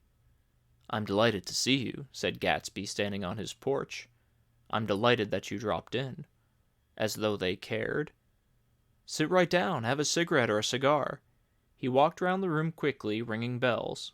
"I'll have something to drink for you in just a minute." He was profoundly affected by the fact that Tom was there, but he would be uneasy anyhow until he had given them something, realizing in a vague way that that was all they came for. Mr. Sloane wanted nothing. A lemonade? No thanks. A little champagne? Nothing at all, thanks. I'm sorry. "Did you have a nice ride?" "Very good roads around here." "I suppose the automobiles?" "Yeah." Moved by an irresistible impulse, Gatsby turned to Tom, who had accepted the introduction as a stranger. "I believe we've met somewhere before, Mr. Buchanan." "Oh, yes," said Tom, gruffly polite, but obviously not remembering. "So we did, I remember well." "About 2 weeks ago." "That's right. You were with Nick here." "I know your wife," continued Gatsby almost aggressively. "That's so." Tom turned to me. "You live here, Nick?" "Next door." "That's so." Mr. Sloane didn't enter into the conversation, but lounged back haughtily in his chair. The woman said nothing either, until unexpectedly after 2 highballs she became cordial. "We'll all come over to your next party, Mr. Gatsby," she suggested. "What do you say?" "Certainly. I'd be delighted to have you." "Be very nice," said Mr. Sloane without gratitude. "Well, think ought to be starting home." "Please don't hurry," Gatsby urged them. He had control of himself now, and he wanted to see more of Tom. Why don't you stay for supper? I wouldn't be surprised if some other people dropped in from New York." "You come to supper with me," said the lady enthusiastically.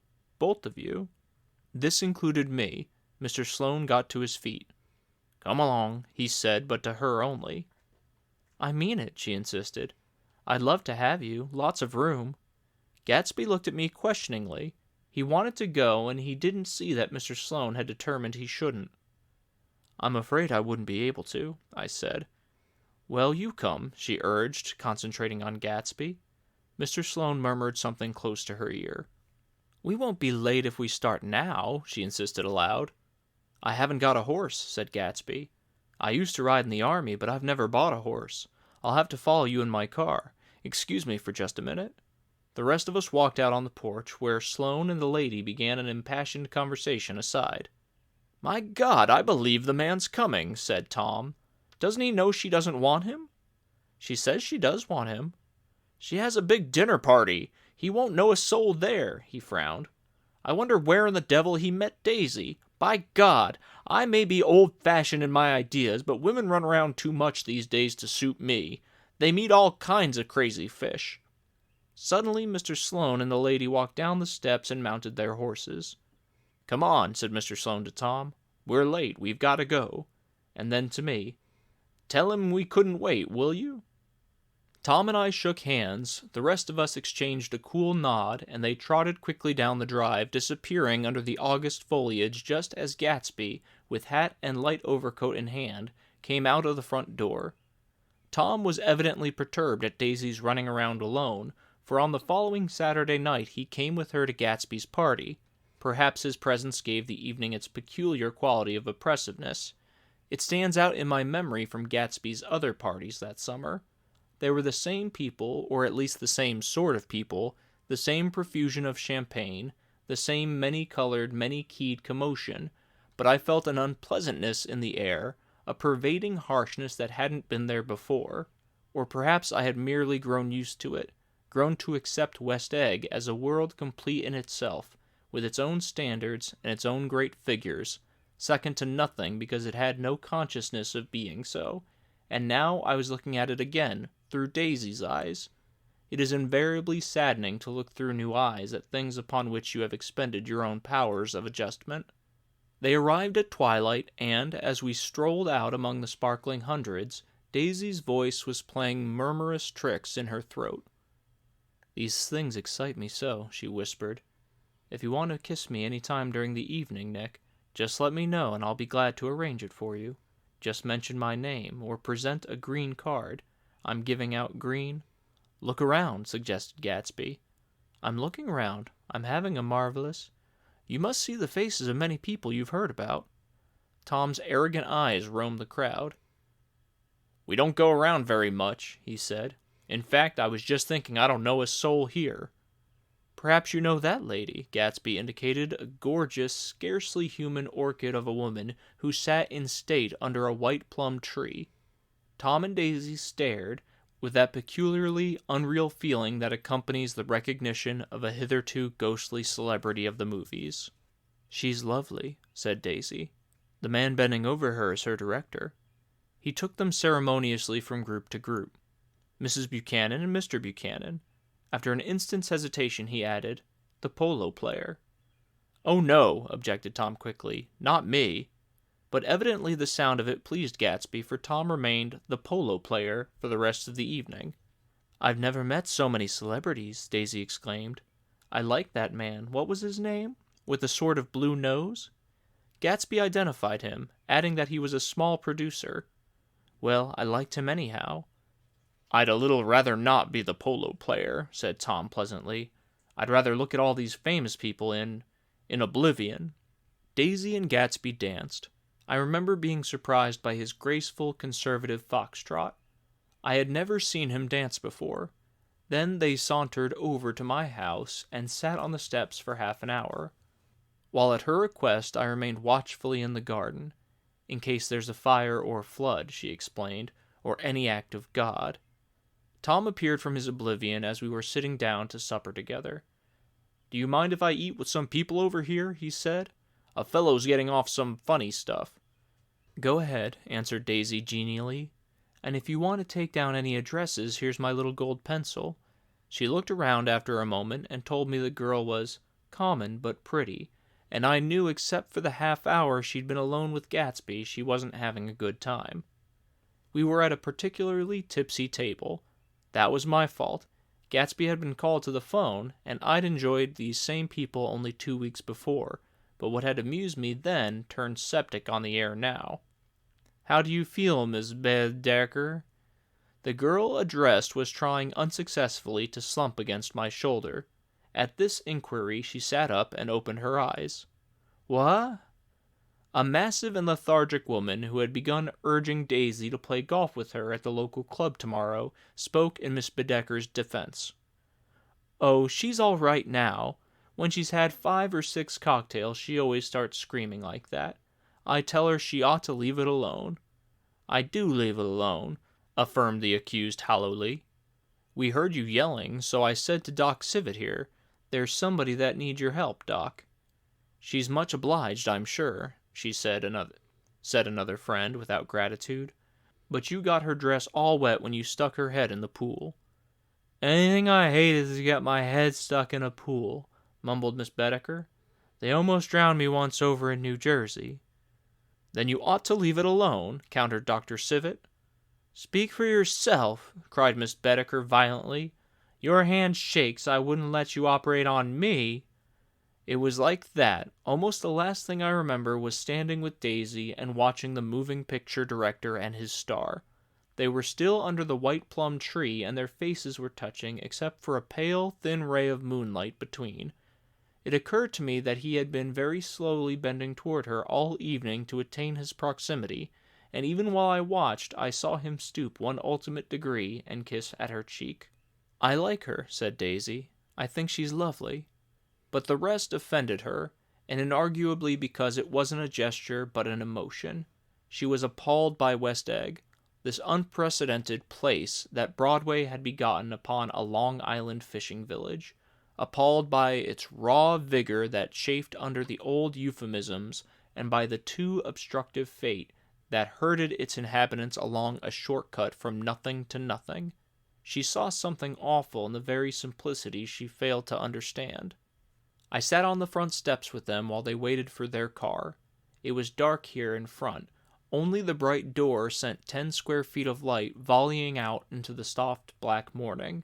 Sometimes a shadow moved against the dressing room blind above, gave way to another shadow, an indefinite procession of shadows, who rouged and powdered in an invisible glass.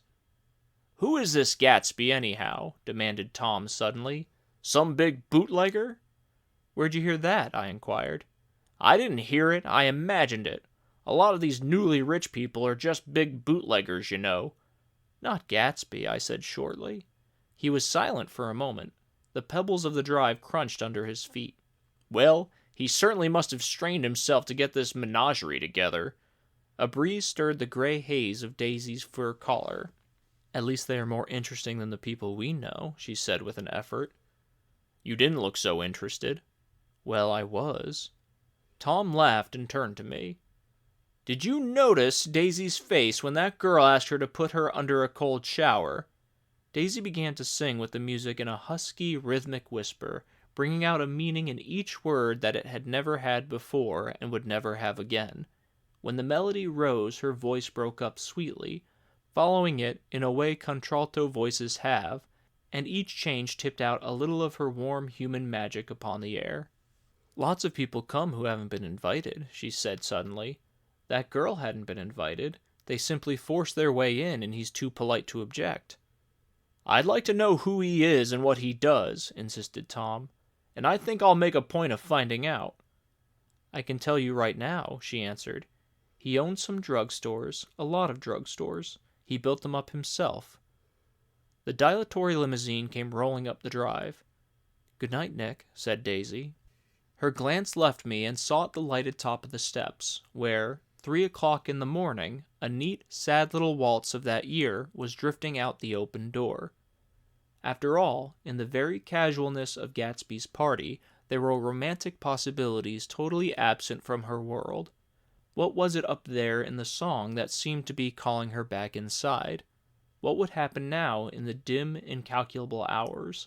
Perhaps some unbelievable guest would arrive, a person infinitely rare and to be marveled at, some authentically radiant young girl who is with one fresh glance at Gatsby, one moment of magical encounter, would blot out those 5 years of unwavering devotion. I stayed late that night. Gatsby asked me to wait until he was free, and I lingered in the garden until the inevitable swimming party had run up, chilled and exalted, from the black beach, until the lights were extinguished in the guest rooms overhead. When he came down the steps at last, the tan skin was drawn unusually tight on his face, and his eyes were bright and tired. "She didn't like it," he said immediately. "Of course she did." "She didn't like it," he insisted. "She didn't have a good time." He was silent, and I guessed at his unutterable depression. "I feel far away from her," he said. "It's hard to make her understand." "You mean about the dance?" "The dance?" He dismissed all the dances he had given with a snap of his fingers. "Old sport, the dance is unimportant." He wanted nothing less of Daisy than that she should go to Tom and say, "I never loved you." After she had obliterated 4 years with that sentence, they could decide upon the more practical measures to be taken. One of them was that, after she was free, they were to go back to Louisville and be married from her house, just as it were 5 years ago. "She doesn't understand," he said. "She used to be able to understand. We'd sit for hours." He broke off and began to walk up and down a desolate path of fruit rinds and discarded favors and crushed flowers. "I wouldn't ask too much of her," I ventured. "You can't repeat the past." "Can't repeat the past?" he cried incredulously. "Why, of course you can." He looked round him wildly, as if the past were lurking here in the shadow of his house, just out of reach of his hand. "I'm going to fix everything just the way it was before," he said, nodding determinedly. "She'll see." He talked a lot about the past, and I gathered that he wanted to recover something. Some idea of himself, perhaps, that had gone into loving Daisy. His life had been confused and disordered since then, but if he could once return to a certain starting place and go over it all slowly, he could find out what that thing was. One autumn night 5 years before, they had been walking down the street when the leaves were falling, and they came to a place where there were no trees and the sidewalk was white with moonlight. They stopped here and turned towards each other. Now it was a cool night, with that mysterious excitement in it which comes at the 2 changes of the year. The quiet lights in the houses were humming out into the darkness, and there was a stir and bustle among the stars. Out of the corner of his eye, Gatsby saw that the blocks of the sidewalks really formed a ladder and mounted to a secret place above the trees. He could climb to it if he climbed alone, and once there he could suck up on the pap of life, gulp down the incomparable milk of wonder. His heart beat faster as Daisy's white face came up to his own. He knew that when he kissed the girl, and forever wed his unutterable visions to her perishable breath, his mind would never romp again like the mind of God. So he waited, listening for a moment longer to the tuning fork that had been struck upon a star. Then he kissed her. At his lips' touch, she blossomed for him like a flower, and the incarnation was complete. Through all, he said, even though his appalling sentimentality, I was reminded of something. An elusive rhythm, a fragment of lost words, that I had heard somewhere a long time ago. For a moment a phrase tried to take shape in my mouth, and my lips parted like a dumb man's, as though there were more struggling upon them than a wisp of startled air. But they made no sound, and what I had almost remembered was uncommunicable forever. Chapter 7. It was when curiosity about Gatsby was at its highest that the lights in his house failed to go on one Saturday night, and as obscurely as it had begun, his career as Trimalcio was over. Only gradually did I become aware that the automobiles which turned expectantly into his drive stayed for just a minute and then drove sulkily away. Wondering if he were sick, I went over to find out. An unfamiliar butler with a villainous face squinted at me suspiciously from the door. "Is Mr. Gatsby sick?" "Nope." After a pause, he added, "Sir," in a dilatory, grudging way. I hadn't seen him around, and I was rather worried. "Tell him Mr. Carroway came over." "Who?" he demanded rudely. "Carroway." "Carroway. All right, I'll tell him." Abruptly, he slammed the door. My Finn informed me that Gatsby had dismissed every servant in his house a week ago and replaced them with half a dozen others who never went into West Egg Village to be bribed by the tradesmen, but ordered moderate supplies over the telephone. The grocery boy reported that the kitchen looked like a pigsty, and the general opinion in the village was that the new people weren't servants at all. Next day, Gatsby called me on the phone. "Going away?" I inquired. "No, old sport." "I hear you fired all your servants." "I wanted somebody who wouldn't gossip. Daisy comes over quite often in the afternoons." So the whole caravanserai had fallen in like a card house at the disapproval in her eyes. "They're all some people Wolfsheim wanted to do something for. They're all brothers and sisters. They used to run a small hotel." "I see." He was calling up at Daisy's request. Would I come to lunch at her house tomorrow? Miss Baker would be there. Half an hour later, Daisy herself telephoned and seemed relieved to find that I was coming. Something was up, and yet I couldn't believe that they would choose this occasion for a scene, especially for the rather harrowing scene that Gatsby had outlined in the garden. The next day was broiling, almost the last, certainly the warmest, of the summer. As my train emerged from the tunnel into sunlight, only the hot whistles of the National Biscuit Company broke the simmering hush at noon. The straw seats of the car hovered on the edge of combustion. The woman next to me perspired delicately for a while into her white shirtwaist, and then, as her newspaper dampened under her fingers, lapsed despairingly into deep heat with desolate cry. Her pocketbook slapped to the floor. "Oh my," she gasped. I picked it up with a weary bend and handed it back to her, holding it at arm's length and by the extreme tip of the corners to indicate that I had no designs upon it. But everyone nearby, including the woman, suspected me just the same. "Hot," said the conductor to familiar faces. "Some weather. Hot, hot, hot.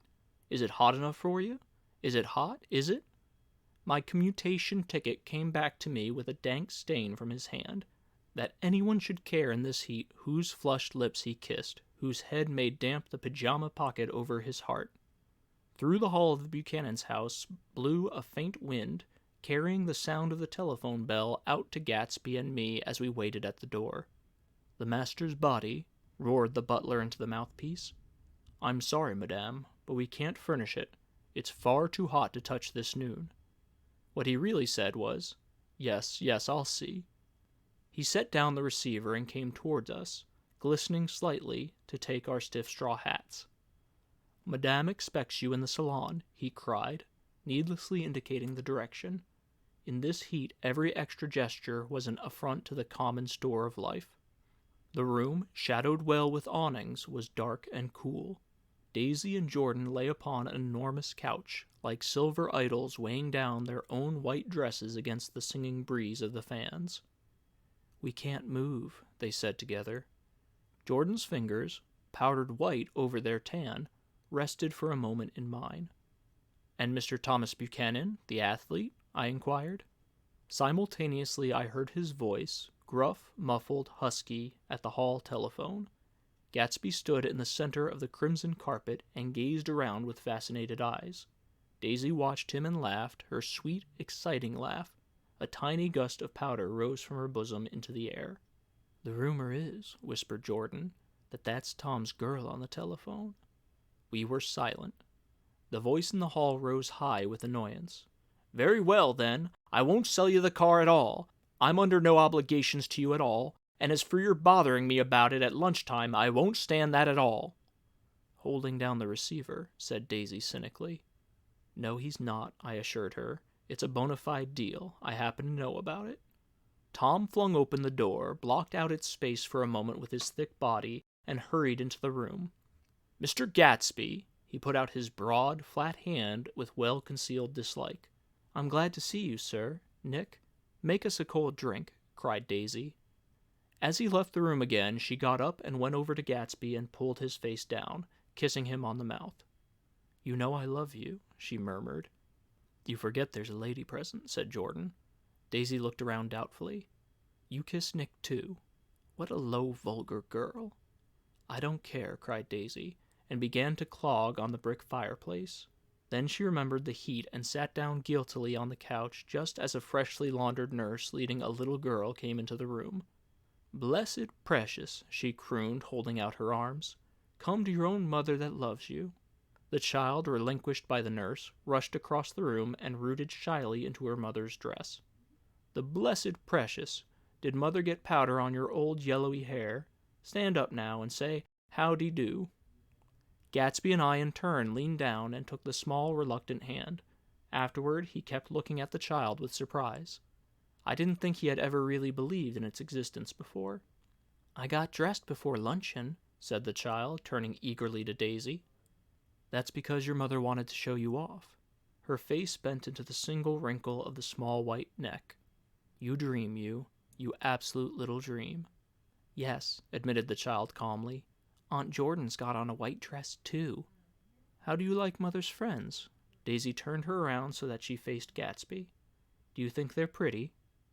"Where's Daddy?" "She doesn't look like her father," explained Daisy. "She looks like me. She's got my hair and shape of the face." Daisy sat back upon the couch. The nurse took a step forward and held out her hand. "Come, Pammy." "Goodbye, sweetheart."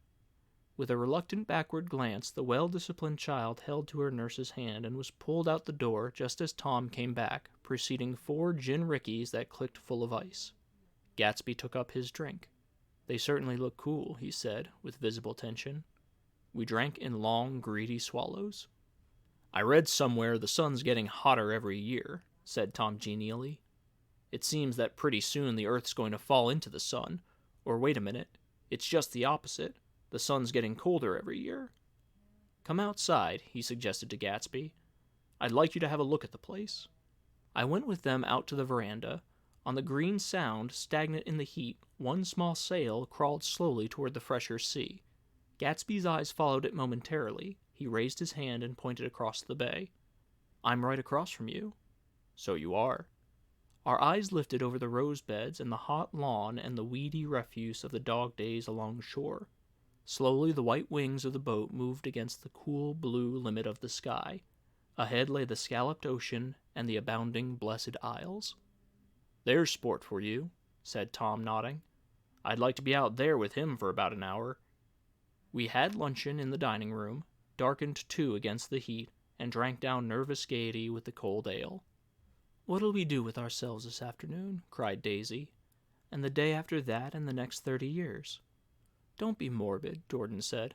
"Life starts all over again when it gets crisp in the fall." "But it's too hot," insisted Daisy, on the verge of tears. "And everything's so confused. Let's all go to town." Her voice struggled on through the heat, beating against it, molding its senselessness into forms. "I've heard of making a garage out of a stable," Tom was saying to Gatsby, "but I'm the first man who ever made a stable out of a garage." "Who wants to go to town?" demanded Daisy incessantly. Gatsby's eyes floated toward her. "Ah," she cried, "you look so cool." Their eyes met and they stared together at each other, alone in space. With an effort she glanced down at the table. "You always look so cool," she repeated. She had told him that she loved him, and Tom Buchanan saw. He was astounded. His mouth opened a little, and he looked at Gatsby, and then back at Daisy as if he had just recognized her as someone he knew a long time ago. "You resemble the advertisement of the man," she went on innocently. "You know, the advertisement of the man." "All right," broke in Tom quickly. "I'm perfectly willing to go to town. Come on, we're all going to town." He got up, his eyes still flashing between Gatsby and his wife. No one moved. "Come on!" His temper cracked a little. "What's the matter anyhow? If we're going to town, let's start." His hand, trembling with his effort at self-control, bore to his lips the last of his glass of ale. Daisy's voice got us to our feet and out onto the blazing gravel drive. "Are we just going to go?" she objected. "Like this? Aren't we going to let anyone smoke a cigarette first?" "Everybody smoked all through lunch." "Oh, let's have fun," she begged him. "It's too hot to fuss." He didn't answer. "Have it your own way," she said. "Come on, Jordan." They went upstairs to get ready while we three men stood there shuffling the hot pebbles with our feet. A silver curve of the moon hovered already in the western sky. Gatsby started to speak, changed his mind, but not before Tom wheeled and faced him expectantly. "Have you got your stables here?" asked Gatsby with an effort. "About a quarter of a mile down the road." "Oh." A pause. "I don't see the idea of going to town," broke out Tom savagely. "Women get these notions in their heads." "Shall we take anything to drink?" called Daisy from an upper window. "I'll get some whiskey," answered Tom. He went inside. Gatsby turned to me rigidly. "I can't say anything in this house, old sport." "She's got an indiscreet voice," I remarked. "It's full of—" I hesitated. "Her voice is full of money," he said suddenly. That was it. I'd never understood it before. It was full of money. That was the inexhaustible charm that rose and fell in it, the jingle of it, the cymbal song of it, high in a white palace of the king's daughter, the golden girl. Tom came out of the house wrapping a quart bottle in a towel, followed by Daisy and Jordan wearing small, tight hats of metallic cloth and carrying light capes over their arms. "Shall we all go in my car?" suggested Gatsby. He felt the hot green leather of the seat. I ought to have left it in the shade. "Is it standard shift?" demanded Tom. "Yes." "Well, you take my coupe and let me drive your car to town." The suggestion was distasteful to Gatsby. "I don't think there's much gas," he objected. "Plenty of gas," said Tom boisterously. He looked at the gauge. "And if it runs out, I can stop at a drugstore. You can buy anything at a drugstore nowadays." A pause followed this apparently pointless remark. Daisy looked at Tom frowning, and an indefinable expression at once definitely unfamiliar and vaguely recognizable, as if I had only heard it described in words, passed over Gatsby's face. "Come on, Daisy," said Tom, pressing her with his hand toward Gatsby's car. "I'll take you in this circus wagon." He opened the door, but she moved out from the circle of his arm. "You take Nick and Jordan. We'll follow you in the coupe." She walked close to Gatsby, touching his coat with her hand. Jordan and Tom and I got into the front seat of Gatsby's car. Tom pushed the unfamiliar gears tentatively, and we shot off into the oppressive heat, leaving them out of sight behind. "Did you see that?" demanded Tom. "See what?" He looked at me keenly, realizing that Jordan and I must have known all along. "You think I'm pretty dumb, don't you?" he suggested. "Perhaps I am, but I have almost a second sight, sometimes, that tells me what to do. Maybe you don't believe that, but science—" He paused. The immediate contingency overtook him, pulled him back from the edge of theoretical abyss. "I've made a small investigation of this fellow," he continued. "I could have gone deeper if I'd known." "Do you mean you've been to a medium?" inquired Jordan humorously. "What?" Confused, he stared at us as we laughed. "A medium?" "About Gatsby." "About Gatsby? No, I haven't. I said I'd been making a small investigation of his past." "And you found he was an Oxford man," said Jordan helpfully. "An Oxford man?" He was incredulous. "Like hell he is. He wears a pink suit." "Nevertheless, he's an Oxford man." "Oxford, New Mexico," snorted Tom contemptuously. "Or something like that." "Listen, Tom, if you're such a snob, why did you invite him to lunch?" demanded Jordan crossly. "Daisy invited him. She knew him before we were married, God knows where." We were all irritable now with the fading ale, and aware of it, we drove for a while in silence. Then, as Dr. T.J. Eckelberg's faded eyes came into sight down the road, I remembered Gatsby's caution about gasoline. "We've got enough to get us to town," said Tom. "But there's a garage right there," objected Jordan. "I don't want to get stalled in this baking heat." Tom threw on both brakes impatiently, and we slid to an abrupt, dusty stop under Wilson's sign. After a moment, the proprietor emerged from the interior of his establishment and gazed hollow-eyed at the car. "Let's have some gas," cried Tom roughly. "What do you think we stopped for, to admire the view?"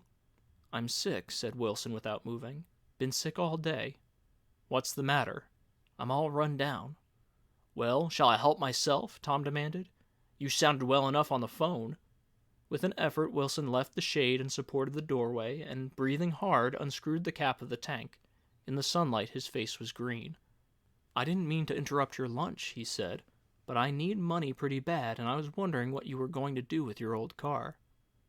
"How do you like this one?" inquired Tom. "I bought it last week." "It's a nice yellow one," said Wilson, as he strained at the handle. "Like to buy it?"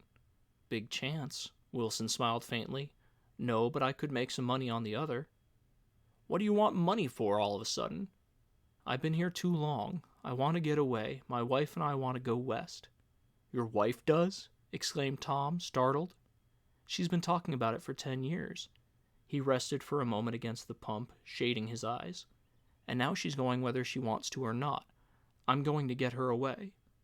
The coupe flashed by us with a flurry of dust and the flash of a waving hand.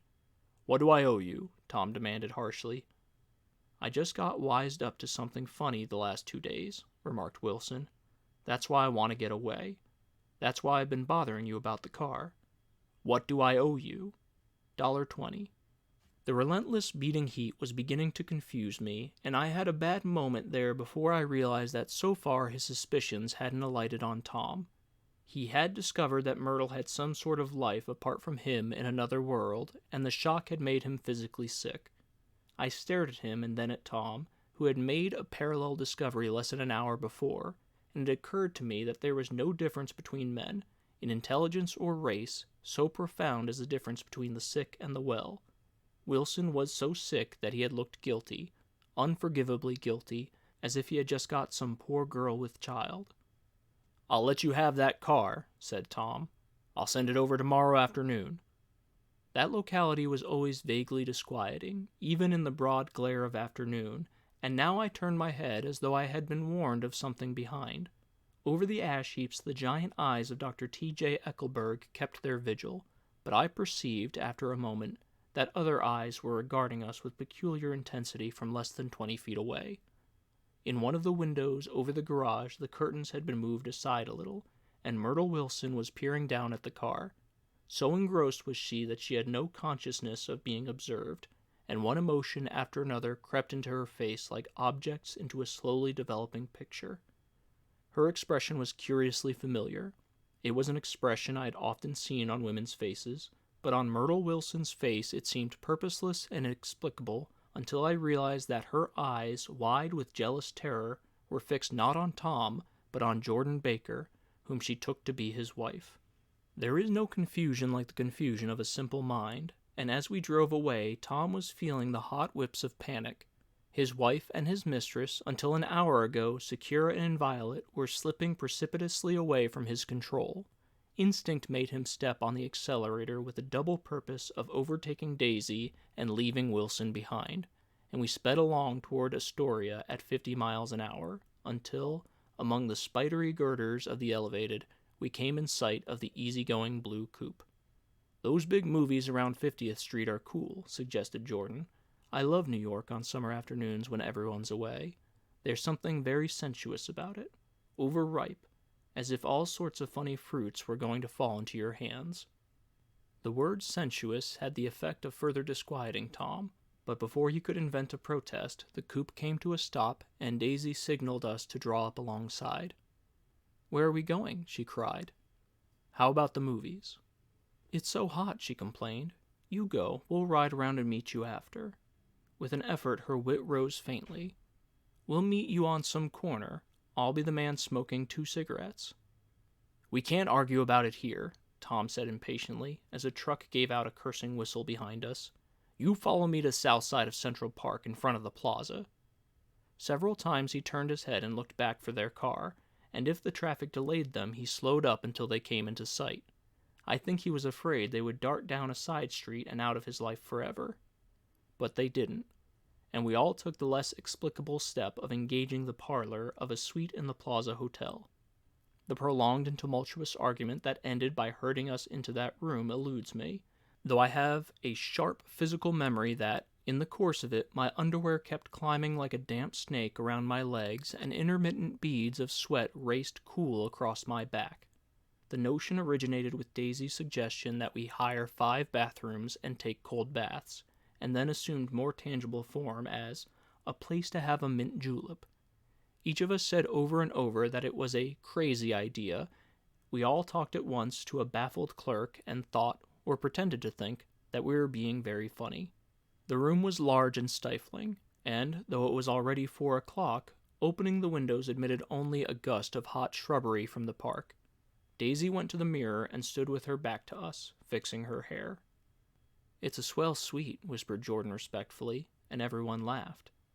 "Open another window," demanded Daisy, without turning around. "There aren't any more." "Well, we'd better telephone for an axe." "The thing to do is to forget about the heat," said Tom impatiently. "You make it 10 times worse by crabbing about it." He unrolled the bottle of whiskey from the towel and put it on the table. "Why not let her alone, old sport?" remarked Gatsby. "You're the only one that wanted to come to town." There was a moment of silence. The telephone book slipped from its nail and splashed to the floor, whereupon Jordan whispered, "Excuse me," but this time no one laughed. "I'll pick it up," I offered. "I've got it." Gatsby examined the parted string, muttered, in an interested way, and tossed the book on a chair. "That's a great expression of yours, isn't it?" said Tom sharply. "What is?" "All this old sport business. Where'd you pick that up?" "Now see here, Tom," said Daisy, turning around from the mirror. "If you're going to make personal remarks, I won't stay here a minute. Call up and order some ice for the mint julep."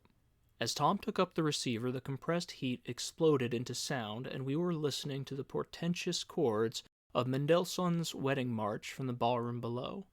"Imagine marrying anybody in this heat," cried Jordan dismally. "Still, I was married in the middle of June," Daisy remembered. "Louisville in June. Somebody fainted. Who was it fainted, Tom?" "Biloxi," he answered shortly.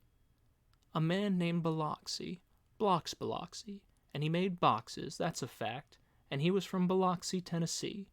"They carried him into my house," appended Jordan, "because we lived just 2 doors down from the church, and he stayed 3 weeks until Daddy told him he had to get out. The day after he left, Daddy died." After a moment, she added, "There wasn't any connection." "I used to know a Bill Biloxi from Memphis," I remarked. "That was his cousin. I knew his whole family history before he left. He gave me an aluminum putter that I use today." The music had died down as the ceremony began, and now a long cheer floated in at the window, followed by intermittent cries of "Yeah!" and finally by a burst of jazz as the dancing began. "We're getting old," said Daisy. "If we were young, we'd rise and dance." "Remember Biloxi?" Jordan warned her. "Where'd you know him, Tom?" "Biloxi?" He concentrated with an effort. "I didn't know him. He was a friend of Daisy's." "He was not," she denied. "I'd never seen him before. He came down in the private car." "Well, he said he knew you. He said he was raised in Louisville. Asa Bird brought him around the last minute and asked if we had room for him." Jordan smiled. "He was probably bumming his way home. He told me he was president of your class at Yale." Tom and I looked at each other blankly. "Biloxi? First place, we didn't have any president." Gatsby's foot beat a short, restless tattoo, and Tom eyed him suddenly. "By the way, Mr. Gatsby, I understand you're an Oxford man." "Not exactly." "Oh, yes, I understand you went to Oxford." "Yes, I went there." A pause. Then Tom's voice, incredulous and insulting. "You must have gone there about the time Biloxi went to New Haven." Another pause. A waiter knocked and came in with crushed mint and ice, but the silence was unbroken by his "thank you" and the soft closing of the door. This tremendous detail was to be cleared up at last. "I told you I went there," said Gatsby. "I heard you, but I'd like to know when." "It was in 1919. I only stayed 5 months. That's why I can't really call myself an Oxford man." Tom glanced around to see if we mirrored his unbelief, but we were all looking at Gatsby. "It was an opportunity they gave to some of the officers after the armistice," he continued. "We could go to any of the universities in England or France." I wanted to get up and slap him on the back. I had one of those renewals of complete faith in him that I'd experienced before. Daisy rose, smiling faintly, and went to the table. "Open the whiskey, Tom," she ordered, "and I'll make you a mint julep. Then you won't seem so stupid to yourself. Look at the mint." "Wait a minute," snapped Tom. "I want to ask Mr. Gatsby one more question." "Go on," Gatsby said politely. "What kind of a row are you trying to cause in my house anyhow?" They were out in the open at last, and Gatsby was content. "He isn't causing a row." Daisy looked desperately from one to the other. "You're causing a row. Please have a little self-control." "Self-control?" repeated Tom incredulously. "I suppose the latest thing is to sit back and let Mr. Nobody from Nowhere make love to your wife. Well, if that's the idea, you can count me out. Nowadays, people begin by sneering at family life and family institutions, and next they'll throw everything overboard and have intermarriage between black and white." Flushed with his impassioned gibberish, he saw himself standing alone on the last barrier of civilization.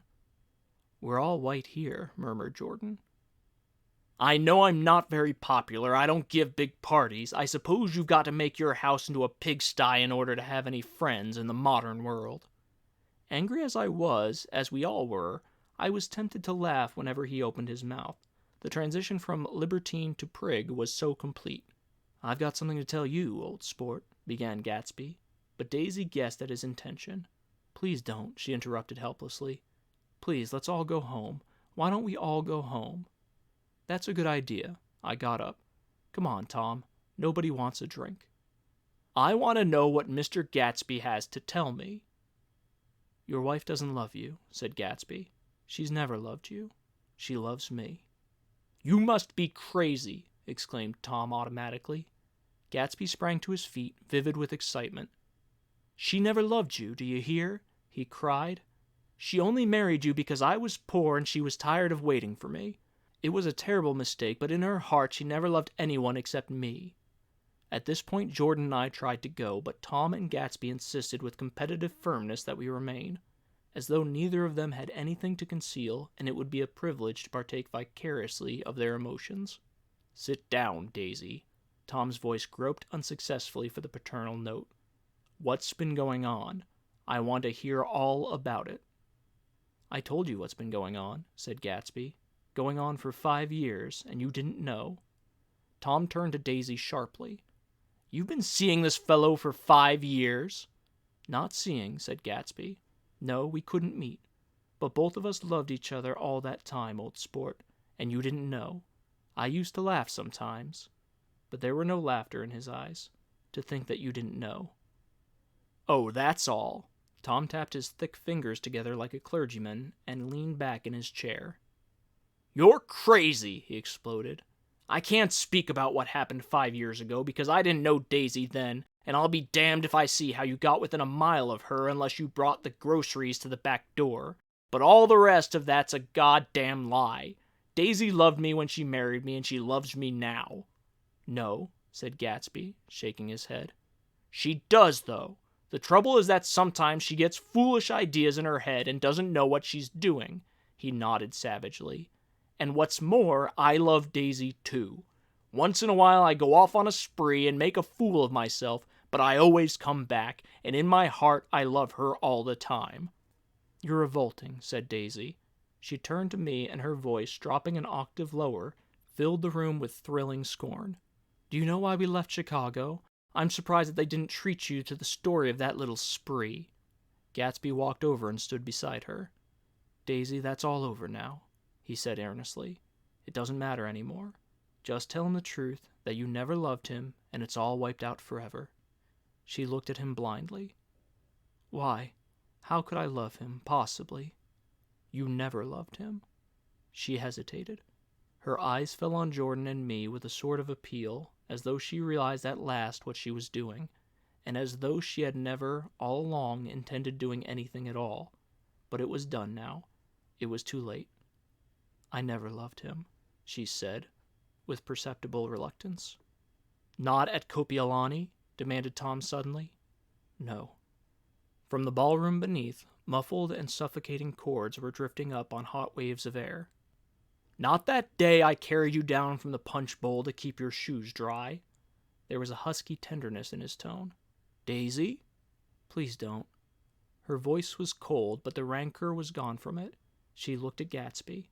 "There, Jay," she said, but her hand as she tried to light a cigarette was trembling. Suddenly she threw the cigarette and the burning match on the carpet. "Oh, you want too much," she cried to Gatsby. "I love you now, isn't that enough? I can't help what's past." She began to sob helplessly. "I did love him once, but I loved you too." Gatsby's eyes opened and closed. "You loved me too?" he repeated. "Even that's a lie," said Tom savagely. "She didn't know you were alive. Why, there's things between Daisy and me that you'll never know, things that neither of us can ever forget." The words seemed to bite physically into Gatsby. "I want to speak to Daisy alone," he insisted. "She's all excited now." "Even alone, I can't say I never loved Tom," she admitted in a pitiful voice. "It wouldn't be true." "Of course it wouldn't," agreed Tom. She turned to her husband. "As if it mattered to you," she said. "Of course it matters. I'm going to take better care of you from now on." "You don't understand," said Gatsby with a touch of panic. "You're not going to take care of her anymore." "I'm not?" Tom opened his eyes wide and laughed. He could afford to control himself now. "Why's that?" "Daisy's leaving you." "Nonsense." "I am, though," she said with a visible effort. "She's not leaving me." Tom's words suddenly leaned down over Gatsby. "Certainly not for a common swindler who'd have to steal the ring he put on her finger." "I won't stand for this," cried Daisy. "Oh, please, let's get out." "Who are you, anyhow?" broke out Tom. "You're one of that bunch that hangs around with Meyer Wolfsheim. That much I happen to know. I've made a little investigation into your affairs, and I'll carry it further tomorrow." "You can suit yourself about that, old sport," said Gatsby steadily. "I found out what your drugstores were." He turned to us and spoke rapidly. "He and this Wolfsheim bought up a lot of side street drugstores here and in Chicago and sold grain alcohol over the counter. That's one of his little stunts. I picked him for a bootlegger the first time I saw him, and I wasn't far wrong." "What about it?" said Gatsby politely. "I guess your friend Walter Chase wasn't too proud to come in on it." "And you left him in the lurch, didn't you? You let him go to jail for a month over in New Jersey. God, you ought to hear Walter on the subject of you." "He came to us dead broke. He was very glad to pick up some money, old sport." "Don't you call me old sport," cried Tom. Gatsby said nothing. "Walter could have you up on the betting laws, too, but Wolfsheim scared him into shutting his mouth." That unfamiliar yet recognizable look was back again in Gatsby's face. "That drugstore business was just small change," continued Tom slowly. "But you've got something on now that Walter's afraid to tell me about." I glanced at Daisy, who was staring terrified between Gatsby and her husband, and at Jordan, who had begun to balance an invisible but absorbing object on the tip of her chin. Then I turned back to Gatsby, and was startled at his expression. He looked, and this is said in all contempt for the babbled slander of his garden, as if he had killed a man. For a moment the set of his face could be described in just that fantastic way. It passed, and he began to talk excitedly to Daisy, denying everything, defending his name against accusations that had not been made. But with every word she was drawing further and further into herself. So he gave that up, and only the dead dream fought on as the afternoon slipped away, trying to touch what was no longer tangible, struggling unhappily, undespairingly, toward that lost voice across the room. The voice begged again to go. "Please, Tom, I can't stand this any more." Her frightened eyes told that whatever intentions, whatever courage she had had, were definitely gone. "You start on home, Daisy," said Tom, "in Mr. Gatsby's car." She looked at Tom, alarmed now, but he insisted with magnanimous scorn. "Go on, he won't annoy you. I think he realizes that his presumptuous little flirtation is over." They were gone without a word, snapped out, made accidental, isolated like ghosts, even from our pity. After a moment Tom got up and began wrapping the unopened bottle of whiskey in the towel. "Want any of this stuff, Jordan? Nick?" I didn't answer. "Nick?" he asked again. "What?" "Want any?" "No, I just remembered that today's my birthday." I was 30. Before me stretched the pretentious, menacing road of a new decade. It was 7 o'clock when we got into the coupe with him and started for Long Island.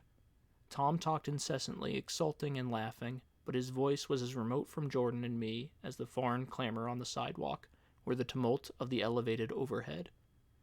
Human sympathy has its limits, and we were content to let all their tragic arguments fade with the city lights behind. 30, the promise of a decade of loneliness, a thinning list of single men to know, a thinning briefcase of enthusiasm, thinning hair. But there was Jordan beside me, who, unlike Daisy, was too wise ever to carry well-forgotten dreams from age to age. As we passed over the dark bridge, her wan face fell lazily against my coat's shoulder, and the formidable stroke of 30 died away with the reassuring pressure of her hand. So we drove on toward death through the cooling twilight. The young Greek Michaelis, who ran the coffee joint beside the ash heaps, was the principal witness at the inquest. He had slept through the heat until after 5, when he strolled over to the garage and found George Wilson sick in his office. Really sick. Pale as his own pale hair and shaking all over. Michaelis advised him to go to bed, but Wilson refused, saying that he'd miss a lot of business if he did. While his neighbor was trying to persuade him, a violent racket broke out overhead. "I've got my wife locked up in there," explained Wilson calmly. "She's going to stay there till the day after tomorrow, and then we're going to move away." Michaelis was astonished. They had been neighbors for 4 years, and Wilson had never seemed faintly capable of such a statement. Generally, he was one of these worn-out men. When he wasn't working, he sat on a chair in the doorway and stared at the people and the cars that passed along the road. When anyone spoke to him, he invariably laughed in an agreeable, colorless way. He was his wife's man, and not his own. So naturally, Michaelis tried to find out what had happened, but Wilson wouldn't say a word. Instead, he began to throw curious, suspicious glances at his visitor and ask him what he'd been doing at certain times on certain days.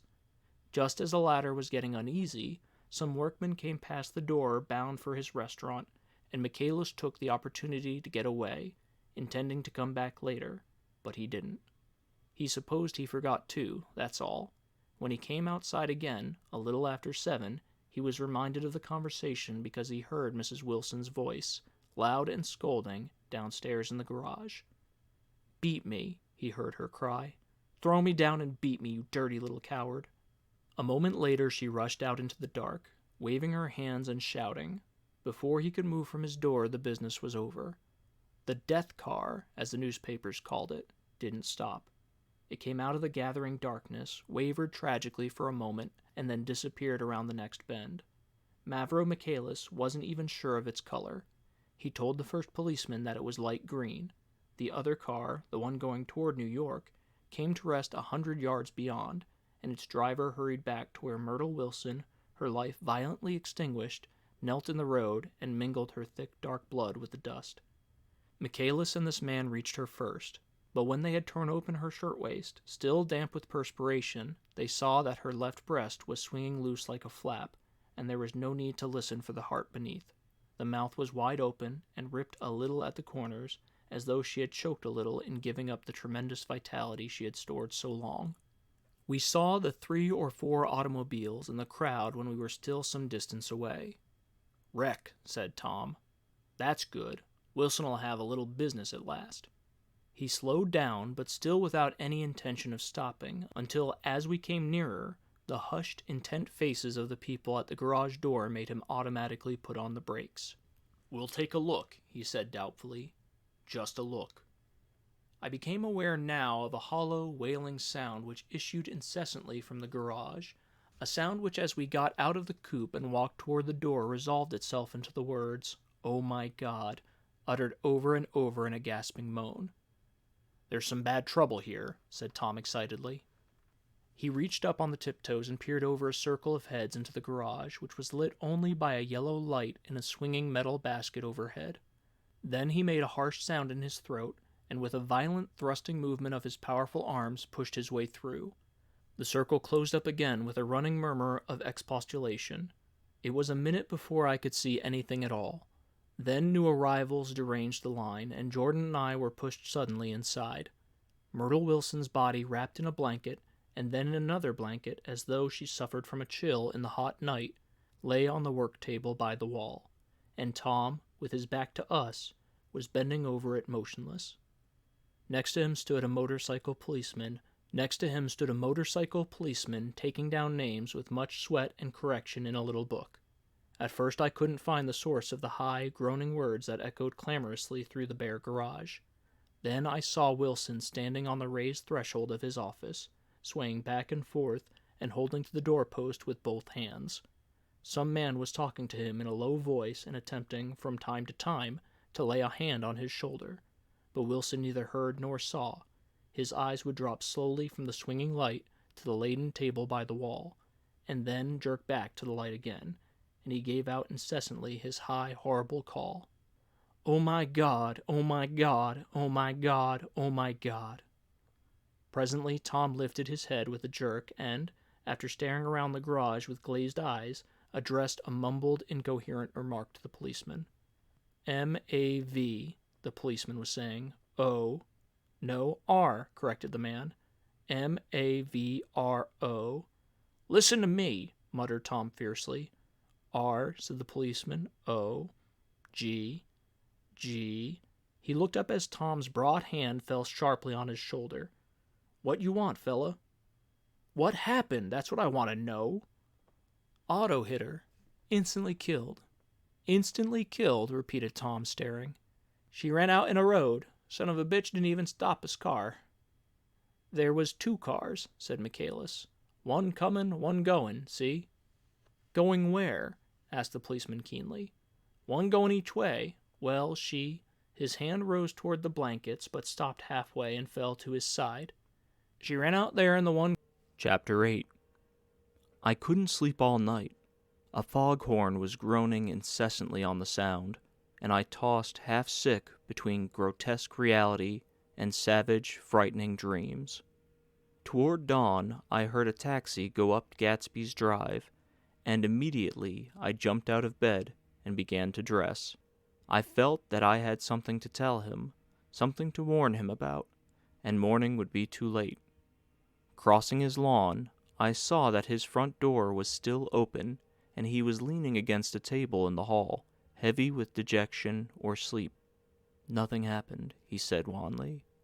I waited, and about 4 o'clock she came to the window and stood there for a minute, and then turned out the light. His house had never seemed so enormous to me as it did that night when we hunted through the great rooms for cigarettes. We pushed aside curtains that were like pavilions and felt over innumerable feet of dark wall for electric light switches. Once I tumbled with a sort of splash upon the keys of a ghostly piano. There was an inexplicable amount of dust everywhere, and the rooms were musty, as though they hadn't been aired for many days. I found the humidor on an unfamiliar table, with 2 stale, dry cigarettes inside. Throwing open the French windows of the drawing room, we sat smoking out into the darkness. "You ought to go away," I said. "It's pretty certain they'll trace your car." "Go away now, old sport?" "Go to Atlantic City for a week, or up to Montreal." He wouldn't consider it. He couldn't possibly leave Daisy until he knew what she was going to do. He was clutching at some last hope, and I couldn't bear to shake him free. It was this night that he had told me the strange story of his youth with Dan Cody, told it to me because Great Gatsby had broken up like glass against Tom's hard malice, and a long secret extravaganza was played out. I think that he would have acknowledged anything now, without reserve, but he wanted to talk about Daisy. She was the first nice girl he had ever known. In various unrevealed capacities, he had come in contact with such people, but always with indiscernible barbed wire between. He found her excitingly desirable. He went to her house, at first with other officers from Camp Taylor, then alone. It amazed him. He had never been in such a beautiful house before. But what gave it an air of breathless intensity was that Daisy lived there. It was a casual thing to her, as his tent out at camp was to him.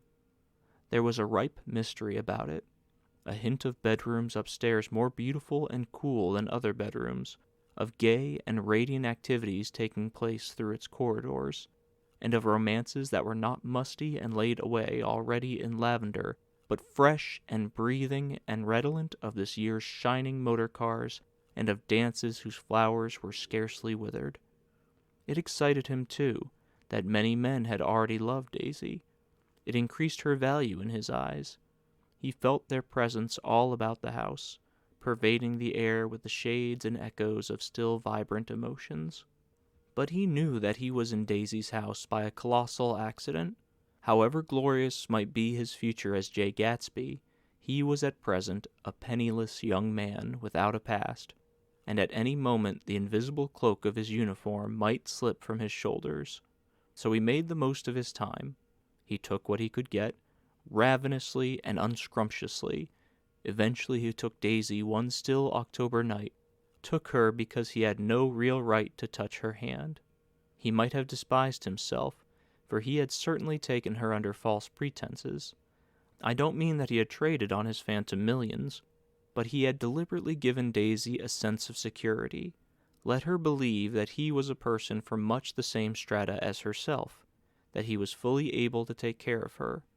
As a matter of fact, he had no such facilities. He had no comfortable family standing behind him, and he was liable at the whim of an impersonal government to be blown anywhere about the world. He didn't despise himself, and it didn't turn out as he had imagined. He had intended, probably, to take what he could and go, but now he found that he had committed himself to the following of a grail. He knew that Daisy was extraordinary, but he didn't realize just how extraordinary a nice girl could be. She vanished into her rich house, into her rich life, full life, leaving Gatsby nothing. He felt married to her. That was all. When they met again 2 days later, it was Gatsby who was breathless, who was somehow betrayed. Her porch was bright with the bought luxury of starshine. The wicker of the settee squeaked fashionably as she turned toward him, and he kissed her curious and lovely mouth. She had caught a cold, and it made her voice huskier and more charming than ever, and Gatsby was overwhelmingly aware of the youth and mystery that wealth imprisons and preserves, of the freshness of many clothes, and of Daisy, gleaming like silver, safe and proud above the hot struggles of the poor. I can't describe to you how surprised I was to find out I loved her, old sport. I even hoped for a while that she'd throw me over, but she didn't. She was in love with me, too. She thought I knew a lot, because I knew different things from her. Well, there I was, way off my ambitions, getting deeper in love every minute, and all of a sudden I didn't care. What was the use of doing great things if I could have a better time telling her what I was going to do? On the afternoon before he went abroad, he sat with Daisy in his arms for a long, silent time. It was a cold fall day, with a fire in the room and her cheeks flushed. Now and then she moved, and he changed his arm a little, and once he kissed her dark, shining hair. The afternoon had made them tranquil for a while, as if to give them a deep memory for the long parting the next day promised. They had never been closer in their month of love, nor communicated more profoundly one with another than when she brushed silent lips against his coat's shoulder, or when he touched the end of her fingers gently as though she were asleep. He did extraordinarily well in the war. He was a captain before he went to the front, and following the Argonne battles he got his majority and the command of the divisional machine guns. After the armistice, he tried frantically to get home, but some complication or misunderstanding sent him to Oxford instead. He was worried now. There was a quality of nervous despair in Daisy's letters. She didn't see why he couldn't come home. She was feeling the pressure of the world outside, and she wanted to see him and feel his presence beside her, and be reassured that she was doing the right thing after all. For Daisy was young, and her artificial world was redolent of orchids and pleasant, cheerful snobbery and orchestras which set the rhythm of the year, summoning up the sadness and suggestiveness of life in new tunes. All night the saxophones wailed the hopeless comment of the Beale Street blues, while 100 pairs of golden and silver slippers shuffled the shining dust. At the gray tea hour there were always rooms that throbbed incessantly with this low, sweet fever, while fresh faces drifted here and there like rose petals blown by the sad horns around the floor. Through this twilight universe, Daisy began to move again with the season. Suddenly, she was again keeping half a dozen dates a day with half a dozen men, and drowsing asleep at dawn with the beads and chiffon of an evening dress tangled among dying orchids on the floor beside her bed. And all the time something within her was crying for a decision. She wanted her life shaped now, immediately, and the decision must be made by some force, of love, of money, of unquestionable practicality that was close at hand. That force took shape in the middle of spring with the arrival of Tom Buchanan. There was a wholesome bulkiness about his person and his position, and Daisy was flattered. Doubtless there was a certain struggle and a certain relief. The letter reached Gatsby while he was still at Oxford. It was dawn now on Long Island, and we went about opening the rest of the windows downstairs, filling the house with gray-turning, gold-turning light. The shadow of a tree fell abruptly across the dew, and ghostly birds began to sing among the blue leaves. There was a slow, pleasant movement in the air, scarcely a wind, promising a cool, lovely day. "I don't think she ever loved him."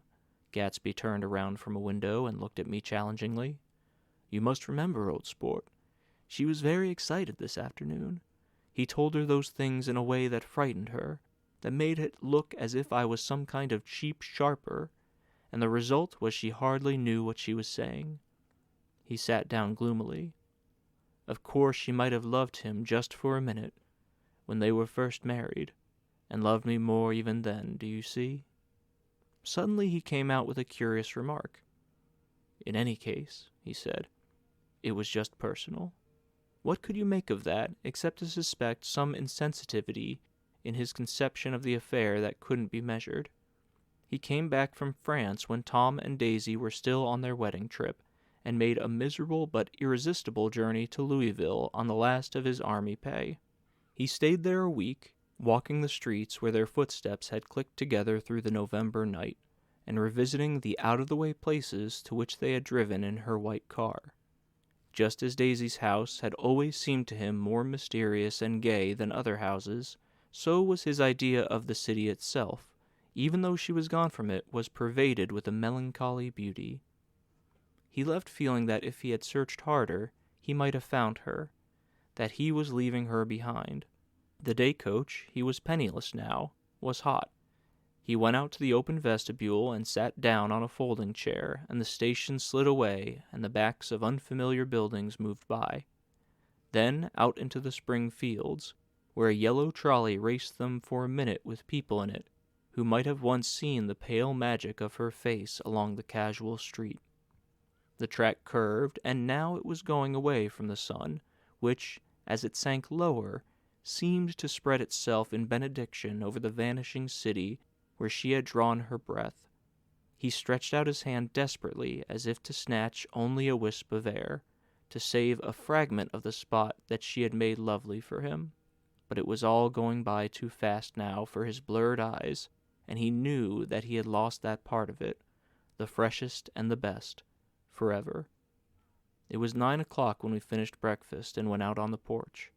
The night had made a sharp difference in the weather, and there was an autumn flavor in the air. The gardener, the last one of Gatsby's former servants, came to the foot of the steps. "I'm going to drain the pool today, Mr. Gatsby. Leaves will start falling pretty soon, and then there's always trouble with the pipes." "Do it today," Gatsby answered. He turned to me apologetically. "You know, old sport, I've never used that pool all summer." I looked at my watch and stood up. 20 minutes to my train. I didn't want to go to the city. I wasn't worth a decent stroke of work, but it was more than that. I didn't want to leave Gatsby. I missed that train, and then another, before I could get myself away. "I'll call you up," I said finally. "Do, old sport." "I'll call you about noon." We walked slowly down the steps. "I suppose Daisy'll call too." He looked at me anxiously, as if he hoped I'd corroborate this. "I suppose so. Well, goodbye." We shook hands, and I started away. Just before I reached the hedge, I remembered something and turned around. "They're a rotten crowd," I shouted across the lawn. "You're worth the whole damn bunch put together." I've always been glad I said that. It was the only compliment I ever gave him, because I disapproved of him from beginning to end. First he nodded politely, and then his face broke into that radiant and understanding smile, as if we'd been in ecstatic cahoots on that fact all the time. His gorgeous pink rag of a suit made a bright spot of color against the white steps, and I thought of the night when I first came to his ancestral home, 3 months before. The lawn and drive had been crowded with the faces of those who guessed at his corruption, and he had stood on those steps, concealing his incorruptible dream as he waved them goodbye. I thanked him for his hospitality.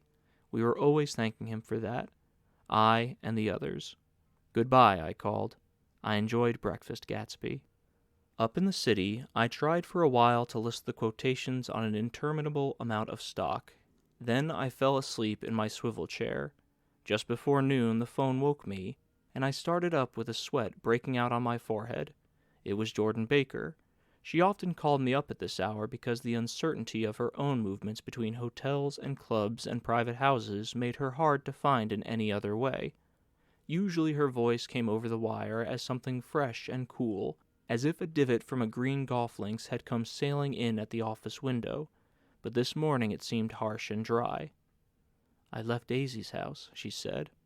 "I'm at Hempstead. I'm going down to Southampton this afternoon." Probably it had been tactful to leave Daisy's house, but the act annoyed me, and her next remark made me rigid. "You weren't so nice to me last night." How could it have mattered then? Silence for a moment. Then, "However, I want to see you. I want to see you too. Suppose I don't go to Southampton and come into town this afternoon?" "No, I don't think this afternoon." "Very well. It's impossible this afternoon. Various?"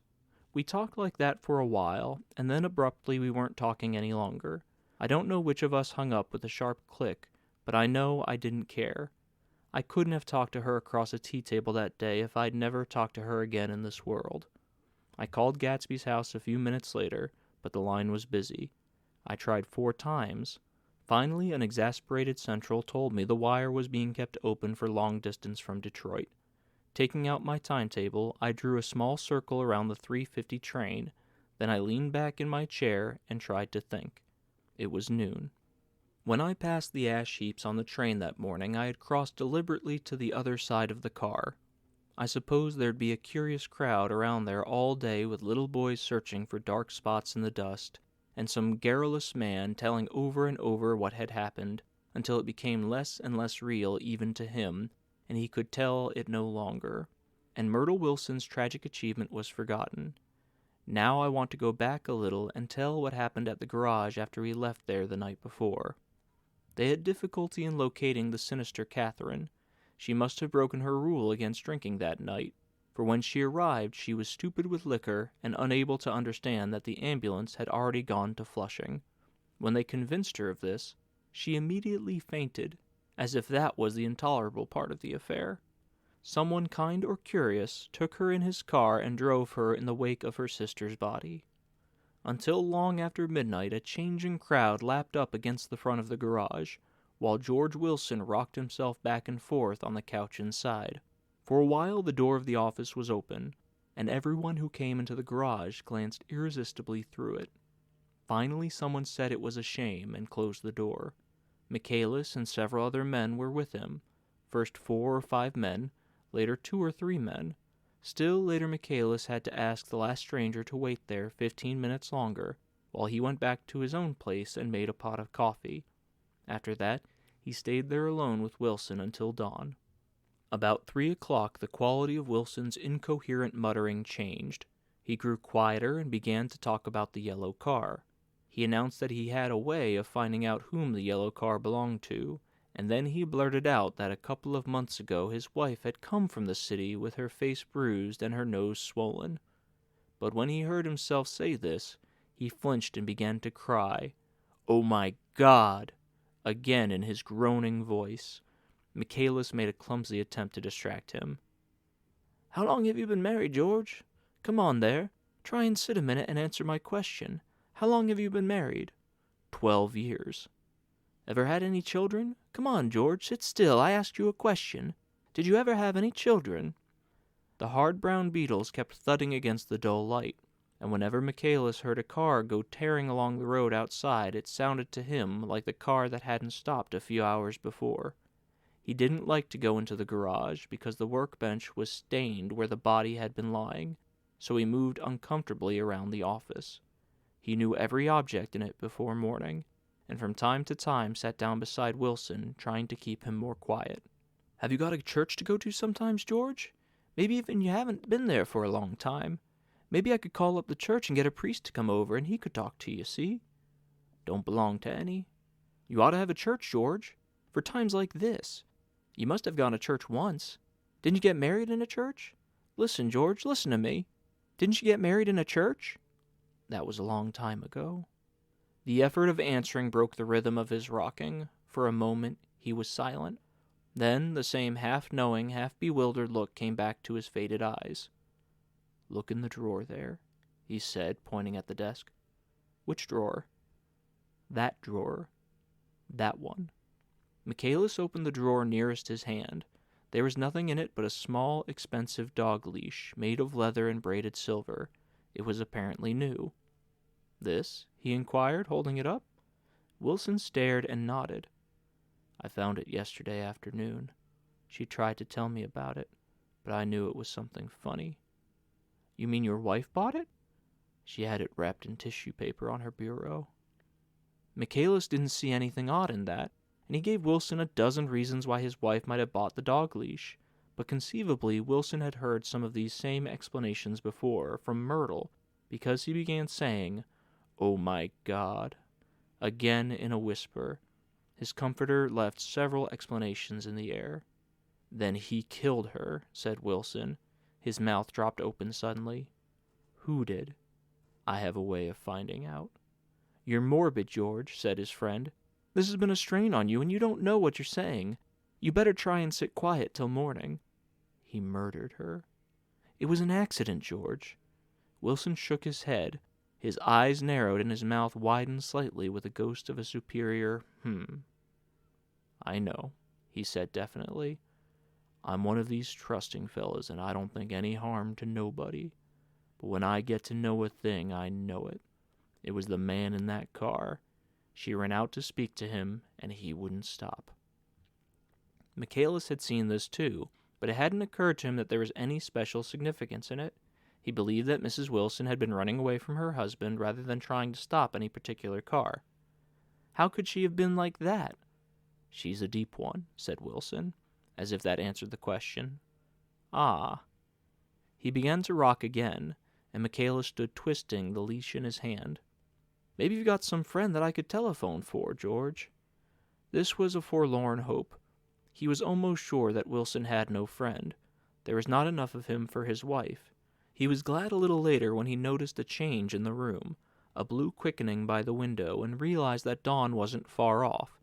About 5 o'clock, it was blue enough outside to snap off the light. Wilson's glazed eyes turned out to the ash heaps, where small gray clouds took on fantastic shapes and scurried here and there in the faint dawn wind. I spoke to her, he muttered after a long silence. I told her she might fool me, but she couldn't fool God. I took her to the window. With an effort he got up and walked to the rear window and leaned with his face pressed against it. And I said, God knows what you've been doing. Everything you've been doing. You may fool me, but you can't fool God. Standing beside him, Michaelis saw with a shock that he was looking at the eyes of Dr. T.J. Eckelberg, which had just emerged pale and enormous from the dissolving night. God sees everything, repeated Wilson. That's an advertisement, Michaelis assured him. Something made him turn away from the window and look back into the room, but Wilson stood there a long time, his face close to the window pane, nodding in the twilight. By 6 o'clock Michaelis was worn out and grateful for the sound of a car stopping outside. It was one of the watchers of the night before who had promised to come back, so he cooked breakfast for 3, which he and the other man ate together. Wilson was quieter now, and Michaelis went home to sleep. When he awoke 4 hours later and hurried back to the garage, Wilson was gone. his movements, he was on foot all the time, were afterward traced to Port Roosevelt and then to Gad's Hill, where he bought a sandwich that he didn't eat and a cup of coffee. He must have been tired and walking slowly, for he didn't reach Gad's Hill until noon. Thus far, there was no difficulty in accounting for his time. There were boys who had seen a man acting sort of crazy, and motorists at whom he stared oddly from the side of the road. Then for 3 hours he disappeared from view. The police, on the strength of what he had said to Michaelis that he had a way of finding out, supposed that he spent that time going from garage to garage thereabout, inquiring for a yellow car. On the other hand, no garage man who had seen him ever came forward, and perhaps he had an easier, surer way of finding out what he wanted to know. By 2:30 he was in West Egg, where he asked someone the way to Gatsby's house. So by that time, he knew Gatsby's name. At 2 o'clock, Gatsby put on his bathing suit and left word with the butler that if anyone phoned, word was to be brought to him at the pool. He stopped at the garage for a pneumatic mattress that had amused his guests during the summer, and the chauffeur helped him to pump it up. Then he gave instructions that the open car wasn't to be taken out under any circumstances, and this was strange because the front right fender needed repair. Gatsby shouldered the mattress and started out for the pool. Once he stopped and shifted it a little, and the chauffeur asked him if he needed help, but he shook his head and in a moment disappeared among the yellowing trees. No telephone message arrived, but the butler went without his sleep and waited for it until 4 o'clock, until long after there was anyone to give it to him if it came. I have an idea that Gatsby himself didn't believe it would come, and perhaps he no longer cared. If that was true, he must have felt that he had lost the old warm world, paid a high price for living too long with a single dream. He must have looked up at an unfamiliar sky through frightening leaves and shivered as he found what a grotesque thing a rose is, and how raw the sunlight was upon the scarcely created grass. A new world, material without being real, where poor ghosts, breathing dreams like air, drifted fortuitously about, like that ashen, fantastic figure gliding toward him through the amorphous trees. The chauffeur, he was one of Wolfsheim's protégés, heard the shots. Afterwards, he could only say that he hadn't thought anything much about them. I drove from the station directly to Gatsby's house, and my rushing anxiously up the front steps was the first thing that alarmed anyone. But they knew then, I firmly believe. With scarcely a word said, 4 of us, the chauffeur, butler, gardener, and I, hurried down to the pool.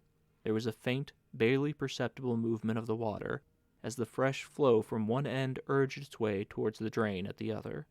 With little ripples that were hardly the shadows of waves, the laden mattress moved irregularly down the pool. A small gust of wind that scarcely corrugated the surface was enough to disturb its accidental course with its accidental burden. The touch of a cluster of leaves revolved it slowly, tracing, like the leg of transit, a thin red circle in the water. It was after we started with Gatsby toward the house that the gardener saw Wilson's body a little way off in the grass, and the Holocaust was complete. Chapter 9. After 2 years, I remember the rest of that day, and that night and the next day, only as an endless drill of police and photographers and newspapermen in and out of Gatsby's front door. A rope stretched across the main gate, and a policeman by it kept out the curious. But little boys soon discovered that they could enter through my yard, and there were always a few of them, clustered open-mouthed about the pool. Someone with a positive manner, perhaps a detective, used the expression madman as he bent over Wilson's body that afternoon, and the adventitious authority of his voice set the key for the newspaper reports the next morning. Most of those reports were a nightmare, grotesque, circumstantial, eager, and untrue. When Michaelis's testimony at the inquest brought to light Wilson's suspicions of his wife, I thought the whole tale would shortly be served up in racy pasquinade. But Catherine, who might have said anything, didn't say a word. She showed a surprising amount of character about it, too, looked at the coroner with determined eyes under that corrected brow of hers, and swore that her sister had never seen Gatsby, that her sister was completely happy with her husband, that her sister had been into no mischief whatsoever. She convinced herself of it, and cried into her handkerchief. as if the very suggestion was more than she could endure. So Wilson was reduced to a man deranged by grief, in order that the case might remain in its simplest form, and it rested there. But all this part of it seemed remote and unessential. I found myself on Gatsby's side and alone. From the moment I telephoned news of the catastrophe to West Egg Village, every surmise about him and every practical question was referred to me. At first I was surprised and confused. Then, as he lay in his house and didn't move or breathe or speak, hour upon hour, it grew upon me that I was responsible, because no one else was interested. Interested, I mean, with that intense personal interest to which everyone has some vague right at the end. I called up Daisy half an hour after we found him, called her instinctively and without hesitation, but she and Tom had gone away early that afternoon and taken baggage with them. Left no address? No. Say when they'll be back? No. Any idea where they are? How I could reach them? I don't know. I can't say. I wanted to get somebody for him. I wanted to go into the room where he lay and reassure him. I'll get somebody for you, Gatsby. Don't worry. Just trust me and I'll get somebody for you. Mayor Wolfsheim's name wasn't in the phone book. The butler gave me his office address on Broadway, and I called information. But by the time I had the number, it was long after 5 and no one answered the phone. Will you ring again? I've rung 3 times. It's very important. Sorry, I'm afraid no one's there. I went back to the drawing room and thought for an instant that there were chance visitors, all these official people who suddenly filled it. But, though they drew back the sheet and looked at Gatsby with shocked eyes, his protest continued in my brain. Look here, old sport. You've got to get somebody for me. You've got to try hard. I can't go through this alone. Someone started to ask me questions, but I broke away and going upstairs looked hastily through the unlocked parts of his desk. He'd never told me definitely that his parents were dead, but there was nothing, only the picture of Dan Cody, a token of forgotten violence, staring down from the wall. Next morning I sent the butler to New York with a letter to Wolfsheim, which asked for information and urged him to come out on the next train. That request seemed superfluous when I wrote it. I was sure he'd start when he saw the newspapers, just as I was sure there'd be a wire from Daisy before noon. But neither a wire nor Mr. Wolfsheim arrived. No one arrived except more police and photographers and newspapermen. When the butler brought back Wolfsheim's answer, I began to have a feeling of defiance, of scornful solidarity between Gatsby and me against them all. Dear Mr. Carroway, this has been one of the most terrible shocks of my life to me. I hardly can believe that it is at all true. Such a mad act as that man did should make us all think. I cannot come down now, as I am tied up in some very important business, and cannot get mixed up in this thing now. If there is anything I can do a little later, let me know in a letter by Edgar. I hardly know where I am when I hear about a thing like this, and am completely knocked down and out. Yours truly, Mayer Wolfsheim. And then hastily addenda beneath. Let me know about the funeral, etc. Do not know his family at all. When the phone rang that afternoon and long distance said Chicago was calling, I thought this would be Daisy at last. But the connection came through as a man's voice, very thin and far away. This is Schlegel speaking. Yes, the name was unfamiliar. Hell of a note, isn't it? Get my wire? There haven't been any wires. Young Park's in trouble, he said rapidly. They picked him up when he handled the bonds over the counter. They just got a circular from New York giving him the numbers just 5 minutes before. What'd you know about that, hey? You never can tell in these hick towns. Hello, I interrupted breathlessly. Look here, this isn't Mr. Gatsby. Mr. Gatsby's dead. There was a long silence on the other end of the wire, followed by an exclamation, then a quick squawk as the connection was broken. I think it was on the 3rd day that a telegram signed Henry C. Gatz arrived from a town in Minnesota. It said only that the sender was leaving immediately and to postpone the funeral until he came. It was Gatsby's father, a solemn old man, very helpless and dismayed, bundled up in a long, cheap ulster against the warm September day.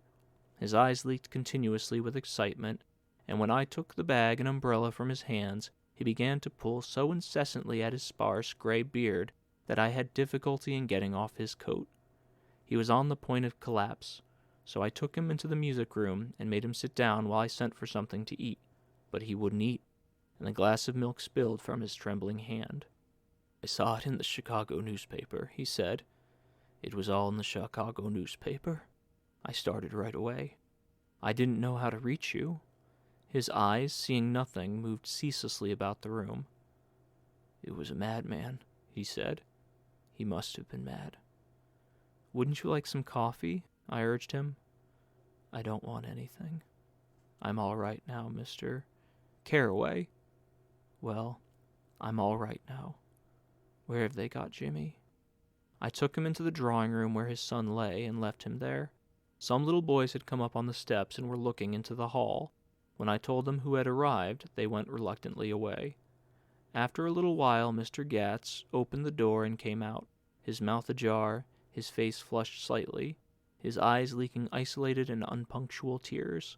He had reached an age where death no longer has the quality of ghastly surprise, and when he looked around him now for the first time and saw the heights and splendor of the hall and the great rooms opening out from it into other rooms, his grief began to be mixed with an awed pride. I helped him to a bedroom upstairs. While he took off his coat and vest, I told him that all arrangement had been deferred until he came. "I didn't know what you'd want, Mr. Gatsby." Gatz is my name. "Mr. Gatz, I thought you might want to take the body west." He shook his head. "Jimmy always liked it better down east. He rose up to his position in the east. Were you a friend of my boy's, Mr.?" "We were close friends." "He had a big future before him, you know. He was only a young man. He had a lot of brain power here." He touched his head impressively, and I nodded. "If he'd lived, he'd been a great man. A man like James J. Hill. He'd have helped build up the country." "That's true," I said uncomfortably. He fumbled at the embroidered coverlet, trying to take it from the bed, and lay down stiffly, was instantly asleep. That night an obviously frightened person called up and demanded to know who I was before he would give his name. "This is Mr. Caraway," I said. "Oh," he sounded relieved. "This is Klipspringer." I was relieved too, for that seemed to promise another friend at Gatsby's grave. I didn't want it to be in the papers and draw a sightseeing crowd, so I'd been calling up a few people myself. They were hard to find. "The funeral's tomorrow," I said. 3:00 here at the house. I wish you'd tell anybody who'd be interested." "Oh, I will," he broke out hastily. "Of course I'm not likely to see anybody, but if I do—" His tone made me suspicious. "Of course you'll be there yourself." "Well, I'll certainly try. What I called up about is—" "Wait a minute," I interrupted. "How about saying you'll come?" "Well, the truth of the matter is that I'm staying with some people up here in Greenwich, and they'd rather expect me to be with them tomorrow. In fact, there's sort of a picnic or something. Of course I'll do my best to get that way." I ejaculated an unrestrained "huh," and he must have heard me, for he went on nervously. "What I called up about was a pair of shoes I left there. I wonder if it'd be too much trouble to have the butler send them on. You see, they're tennis shoes, and I'm sort of helpless without them. My address is care of B.F. I didn't hear the rest of the name because I hung up the receiver. After that I felt a certain shame for Gatsby. One gentleman to whom I telephoned implied that he had got what he deserved. However, that was my fault, for he was one of those who used to sneer most bitterly at Gatsby on the courage of Gatsby's liquor, and I should have known better than call him. The morning of the funeral I went up to New York to see Meyer Wolfsheim. I couldn't seem to reach him any other way. The door that I pushed open on the advice of an elevator boy was marked the Swastika Holding Company, and at first there didn't seem to be anyone inside. But when I'd shouted "hello" several times in vain, an argument broke out behind a partition, and presently a lovely Jewess appeared at an interior door and scrutinized me with black, hostile eyes. "Nobody's in," she said. "Mr. Wolfsheim's gone to Chicago." The first part of this was obviously untrue, for someone had begun to whistle the Rosary tunelessly inside. "Please say that Mr. Caraway wants to see him." "I can't get him back from Chicago, can I?" At this moment a voice, unmistakably Wolfsheim's, called, "Stella!" from the other side of the door. "Leave your name at the desk," she said quickly. "I'll give it to him when he gets back. But I know he's there." She took a step toward me and began to slide her hands indignantly up and down her hips. You young men think you can force your way in here any time, she scolded. We're getting sick and tired of it. When I say he's in Chicago, he's in Chicago. I mentioned Gatsby. Oh, she looked over at me again. Will you what was your name? She vanished. In a moment, Meyer Wolfsheim stood solemnly in the doorway, holding out both hands. He drew me into his office, remarking in a reverent voice that it was a sad time for us all, and offered me a cigar. My memory goes back to when I first met him, he said. A young major just out of the army and covered over with medals he got in the war.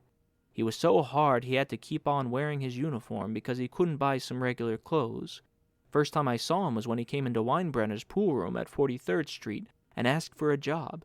He hadn't eaten anything for a couple of days. Come on, have some lunch with me, I said. He ate more than $4 worth of food in a half an hour. Did you start him in business? I inquired. Start him? I made him. Oh. I raised him up out of nothing, right out of the gutter. I saw right away he was a fine-appearing, gentlemanly young man, and when he told me he was in Oxford, I knew I could use him good. I got him to join the American Legion, and we used to stand high there.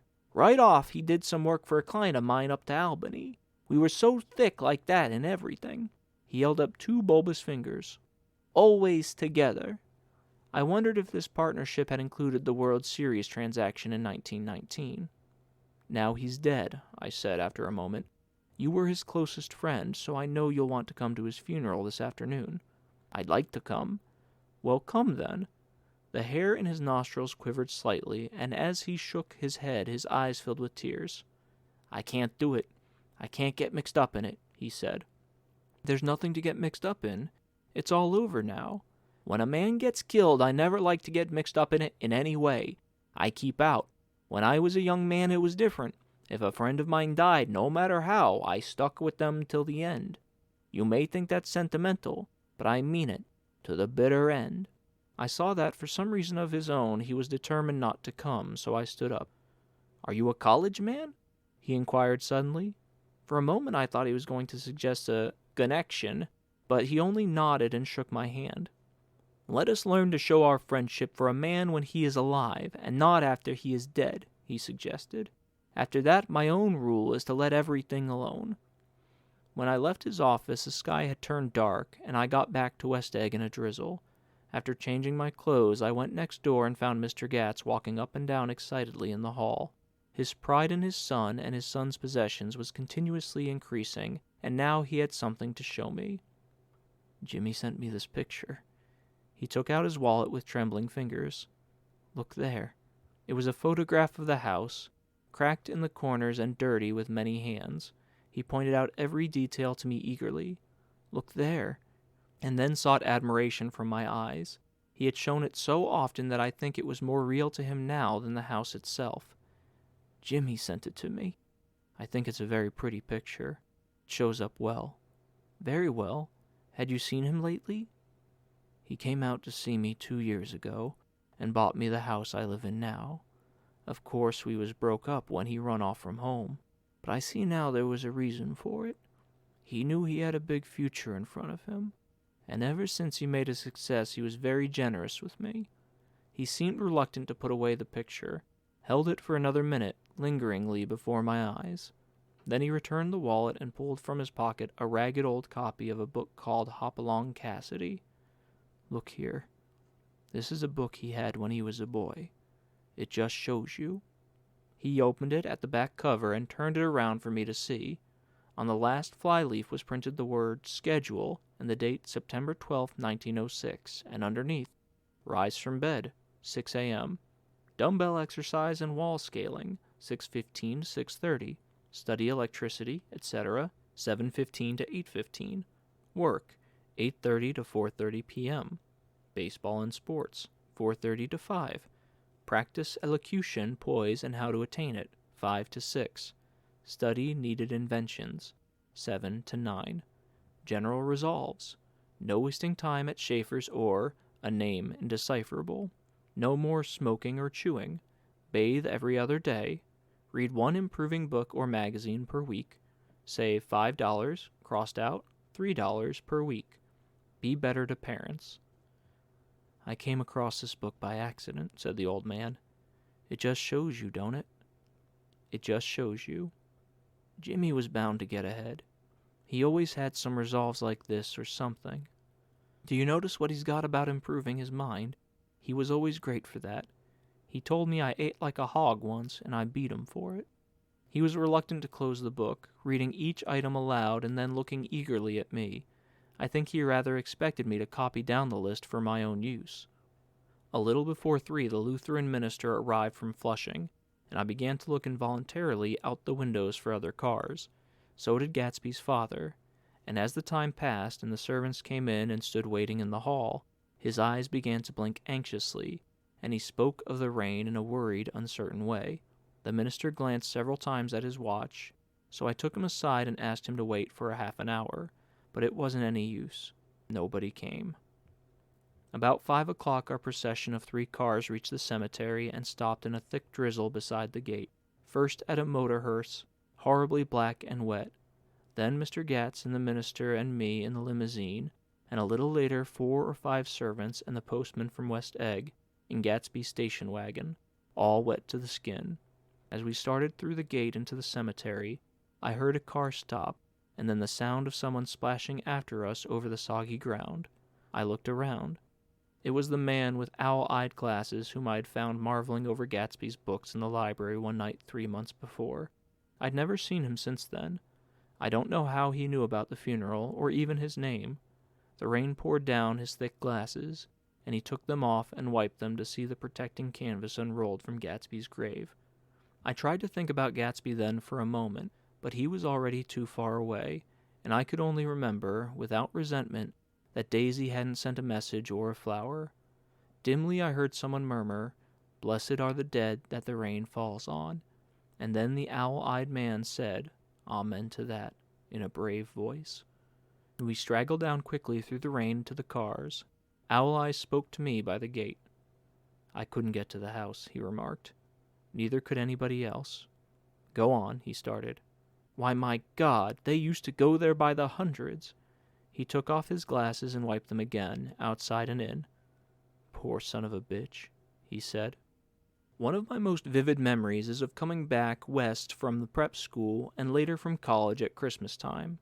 Those who went farther than Chicago could gather in the old dim Union Station at 6 o'clock of a December evening with a few Chicago friends already caught up in their own holiday gaieties to bid them a hasty goodbye. I remember the fur coats of the girls returning from Miss This or That's, and the character of frozen breath, and the hands waving overhead as we caught sight of old acquaintances, and the matching of invitations. "Are you going to the Ordways? The Hershey's? The Schultzes?" And the long green tickets clasped tight to our gloved hands. And last, the murky yellow cars of the Chicago, Milwaukee, and St. Paul Railroad looking cheerful as Christmas itself on the tracks beside the gate. When we pulled into the winter night, and the real snow, our snow, began to stretch out beside us and twinkle against the windows, and the dim lights of small Wisconsin stations moved by, a sharp wild brace came suddenly into the air. We drew in deep breaths of it as we walked back from dinner through the cold vestibules, unutterably aware of our identity with this country for one strange hour, before we melted indistinguishably into it again. That's my Middle West. Not the wheat or the prairies or the lost Swede towns, but the thrilling return of trains of my youth, and the street lamps and sleigh bells in the frosty dark, and the shadows of holly wreaths thrown by lighted windows on the snow. I am part of that, a little solemn with the feel of those long winters, a little complacent from growing up in the Caraway house in a city where dwellings are still called through decades by a family's name. I see now that this has been a story of the West after all. Tom and Gatsby, Daisy and Jordan and I were all Westerners, and perhaps we possessed some deficiency in common which made us subtly unadaptable to Eastern life. Even when the East excited me most, even when I was most keenly aware of its superiority to the bored, sprawling, swollen towns beyond the Ohio, with their interminable inquisitions which spared only the children and the very old, even then it had always for me a quality of distortion. West Egg, especially, still figures in my more fantastic dreams. I see it as a night scene by El Greco, 100 houses, at once conventional and grotesque, crouching under a sullen, overhanging sky and lustreless moon. In the foreground, 4 solemn men in dress suits are walking along the sidewalk, with a stretcher on which lies a drunken woman in a white evening dress. Her hand, which dangles over the side, sparkles cold with jewels. Gravely the men turn in at the house, the wrong house, but no one knows the woman's name, and no one cares. After Gatsby's death, the East was haunted for me like that, distorted beyond my eyes' power of correction. So when the blue smoke of brittle leaves was in the air, and the wind blew the wet laundry stiff on the line, I decided to come back home. There is one thing to be done before I left, an awkward, unpleasant thing that perhaps had better have been let alone. But I wanted to leave things in order and not just that obliging and indifferent sea to sweep my refuse away. I saw Jordan Baker and talked over and around what had happened to us together, and what had happened afterward to me, and she lay perfectly still, listening in a big chair. She was dressed to play golf, and I remember thinking she looked like a good illustration, her chin raised a little jauntily, her hair the color of an autumn leaf, her face the same brown tint as the fingerless glove on her knee. When I had finished, she told me without comment that she was engaged to another man. I doubted that, though there were several she could have married at a nod of her head, but I pretended to be surprised.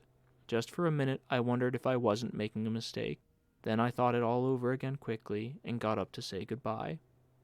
"Nevertheless, you did throw me over," said Jordan suddenly. "You threw me over on the telephone. I don't give a damn about you now, but it was a new experience for me, and I felt a little dizzy for a while." We shook hands. "Oh, and do you remember," she added, "a conversation we had once about driving a car?" "Why, not exactly." "You said a bad driver was only safe until she met another bad driver. Well, I met another bad driver, didn't I? I meant it was careless of me to make such a wrong guess. I thought you were rather an honest, straightforward person. I thought it was your secret pride." "I'm 30, I said. "I'm 5 years too old to lie to myself and call it honor." She didn't answer. Angry and half in love with her, and tremendously sorry, I turned away. One afternoon late in October, I saw Tom Buchanan. He was walking ahead of me along Fifth Avenue in his alert, aggressive way, his hands out a little from his body as if to fight off interference, his head moving sharply here and there, adapting itself to his restless eyes. Just as I slowed up to avoid overtaking him, he stopped and began frowning into the windows of a jewelry store. Suddenly he saw me and walked back, holding out his hand. "What's the matter, Nick? Do you object to shaking hands with me?" "Yes, you know what I think of you." "You're crazy, Nick," he said quickly. "Crazy as hell. I don't know what's the matter with you." "Tom," I inquired, "what did you say to Wilson that afternoon?" He stared at me without a word, and I knew I had guessed right about those missing hours. I started to turn away, but he took a step after me and grabbed my arm. "I told him the truth," he said. "He came to the door while we were getting ready to leave, and when I sent down word that we weren't in, he tried to force his way upstairs. He was crazy enough to kill me if I hadn't told him who owned the car. His hand was on the revolver in his pocket every minute he was in the house." He broke off defiantly. "What if I did tell him? That fellow had it coming to him. He threw dust in your eyes just like he did in Daisy's. But he was a tough one. He ran over Myrtle like you'd run over a dog and never even stopped his car." There was nothing I could say except the one unutterable fact that wasn't true. "And if you think I didn't have my share of suffering, look here. When I went to give up that flat and saw that damn box of dog biscuits sitting there on the sideboard, I sat down and cried like a baby. By God, it was awful."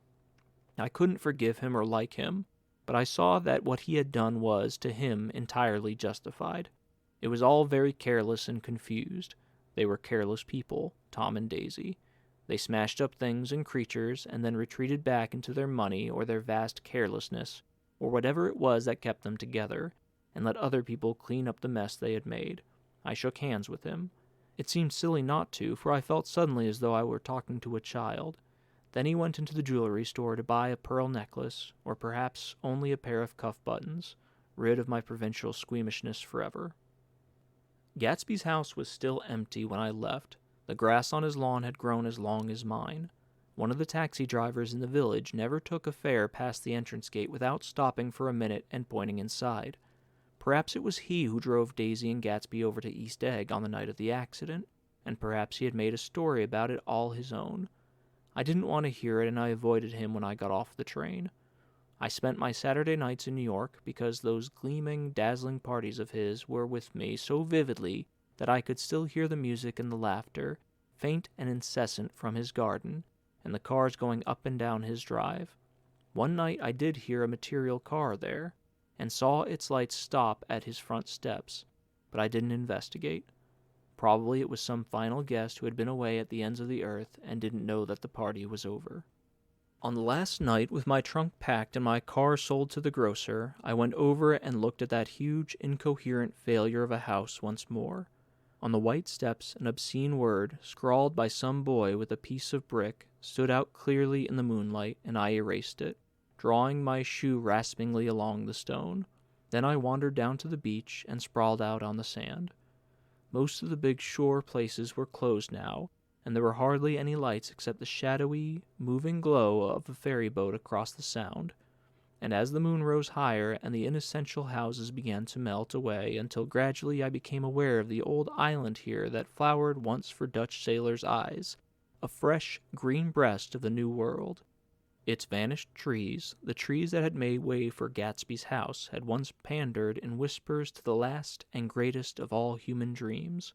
For a transitory enchanted moment man must have held his breath in the presence of this continent, compelled into an aesthetic contemplation he neither understood nor desired, face to face for the last time in history with something commensurate to his capacity for wonder. And as I sat there brooding on the old, unknown world, I thought of Gatsby's wonder when he first picked out the green light at the end of Daisy's dock. He had come a long way to this blue lawn, and his dream must have seemed so close that he could hardly fail to grasp it. He did not know that it was already behind him, somewhere back in that vast obscurity beyond the city, where the dark fields of the Republic rolled on under the night. Gatsby believed in the green light, the orgastic future that year by year recedes before us. It eluded us then, but that's no matter. Tomorrow we will run faster, stretch out our arms further, and one fine morning. So we beat on, boats against the current, borne back ceaselessly into the past.